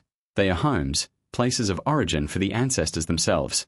Even the Navajo traditions speak of star journeys. Their myths describe the holy people, beings who taught them the structure of the universe, the movements of constellations, and the cycles of time. The Navajo say these beings came from the sky and left behind sacred instructions embedded in their ceremonies. Their sand paintings, filled with cosmic symbols, mirror astronomical patterns. When one stands before a Navajo sand painting, it feels less like artwork and more like a map of the cosmos, a reminder of where the ancestors came from and where humanity is destined to return. But perhaps the most compelling thread is the role of the Pleiades star cluster. Across multiple Native American cultures, the Pleiades are consistently described as the home of the ancestors. The Lakota say their people came from these stars before descending to Earth. The Hopi identify them as the home of the Kachinas. Even tribes as far apart as the Cherokee and the Blackfoot tell stories linking their origin to this cluster of 7 stars. This cannot be coincidence. Why would tribes separated by geography and language all insist that their roots trace back to the same celestial cluster? Could the Pleiades have been the point of origin for visitors who once came to Earth in the distant past? Another striking element is the descriptions of sky lodges. In Hopi, Lakota, and Navajo traditions alike, These lodges are described as glowing, circular structures that hovered above the earth or moved across the heavens. The term sky lodge evokes the image of a home among the stars, but also matches modern descriptions of circular craft, UFOs. These lodges were said to hum, to glow, and to carry the star people wherever they wished to go. To those who lived thousands of years ago, they could only be described in the familiar terms of lodges and houses. To us, they sound like spaceships. The teachings of the star people also carried profound influence. Native traditions often emphasize balance with nature, respect for the cosmos, and cycles of renewal. Some elders insist these values were not invented by humans, but taught by the star ancestors themselves. The Hopi prophecy warns of a time when the world will be cleansed by fire if humanity strays too far from these teachings. The Decoded prophecy of the white buffalo calf woman echoes the same warning. Could it be that the prophesies themselves are messages left by extraterrestrial visitors, urging humanity to correct its path before catastrophic cycles repeat? Skeptics argue that these myths are symbolic, metaphors for spiritual journeys and human imagination. Yet the sheer consistency of the accounts, across dozens of tribes separated by vast distances, challenges that explanation. How did so many different peoples, living across the breadth of North America, independently invent stories of beings descending from the sky in glowing lodges, teaching knowledge, and promising to return? The more logical conclusion may be that they were describing real encounters, remembered and preserved through oral tradition for thousands of years. Modern UFO researchers have noted striking similarities between Native American star being accounts and contemporary UFO reports. The glowing circular lodges match descriptions of saucer-like crafts. The luminous beings resemble reports of extraterrestrials seen in abduction cases. The warnings about environmental collapse mirror messages often reported by modern experiencers who claim contact with non-human intelligences. Could it be that the star people of ancient times and the extraterrestrials of today are one and the same? When visiting places like Chaca Canyon, New Mexico, an ancient ancestral Puebloan site aligned with solstices and equinoxes, one cannot help but sense a deliberate cosmic design. Petroglyphs carved into the rocks depict what look like stars, comets, and even circular shapes that resemble modern spacecraft. Were these carvings the records of sky visitors, left for future generations to decipher?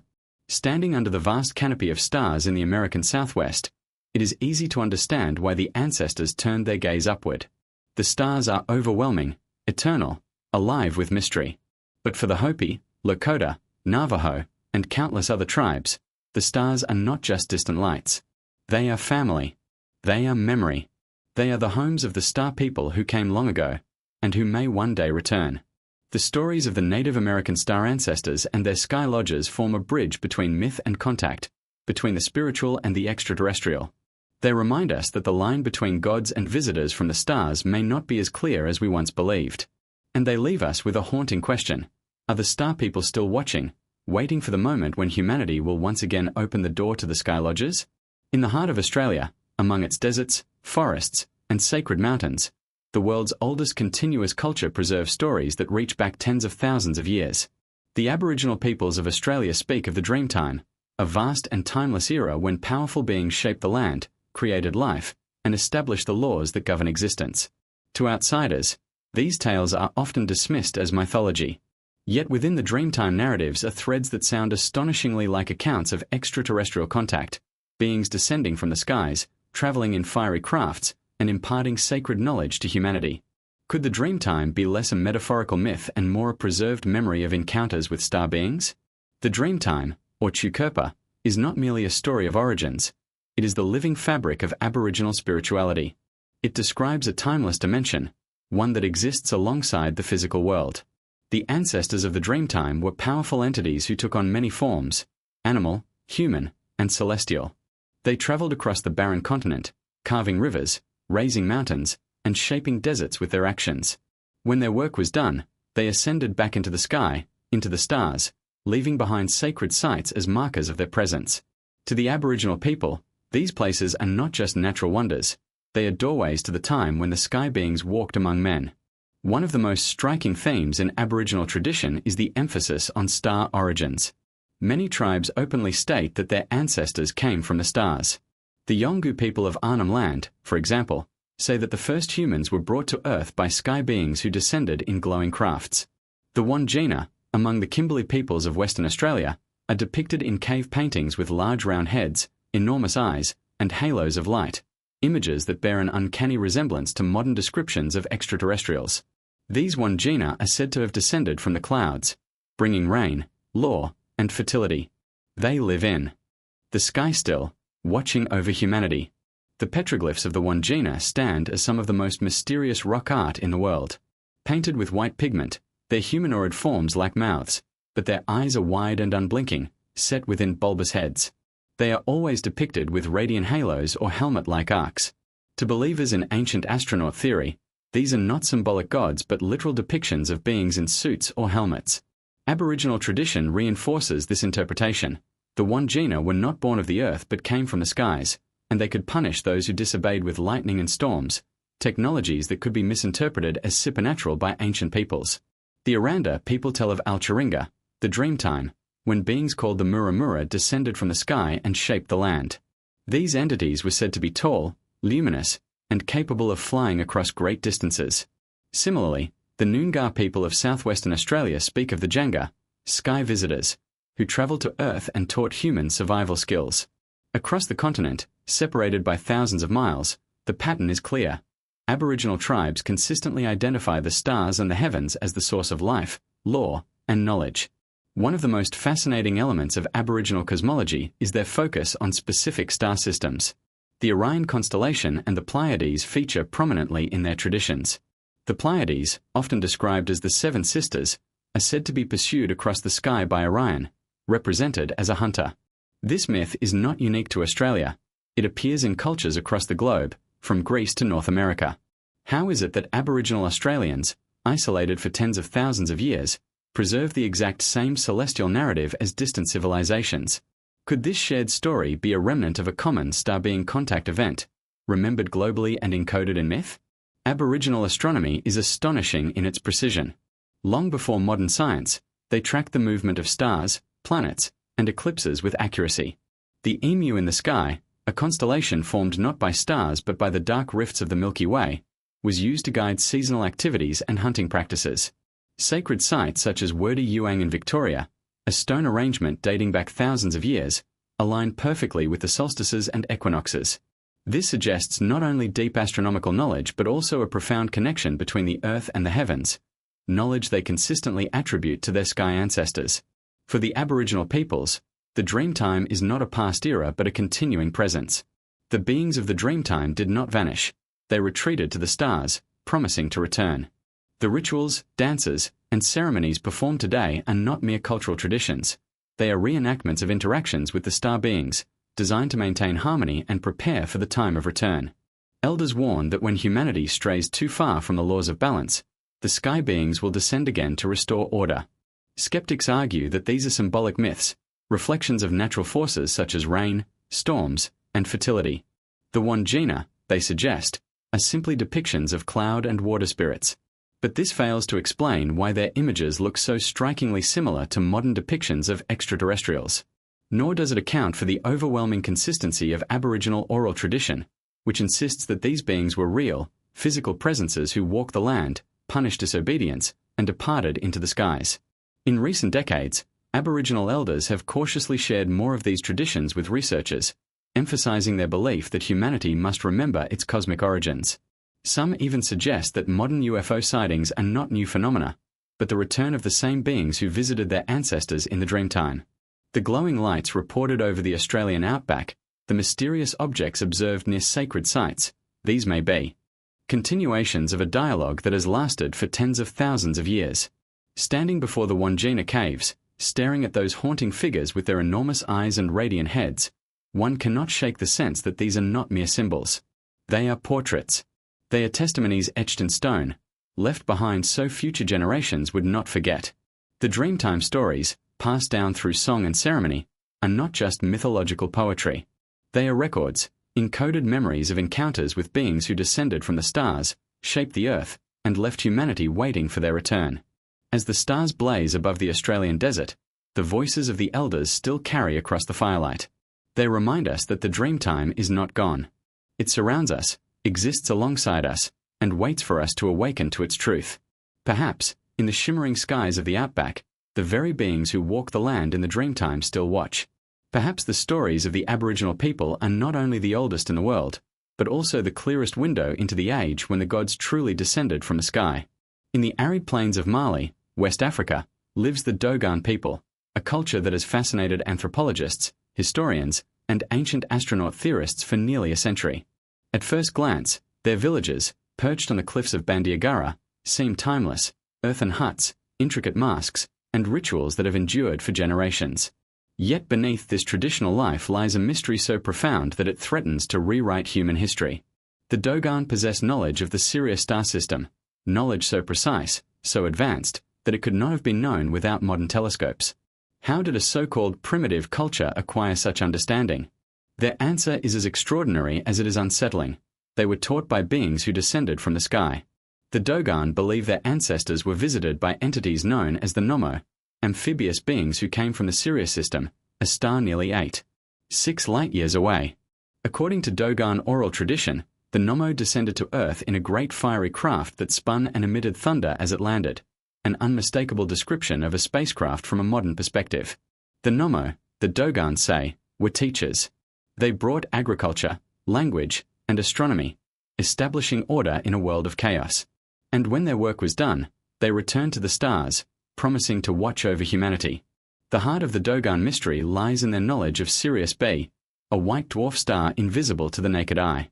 Western science only confirmed the existence of Sirius B in 1862, when powerful telescopes revealed it orbiting the bright star Sirius A. Yet the Dogon have known of this star for centuries. Their oral traditions describe it as a small, dense, and heavy star that is the heaviest thing in the sky, an astonishingly accurate description of a white dwarf. They even state that Sirius B orbits Sirius A every 50 years, a fact confirmed by modern astronomy. How could an isolated tribe in Mali have known this without advanced instruments? Their knowledge does not end there. The Dogon also describe another companion star, which some claim corresponds to Sirius C, a body suspected by modern astronomers but not yet fully confirmed. They map the elliptical orbit of Sirius B, explain the rotation of the planets, and even reference the rings of Saturn and the moons of Jupiter, details that Western science only discovered with telescopes. To the Dogon, this is not surprising. They insist their knowledge came directly from the Nommo, who revealed the secrets of the cosmos during their time on Earth. The descriptions of the Nommo themselves are equally fascinating. The Dogon portray them as amphibious beings, part human and part fish, often depicted with long bodies and scales. They descended from the sky in what the Dogon call an ark, a craft that spun and emitted fire and thunder. The imagery evokes parallels with other global myths, the fish gods of Mesopotamia, such as Oannes, the amphibious deities of Mesoamerica, and even the mermaid-like beings described in Greek tradition.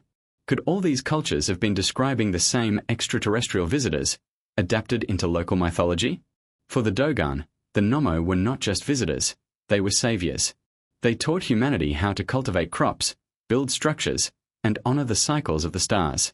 They introduced sacred rituals, many of which continue today in elaborate ceremonies involving masks, dances, and astronomical alignments. The Dogon's spiritual life is inseparable from their cosmic heritage. Their villages are often aligned with the movement of stars, and their masked dances reenact the descent of the Nommo, complete with symbols of spinning crafts and star maps. Skeptics have attempted to explain away the Dogon mystery. Some argue that their knowledge of Sirius B may have been influenced by contact with Western astronomers during the colonial era. But anthropological records suggest the Dogon were describing Sirius B long before such contact occurred. Others suggest coincidence or exaggeration. Yet the sheer specificity of their knowledge, the density of Sirius B, its orbital period, and the concept of a companion star, makes coincidence highly unlikely. If we accept the Dogon at their word, then the implications are staggering. Their traditions suggest that extraterrestrial beings visited Earth in the distant past, imparting not only survival skills but also advanced astronomical knowledge. These beings, the Nommo, were remembered not as gods but as physical presences who lived among the people. They were hybrid in appearance, part aquatic, part humanoid, perhaps adapted for life both in water and space. If so, then the Dogon legacy is not merely cultural, it is evidence of ancient contact with an intelligent, star-faring civilization. The Dogon also believe that human destiny is tied to Sirius. They say the Nommo promised to return one day, descending again in their fiery arc when the time is right. This echoes global prophecies of returning star beings, the Hopi Kachinas, the Sumerian Anunnaki, the Mayan feathered serpent, and countless others. Could all these cultures be describing the same reality, that beings from specific star systems once visited Earth and will return at a predetermined time? Modern researchers have drawn further connections. The amphibious nature of the Nommo suggests that life forms could evolve differently elsewhere in the cosmos. Water-based species, far from being impossible, may thrive in star systems rich in aquatic planets or moons. The spinning descent of the Nommo's arc resembles modern spacecraft re-entry, with fiery plasma trailing behind. Even the Dogon's sacred drawings of star systems bear uncanny resemblance to astronomical diagrams. Were the Nommo attempting to leave behind blueprints of cosmic knowledge, encoded in tribal traditions for millennia? Visiting the cliffs of Bandiagara today, one can still witness Dogon ceremonies that honor the Nommo. Elders chant songs that describe the descent of the sky beings. Dancers in elaborate masks spin in circles, mimicking the motion of the cosmic arc.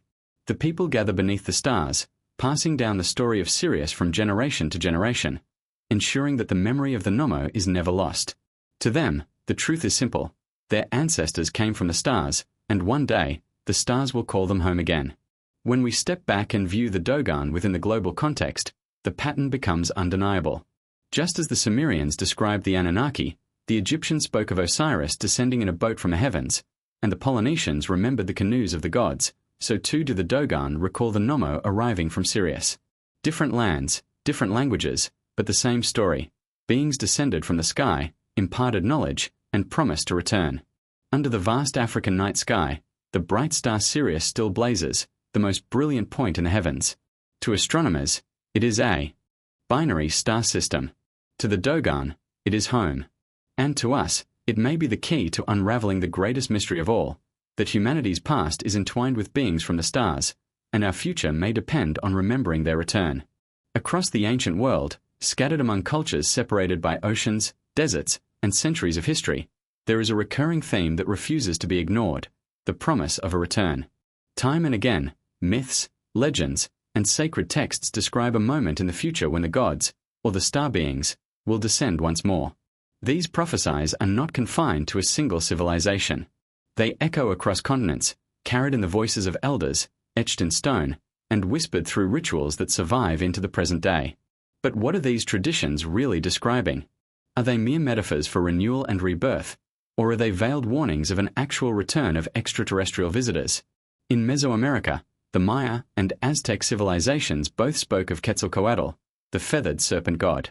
Unlike many deities of conquest and sacrifice, Quetzalcoatl was remembered as a bringer of wisdom, agriculture, and astronomy. He was said to have descended from the sky in ancient times, taught humanity how to live in harmony, and then departed, promising to return in a future age. The Aztec rulers dreaded this prophecy, believing that the return of Quetzalcoatl would signal the end of their empire. Some historians even argue that when Hernan Cortés arrived in 1519, Montezuma mistook him for the returning god. But the deeper mystery lies in Quetzalcoatl's cosmic associations. He was not simply a man but a sky traveler, connected to Venus, the morning star. Was this a prophecy of a celestial being who would one day descend again from the heavens? The Hopi of North America carry prophecies that feel startlingly similar. Their elders tell of the Kachinas, spirit messengers from the stars who once walked among their ancestors. The Kachinas taught agriculture, ethics, and the rhythms of the natural world. When their work was complete, they returned to the stars, promising to come back during a time of great change. The Hopi prophecies speak of a day of purification, when the sky beings will descend again to cleanse the earth of corruption and restore balance. Strikingly, they even describe flying shields, discs in the sky, that will herald the return. Could this be an ancient description of spacecraft, preserved as prophecy? In the Bible and Christian tradition, the theme of return is central. The second coming of Christ is described as a moment when the heavens will open, and the Son of Man will descend in clouds of glory. Accompanied by trumpets and light, this event has been anticipated for 2 millennia. To believers, it is a divine miracle. But from another lens, it carries the hallmarks of extraterrestrial arrival, a radiant descent from the heavens, great sound, and blinding light. Could the Christian expectation of Christ's return be another variation of the same global pattern? The prophecy of star beings returning at the appointed time? The Islamic tradition carries a parallel prophecy in the awaited figure of the Mahdi, a messianic leader who will appear during a time of chaos and injustice. He will be accompanied by signs in the heavens, and in some interpretations, by beings of light. The Quran itself speaks of God as Lord of the worlds, plural, hinting at realities beyond earth. Once again, the theme of cosmic intervention in human affairs emerges. Turning eastward, the Hindu texts describe a cyclical universe where divine beings descend to restore Dharma, or cosmic order. In the Bhagavad Gita, Krishna declares that whenever righteousness declines, he will return in new forms. The most famous prophecy is that of Kalki, the final avatar of Vishnu, who will arrive at the end of the current age riding a white horse and wielding a blazing sword. To some, this is poetic imagery. To others, it hints at a being arriving in radiant power, descending from the heavens to reset the cosmic balance. In Buddhist traditions, particularly Tibetan teachings, there are prophecies of the future Buddha, Maitreya, who will appear when the world falls into darkness. His arrival is tied to celestial signs and cosmic upheaval, echoing once more the motif of sky beings returning in times of crisis. The Aboriginal Australians, as we explored earlier, believe the Wandjina and other sky beings will one day return. The Dogon of Mali, too, speak of the Nomo descending again in their fiery ark. In Polynesia, prophecies recall the gods who sailed the heavens and will revisit their children on earth. Even in Celtic lore, the Tuatha de Danann, mysterious beings of light who once ruled Ireland, are said not to have vanished but to wait beyond the veil, ready to return in a future age. What unites these traditions is not just the promise of return, but the context in which it will occur. Almost every culture ties the return of the sky beings to a time of great upheaval, an age of chaos, corruption, and imbalance. The Maya spoke of cyclical ages of destruction. The Hopi warn of a time when the world will be covered in iron and crisscrossed by cobwebs in the sky, eerily accurate imagery for modern airplanes and satellite networks. Christian and Islamic texts describe a world filled with violence and deception before divine intervention. Could it be that humanity instinctively recognizes patterns of collapse and encoded them as celestial warnings? Or is it possible that actual sky visitors foresaw these cycles and promised to intervene when humanity reached its breaking point? Even modern UFO encounters feed into this narrative. Contactees in the 20th century often reported receiving messages from alleged extraterrestrial beings warning of ecological collapse, nuclear war, and moral decay.